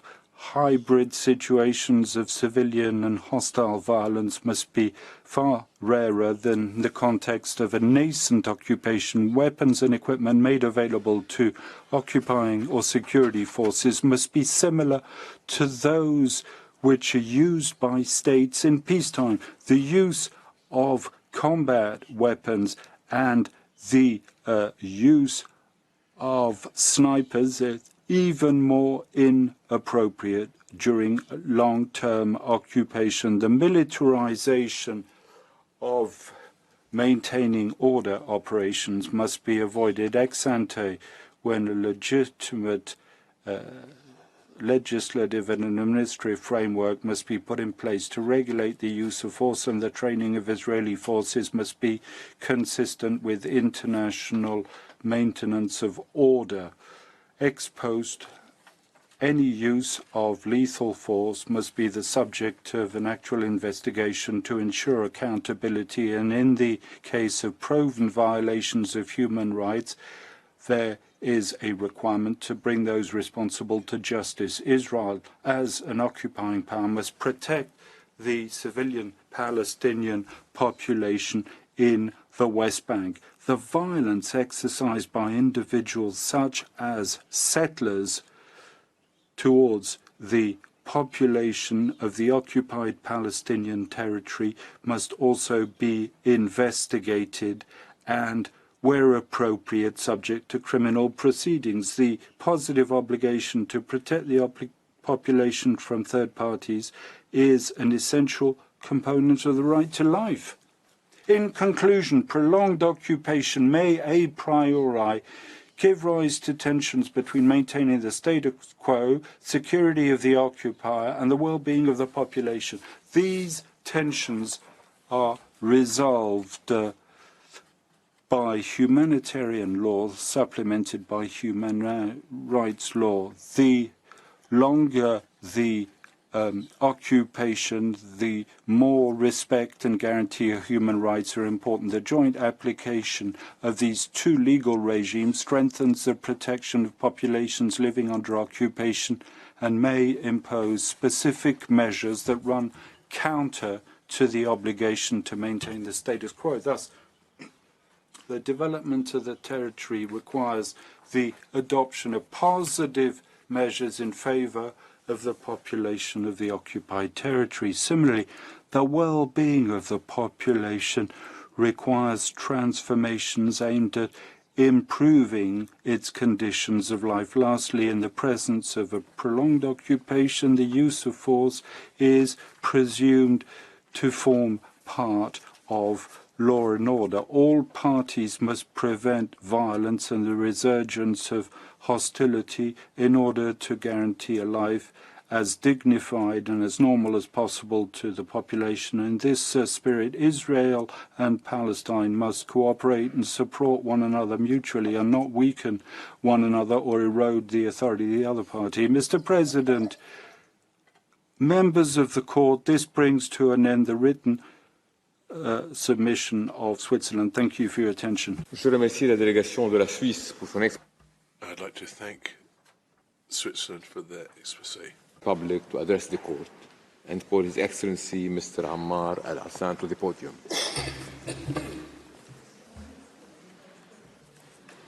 Mr. President, distinguished members of the esteemed court, it is an honor and privilege to address the esteemed court today on behalf of the Syrian Arab Republic at a very sensitive time, while the Palestinian people find themselves with no real protection. In this oral statement, I will present my country's position regarding the questions related to this case in accordance with what was stipulated in the relevant General Assembly resolution. Out of respect for the time allotted to me by the esteemed court, I will get straight into presenting my country's legal position. Mr. President, distinguished members of this honorable court, the theory of occupation in principle contradicts all the values, ethics, laws, and charters that humanity has established throughout its long history. In order to preserve human dignity and sanctity, to maintain international peace and security, and to save the world from the scourges and sufferings of wars. In fact, the crime of occupation has been and continues to be the most serious and heinous crime in the history of mankind, taking into consideration the occupation's flagrant violation of the Charter of the United Nations, the provisions of international law, international human rights law, and international humanitarian law, and all international charters and customary rules. In fact, occupation acts primarily on the basis of usurping land by force, which is essentially prohibited under international law and the provisions of the Charter. It also acts on the basis of suppressing the will of the people, seeking to degrade their dignity and deprive them of their basic rights. Today, the practices of Israel, the occupying power, are definitely the clearest reflection, unfortunately, of the failure of the international community to prevent heinous crime of occupation and to ensure the implementation of the relevant resolutions of Security Council, General Assembly, and the Human Rights Council. The Syrian Arab Republic stresses the need to hold Israel accountable for its grave and continuing violations of the provisions of international law, the Charter of the United Nations and its relevant resolutions, and the provisions of international humanitarian law, including provisions in Section 3 of the Fourth Geneva Convention of 1949, Article 47, and what follows. Mr. President, distinguished members of the Court, we are here today to make sure that they, the occupiers, do not get away with impunity. The first question before the distinguished Court today relates to one of the most important and noble human rights, which is the eternal and fundamental right to self-determination. The right to self-determination is a fundamental human right that is enshrined, among other international instruments and conventions, in Article 1, Paragraph 2 of the Charter of the United Nations, providing that each state shall, and I quote, refrain from any forced action depriving peoples of their right to self-determination, freedom, and independence, end of quote. And that each state shall, again I quote, encourage through joint and unilateral action the realization of the principle of self-determination of peoples, end of quote. This right is also reiterated and affirmed in common Article 1 between the Covenant on Economic, Social and Cultural Rights and the International Covenant on Civil and Political Rights, which obliges states that are parties to these covenants to promote the realization and respect of this right in accordance with the provisions of the Charter of the United Nations. Israel violates this right through, for example, the establishment and continued expansion of illegal settlements in the occupied Palestinian territories, including Jerusalem.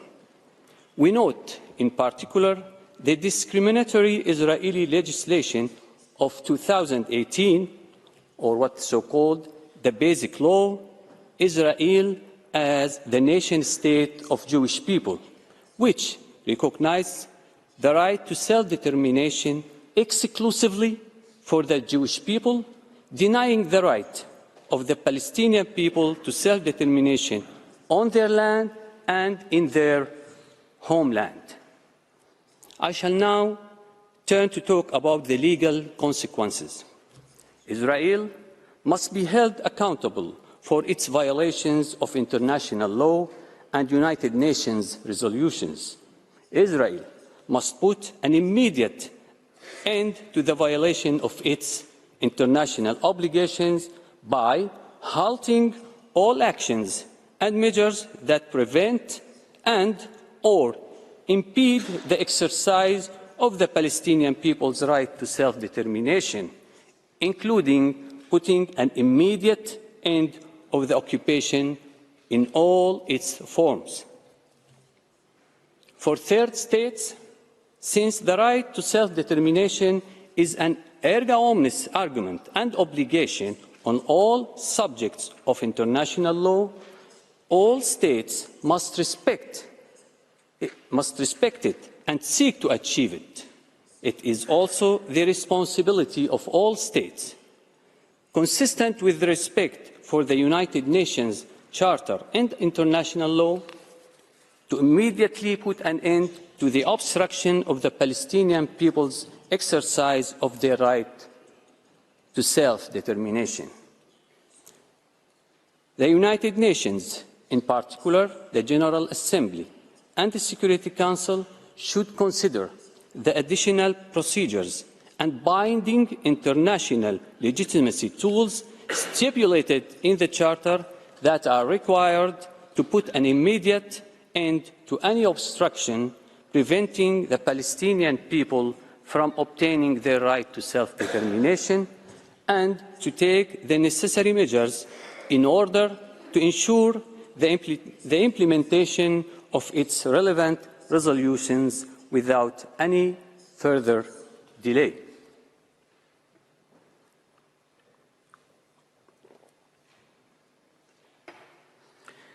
With your permission, Mr. President, I shall delve into the part of the question regarding prolonged occupation, settlement, and annexation, along with changing the demographic composition. The illegal Israeli settlements and the system associated with them are based actually on a dual process. On one hand, the forced displacement of Palestinians and the confiscation of their lands, and on the other hand, the transfer of Israeli settlers and the construction and expansion of settlements on confiscated lands. International humanitarian law prohibits the forced displacement of the occupied people and the transfer of citizens of the occupying power to the occupied territories, as confirmed by Article 49 of the Fourth Geneva Convention, that provides for the protection of civilians in the time of war. Thus, forced displacement and transfer of citizens by the occupying power constitute grave violations under Article 147 of the aforementioned Convention. Indeed, the actual annexation of parts of the occupied Palestinian land is embodied through a continuous gradual process involving the implementation of many measures and actions that include, among others, settlements' size, infrastructure, and location, which indicate the purpose to make them sustainable. Israeli government plans and directives that allowed the establishment and expansion of settlements. The legislation that enacted a dual legal system in the occupied territories in favor of the settlers at the expense of the occupied people, including the Basic Law of 2018, aka Israel as the nation state of the Jewish people. Another example, public statements of Israeli officials demonstrate to the fact that the settlement and the system associated with them constitute a deliberate policy of obtaining a permanent presence for the annexation of the territories, and confirm that the actual annexation had already taken place. The guidelines and coalition agreements of the new Israeli occupation authorities, sworn in on the 29th of December 2022, in which they explicitly declare that the Jewish people have an exclusive and indisputable right to all areas of Israel, and undertake to strengthen and develop settlements throughout what they called the land of Israel, in the Galilee, the Negev, the West Bank, and in the occupied Syrian Golan, despite the confirmation by the United Nations Security Council Resolution 497 of 1981 that provides, and I quote, "The Israeli decision to impose its laws, jurisdiction and administration in the occupied Syrian Golan Heights is null and void and without international legal effect." End of quote. Mr. President, distinguished members of the Court, in 1980, the Israeli Knesset adopted the Basic Law on Jerusalem, which states that Jerusalem, whole and united, is the capital of Israel, effectively annexing the city in flagrant violation of international law and of the city's own international status. In response, the United Nations Security Council adopted Resolution number 478, which declared that, again I quote, "All legislative and administrative measures and actions taken by Israel, the occupying power, which have altered or purport to alter the character and status of the holy city of Jerusalem, and in particular the recent Basic Law on Jerusalem, are null and void and must be rescinded forthwith." Mr. President, since then, the Israeli occupation authorities have worked to consolidate further annexation instead of reversing it. I shall now talk about the legal consequences. Israel is obliged to immediately stop all its violations of its legal obligations in Jerusalem and all other occupied Palestinian territories. The cessation of such violations entails, inter alia, the dismantling of illegal structures, including settlements and the apartheid wall, the cancellation or the activation of all legislative and regulatory acts adopted by Israel with the aim of building illegal settlements and normalizing said system. Also, Israel is obliged to make reparation for the damage caused to individuals concerned through restitution and compensation. Regarding the legal consequences for third states, the United Nations General Assembly, in its resolution 77/25, called on all states, inter alia, first, not to recognize any alterations to the pre-1967 borders and to ensure that agreements with Israel do not imply recognition of Israeli sovereignty over the territories occupied by Israel in 1967. Second, not to provide aid or assistance to illegal settlement activities, specifically with settlements in the occupied Arab territories of Palestine and the Golan, in line with Security Council Resolution 465 of 1980.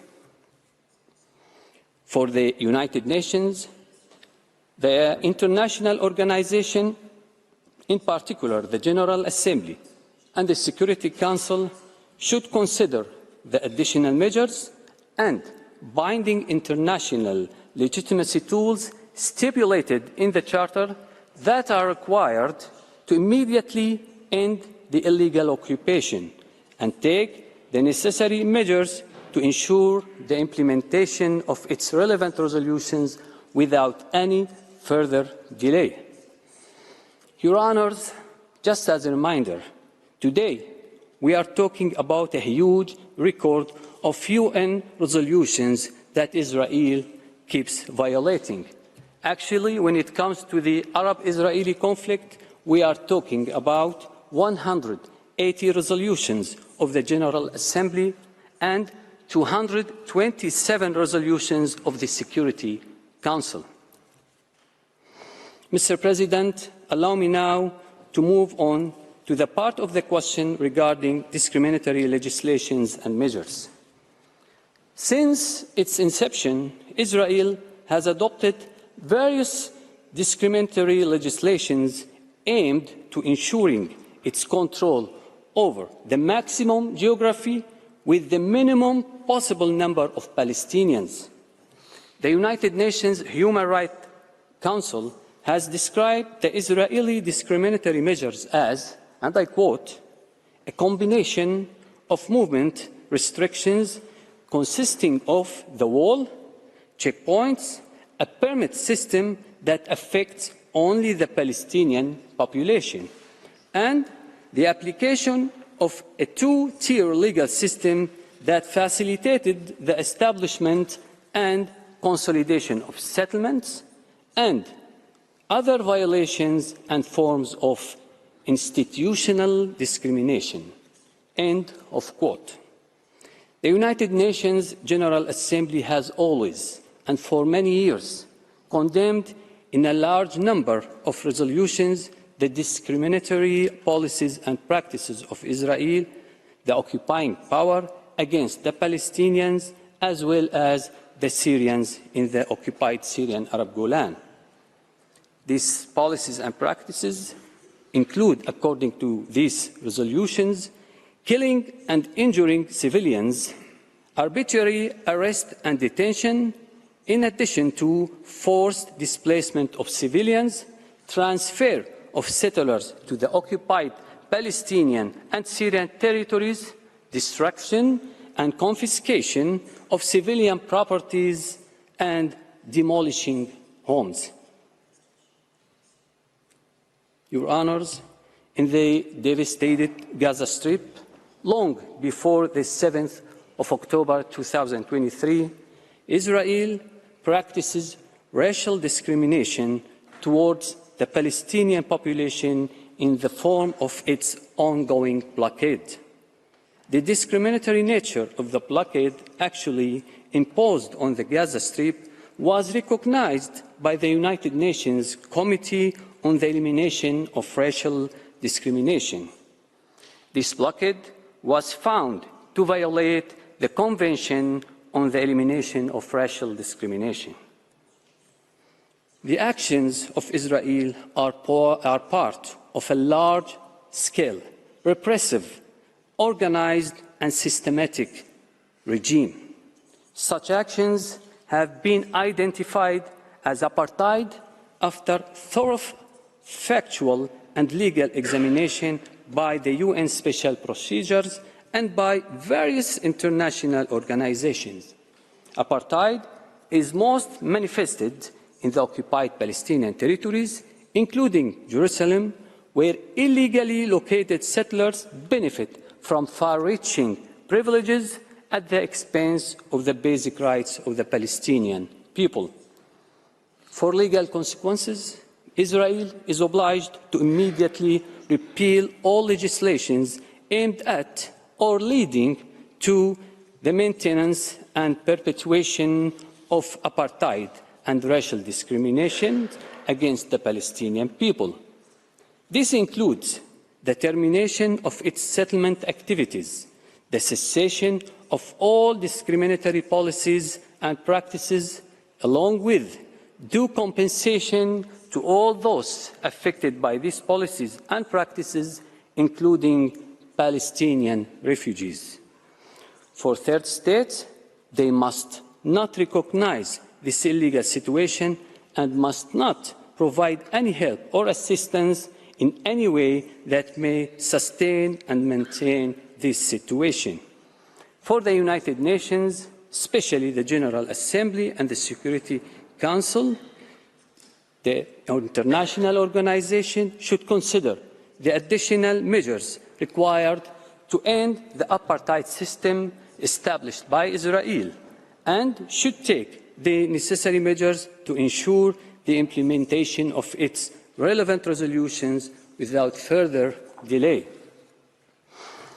After this review, allow me, Mr. President, to present my country's legal position on the second question presented before the distinguished court in accordance with the relevant General Assembly resolution. It's about illegal status of occupation. The acts and practices of occupying powers are strictly regulated by international law and international humanitarian law. Article 49, paragraph 6 of the Fourth Geneva Convention stipulates that, and I quote, "The occupying power shall not deport or transfer parts of its civilian population to the territories it occupies." End of quote. While the occupying power is obliged under international law to administer the territory for the benefit of the people under its occupation, Israel administers the territory only for the benefit of its settlers, and even to ensure the sustainability of the illegal occupation of others' land. While annexations or claims of sovereignty over territories under the interim administrative authorities of the occupying power are strictly prohibited, Israel has sought to exercise fait accompli sovereignty over Jerusalem and the occupied Arab territories.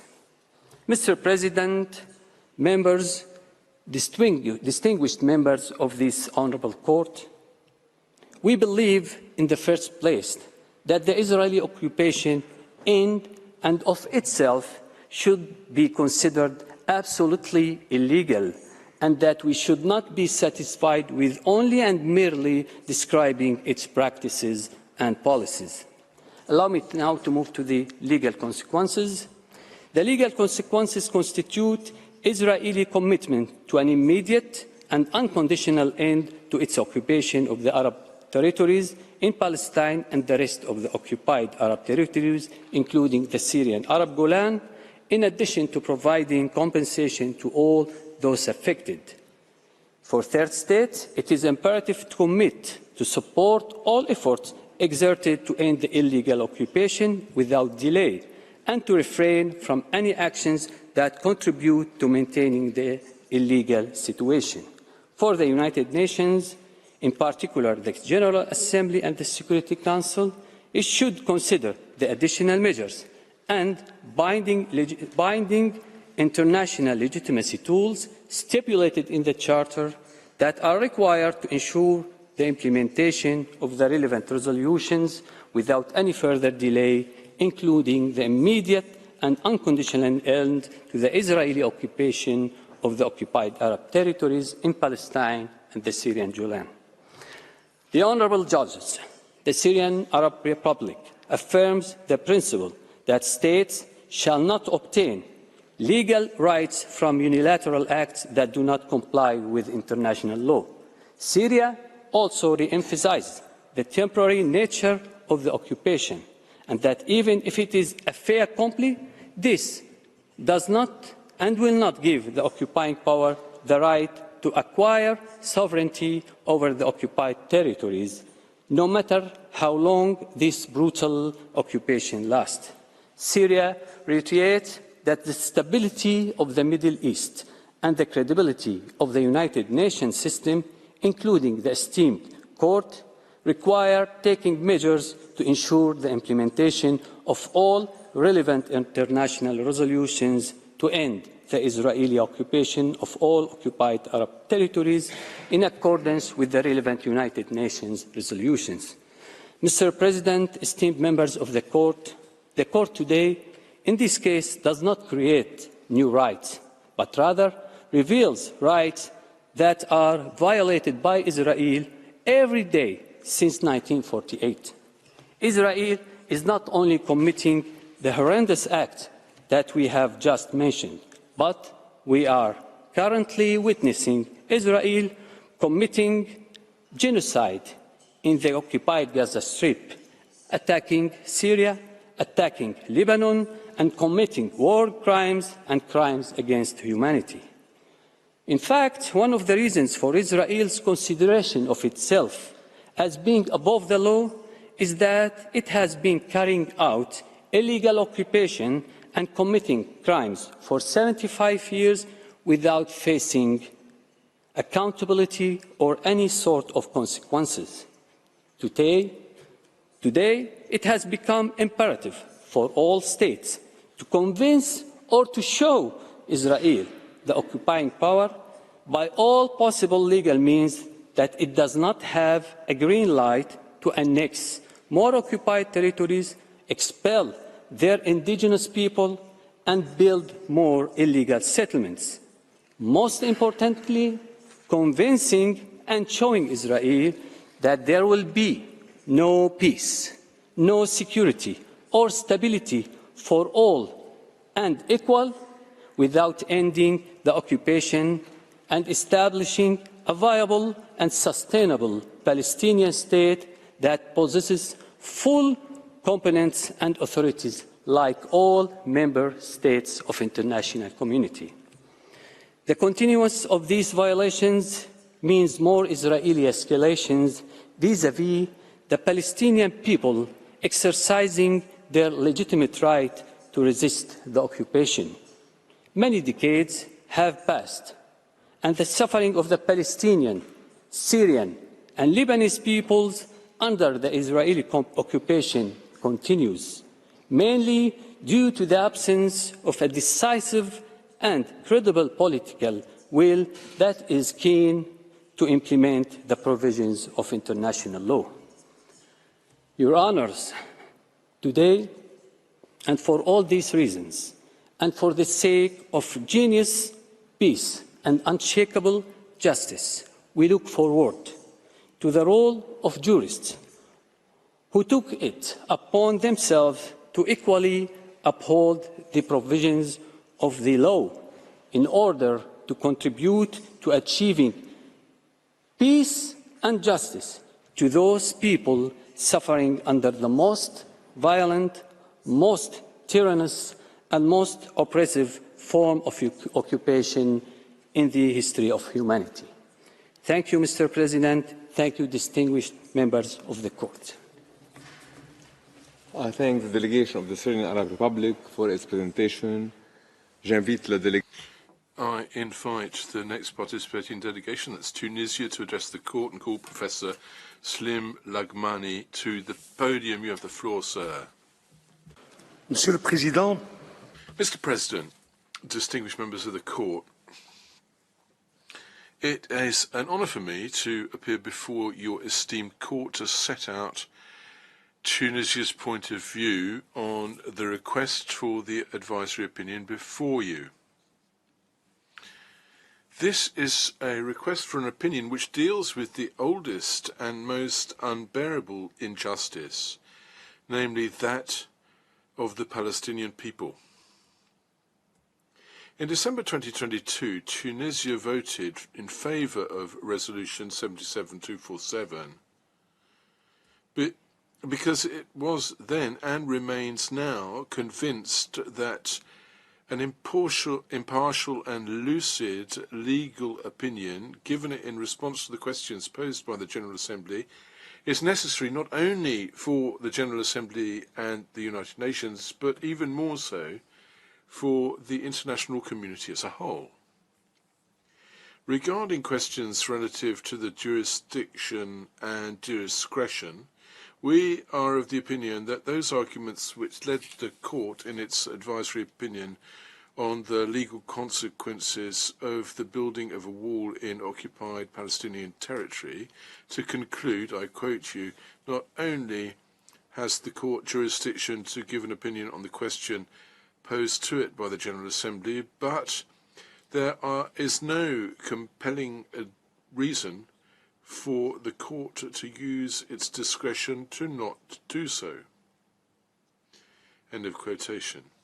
We are of the opinion that these arguments are valid for the instant request for opinion. There is, however, a specific argument in favour of the eminently legal character of the questions put in the instant request, and they're worthy of development. The reference by the General Assembly successively to occupation, to colonisation, annexation, shows that it is the law which is at the centre of the questions asked. Indeed, given the policies and practices of Israel in the OPT, we need to respond to the next question.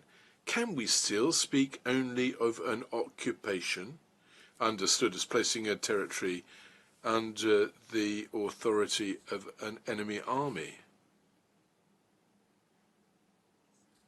Don't you think that really today this is a euphemism?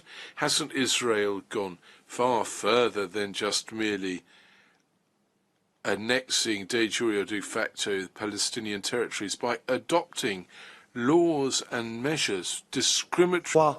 Une guerre d'anéantissement. Et en allant au-delà, dans quelle catégorie juridique la présence illégale d'Israël dans les territoires palestiniens doit-elle être classée? Contrairement à ce que l'on a pu prétendre, la réponse de la Cour, donnée à titre consultatif à une telle interrogation, ne ferait en aucune manière obstacle à un règlement politique négocié du conflit. Bien au contraire, il est utile aux négociations que les négociateurs soient éclairés par un tiers impartial sur ce que, en droit, ils sont en mesure d'exiger et sur ce à quoi, en droit, ils peuvent ou doivent renoncer. Mais voyons d'abord de quelle violation il est question, nous verrons ensuite leurs conséquences juridiques. Monsieur le Président, Mesdames et Messieurs les juges de la Cour, vous disposez de tous les éléments qui établissent la violation continue par Israël du droit du peuple palestinien à disposer de lui-même, de la mise hors la loi de l'agression, de l'interdiction de l'acquisition des territoires par la force, des violations à la fois graves et persistantes des droits humains des Palestiniens, ainsi que des règles dont la Cour a dit qu'elles sont intransgressibles du droit international humanitaire. Parmi ces éléments, nous référons en particulier à ceux établis par les décisions du Conseil de sécurité qu'on ne peut accuser d'avoir un parti pris contre Israël, et par la Cour dont il serait incongru de douter de l'indépendance dans son avis du 9 juillet 2004. L'ensemble des principes et règles violés figure dans la liste non exhaustive des normes impératives du droit international général annexée par la Commission du droit international à son projet de conclusion relative à la détermination et aux conséquences juridiques des normes de jus cogens. La Cour, quant à elle, a qualifié certaines des normes violées de règles de jus cogens. Il en a été ainsi de l'interdiction de la torture et des crimes constituant des infractions graves aux conventions de Genève de 1949 et au protocole additionnel à ces conventions.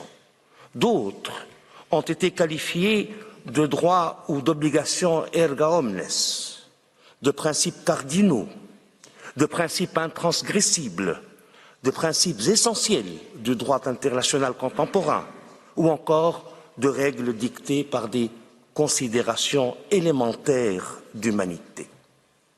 Nous ne pouvons, dans les limites imparties au présent exposé, analyser l'ensemble de ces violations.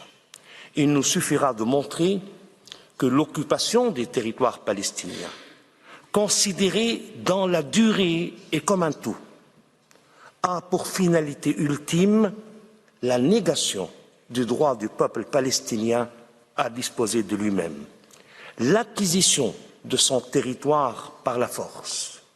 Et pour réaliser cette fin, Israël n'a pas hésité à choisir le pire des moyens, le génocide du peuple palestinien. Donc d'abord, la négation du droit du peuple palestinien à disposer de lui-même. À l'issue de la Première Guerre mondiale, la Palestine a été placée sous mandat A britannique. En vertu de l'article 22, paragraphe 4 du Pacte de la Société des Nations, ce mandat concerne, je cite, certaines communautés qui appartenaient autrefois à l'Empire ottoman, ce qui est le cas de la Palestine. Ces communautés, poursuit l'article, ont atteint un degré de développement tel que leur existence comme nations indépendantes peut être reconnue provisoirement. La Société des Nations considérait donc la Palestine comme une nation, un peuple, dirions-nous aujourd'hui. Et le mandat devait, à son terme, déboucher sur l'indépendance définitive de la Palestine, et ce, sur la totalité du territoire du mandat. Tout au long de ce mandat, le Royaume-Uni a mis en œuvre la déclaration Balfour, intégrée dans le mandat britannique sur la Palestine.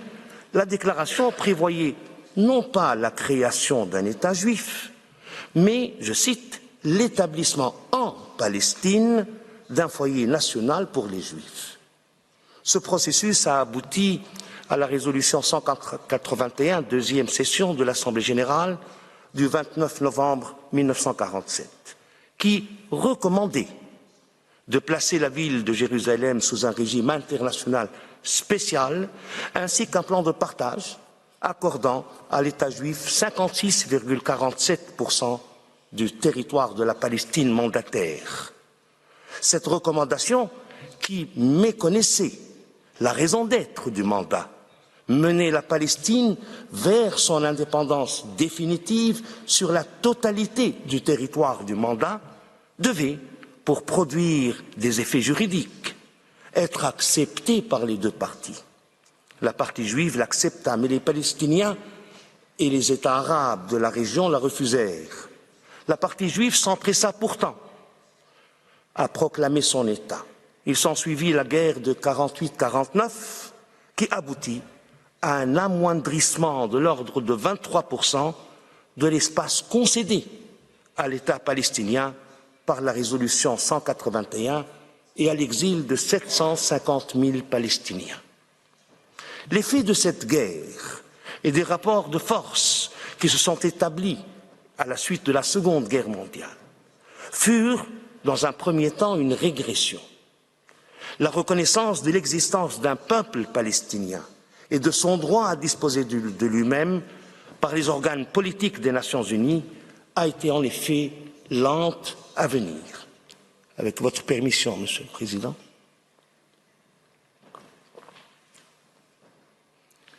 Dans un premier temps, les Palestiniens ne furent considérés que comme des réfugiés.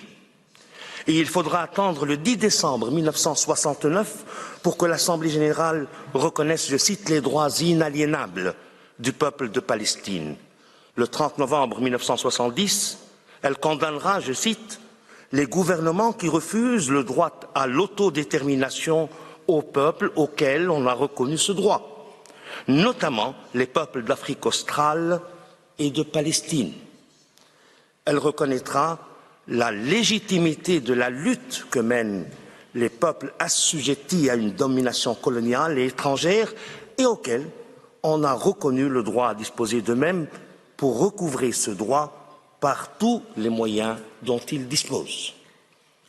Fin de citation. La reconnaissance solennelle du peuple palestinien interviendra le 22 novembre 1974. L'Assemblée générale affirmera, je cite, les droits inaliénables du peuple palestinien, y compris le droit à l'autodétermination sans ingérence extérieure et le droit à l'indépendance et à la souveraineté. Le Conseil de sécurité sera encore plus lent à intégrer dans ses résolutions l'expression peuple palestinien. C'est dans sa résolution 605 du 22 décembre 1987 que le Conseil affirmera à notre connaissance pour la première fois l'existence d'un peuple palestinien. Il y déplore vivement, je cite, les politiques et pratiques d'Israël, puissance occupante, qui violent les droits de l'homme du peuple palestinien dans les territoires occupés.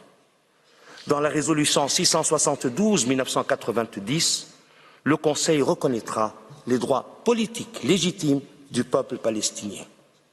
Et votre Cour tirera dans son avis du 9 juillet 2004 les conséquences de cette évolution en affirmant « l'existence d'un peuple palestinien ne saurait plus faire débat ». La reconnaissance de l'existence d'un peuple emporte la reconnaissance de son droit à l'égalité des droits, à la création d'un État souverain et indépendant, à la libération et à l'intégrité de son territoire. Or, à l'évidence, le peuple palestinien est privé par la force de la jouissance de l'ensemble de ses droits. C'est ce à quoi la Cour conclura le 9 juillet 2004. Je la cite, « L'obligation erga omnes de respecter le droit du peuple palestinien à l'autodétermination est violée par Israël. » Mais ce n'est pas seulement son droit à l'autodétermination que le peuple palestinien est privé. Il est atteint dans son existence même. Monsieur le Président, Mesdames et Messieurs les membres de la Cour, le génocide est, dit-on, le crime des crimes. Et l'on emploie souvent cette expression pour signifier que c'est le plus grave des crimes internationaux.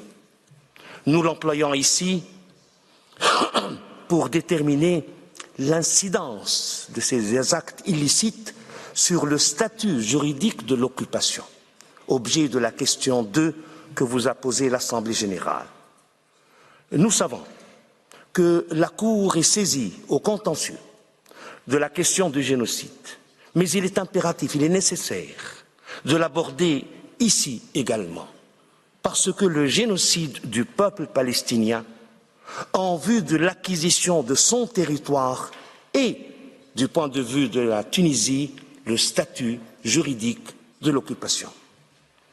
L'interdiction du génocide est incontestablement une norme de jus cogens. Le crime de génocide est défini par l'article 2 de la Convention pour la prévention et la répression du crime de génocide. Je cite, « Aux fins du présent statut, on entend par crime de génocide l'un quelconque des actes ci-après commis dans l'intention de détruire en tout ou en partie un groupe national, ethnique, racial ou religieux comme tel. Petit a, meurtre de membres du groupe. Petit b, atteinte grave à l'intégrité physique ou mentale de membres du groupe. Petit c, soumission intentionnelle du groupe à des conditions d'existence devant entraîner sa destruction physique totale ou partielle. Petit d, mesure visant à entraver les naissances au sein du groupe. Et petit e, transfert forcé d'enfants d'un groupe, du groupe à un autre groupe. Il ne fait aucun doute que le peuple palestinien constitue un groupe national au sens de l'article 2 de la Convention. Comment ne le serait-il pas alors qu'il constitue un peuple et qu'à ce titre, il est titulaire du droit à l'autodétermination. Il ne fait aucun doute non plus que les actes mentionnés au paragraphe A, B, C et D ont eu lieu et ont encore lieu en ce moment. Le monde entier a été et est encore témoin de la guerre contre Gaza, la 5e depuis 2007, de la violation systématique et massive des droits humains fondamentaux et des normes du droit international humanitaire dont la Cour a dit qu'elles sont intransgressibles. À cet égard, il convient de rappeler que le génocide ne suppose pas l'extermination de la totalité des membres du groupe protégé. La Cour a considéré dans son arrêt, votre Cour a considéré dans son arrêt du 26 février 2007 que, je cite, « l'intention génocidaire doit être de détruire au moins une partie substantielle du groupe en question ». Fin de citation. Et de fait, la Cour a constaté dans son ordonnance du 26 janvier 2024 que, je cite, « les Palestiniens de la bande de Gaza forment une partie substantielle du groupe protégé ». Auparavant, le monde a été également témoin du blocus terrestre, maritime, aérien imposé à Gaza depuis 2007, de l'usage excessif de la force par l'armée et les forces de sécurité dans les territoires occupés, occasionnant morts et blessés parmi les civils palestiniens, des actes de violence, de harcèlement commis par les colons armés envers les civils palestiniens, et en particulier des enfants, de la destruction de biens, de la confiscation de terres, notamment en guise de châtiment, de châtiments collectifs, des expulsions, des déplacements forcés de civils, notamment les tentatives de transfert forcés de familles bédouines, du maintien en détention de milliers de Palestiniens, dont un grand nombre de femmes et d'enfants, ainsi que de représentants élus, du recours fréquent à un internement administratif d'une durée excessive, sans chef d'inculpation, sans la garantie d'une procédure régulière, et des mauvais traitements qui, de l'avis d'observateurs impartiaux, vont jusqu'à la torture. Du bouclage de certaines zones, de la mise en place de centaines d'obstacles à la circulation, de postes de contrôle, d'un régime de permis qui entrave la liberté de circulation des personnes et des biens, et notamment des biens médicaux et humanitaires. Mais il ne suffit pas d'établir l'élément matériel pour prouver le génocide. La spécificité de ce crime réside dans son élément intentionnel particulier. L'intention relevant du fort intérieur est certes toujours difficile à prouver, mais une telle preuve n'est pas impossible si on établit l'existence d'une politique génocidaire, c'est-à-dire d'une option prise collectivement ou individuellement par des autorités qui ont le pouvoir de décision et d'exécution, visant à détruire les Palestiniens en tant que groupe national. Une telle politique existe. Elle est attestée par les textes juridiques israéliens, par les déclarations de responsables politiques du plus haut niveau et par le caractère systématique, coordonné des pratiques et des mesures constatées. Rappelons en particulier l'agression de 1967 et depuis le refus de se retirer des territoires occupés, qui montre qu'Israël a occupé ces territoires pour s'y installer définitivement. L'annexion de jure de Jérusalem, l'annexion de facto de la Cisjordanie, notamment par sa colonisation, qui vise à terme à établir un fait accompli: la Cisjordanie n'est pas palestinienne. La loi fondamentale, mon collègue syrien en parlait tout à l'heure, Israël en tant qu'État national du peuple juif, qui, dans son article 1er, définit la terre d'Israël comme étant, je cite, la patrie historique du peuple juif, dans laquelle l'État d'Israël a été créé. Fin de citation. En référant ainsi, en ce qui concerne cette terre, non pas à la légalité internationale, mais à un récit identitaire qui intègre toute la Palestine mandataire. Et plus, le même article 1er dispose que, je cite, le droit d'exercer l'autodétermination nationale au sein de l'État d'Israël est exclusif au peuple juif, donnant ainsi valeur constitutionnelle à la négation même du droit du peuple palestinien à l'autodétermination. Citons également l'article 7 qui dispose: l'État considère que les colonies juives, que le développement des colonies juives est une valeur nationale et agira pour encourager et promouvoir leur création et leur renforcement. Rappelons aussi les principes directeurs de l'accord de coalition de l'actuel gouvernement israélien, qui a prêté serment le 29 décembre 2022. Le premier de ces principes proclame expressément que, je cite, le peuple juif a un droit exclusif et incontestable sur toutes les zones de la terre d'Israël, et engage le gouvernement à promouvoir et développer les colonies dans toutes les parties de la terre d'Israël, en Galilée, dans le Negev, dans le Golan, en Judée et en Samarie. Fin de citation. Le 11e principe directeur affirme que le gouvernement œuvrera à consolider le statut de Jérusalem. Rappelons également les déclarations des dirigeants d'Israël.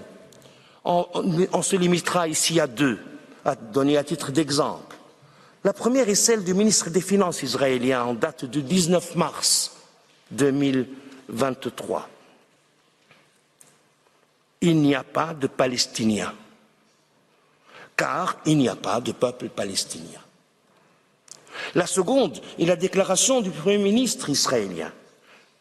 Je le cite, « Je ne ferai aucun compromis sur le plein contrôle qui devra être conservé par Israël en ce qui concerne la sécurité sur tout le territoire situé à l'ouest du fleuve Jourdain. » Il ressort clairement de ces textes et déclarations qu'Israël considère que tout le territoire de la Palestine mandataire et plus est sien et qu'il n'y a pas de peuple palestinien.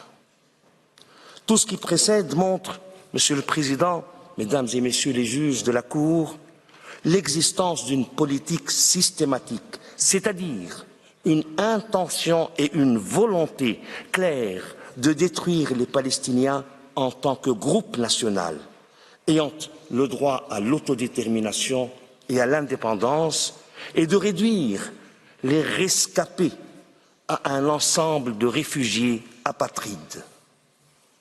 Voyons maintenant les conséquences juridiques qui découlent de ces violations. Elles peuvent être classées en deux catégories. Les conséquences particulières des violations graves des normes impératives du droit international général, d'une part, et les conséquences spécifiques de la violation de l'interdiction du génocide, d'autre part. La Commission du droit international a attribué des conséquences particulières aux violations graves des normes de jus cogens. Et elle a défini ce qu'elle entend par violation grave. Et grave, une violation si elle dénote de la part de l'État responsable un manquement flagrant ou systématique à l'exécution de cette obligation. Fin de citation.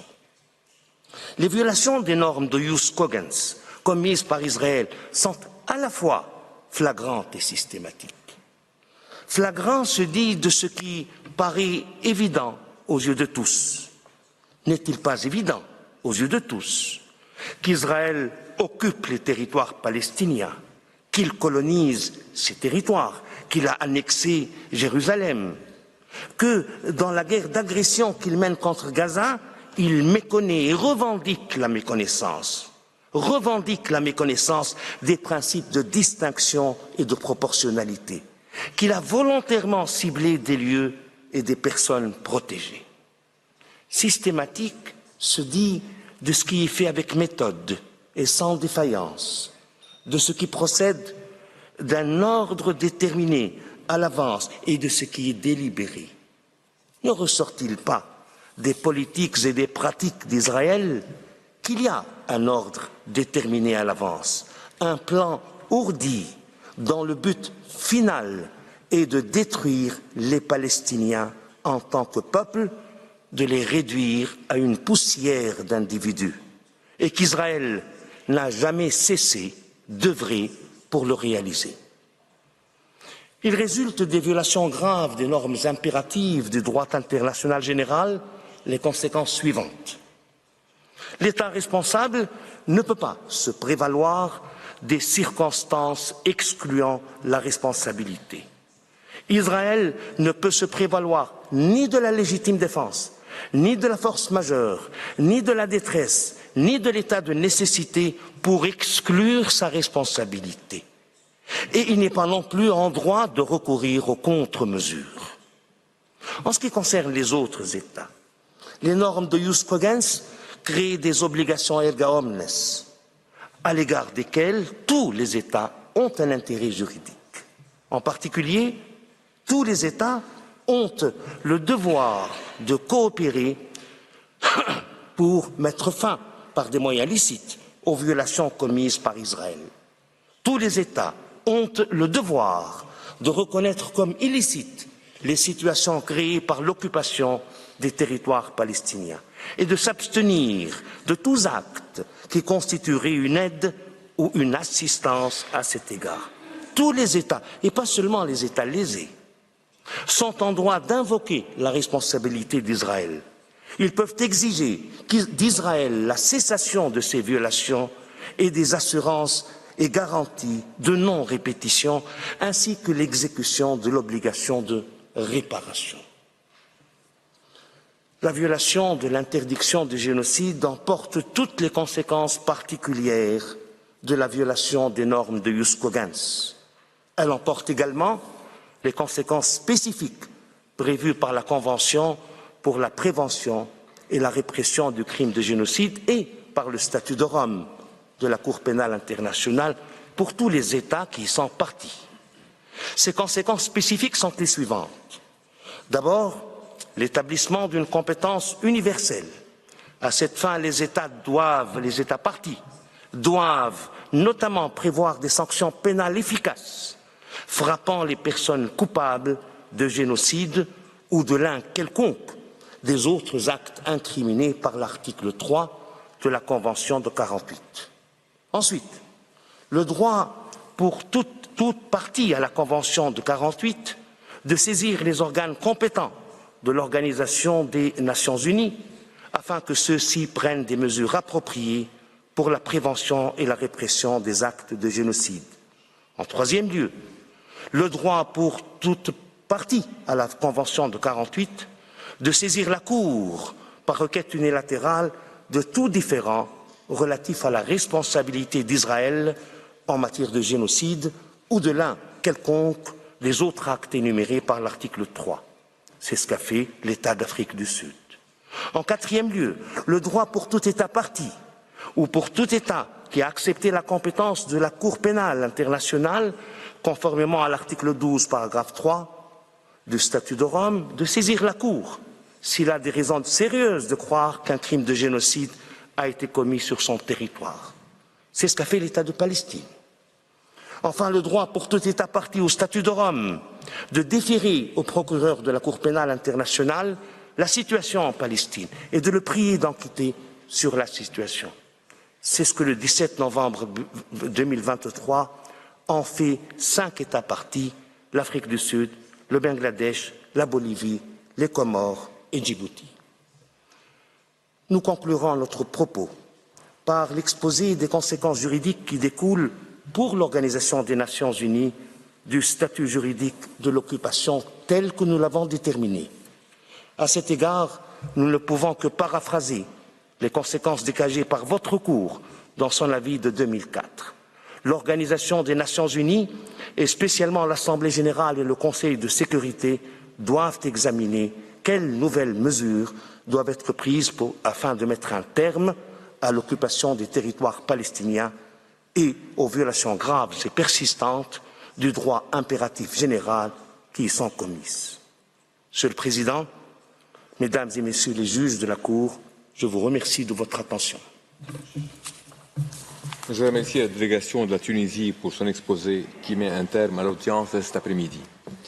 La Cour se réunira à nouveau le lundi 26 février à 10 h pour entendre la Turquie, la Gambie, la Ligue des États arabes, l'Organisation de la coopération islamique et l'Union africaine. L'audience est levée.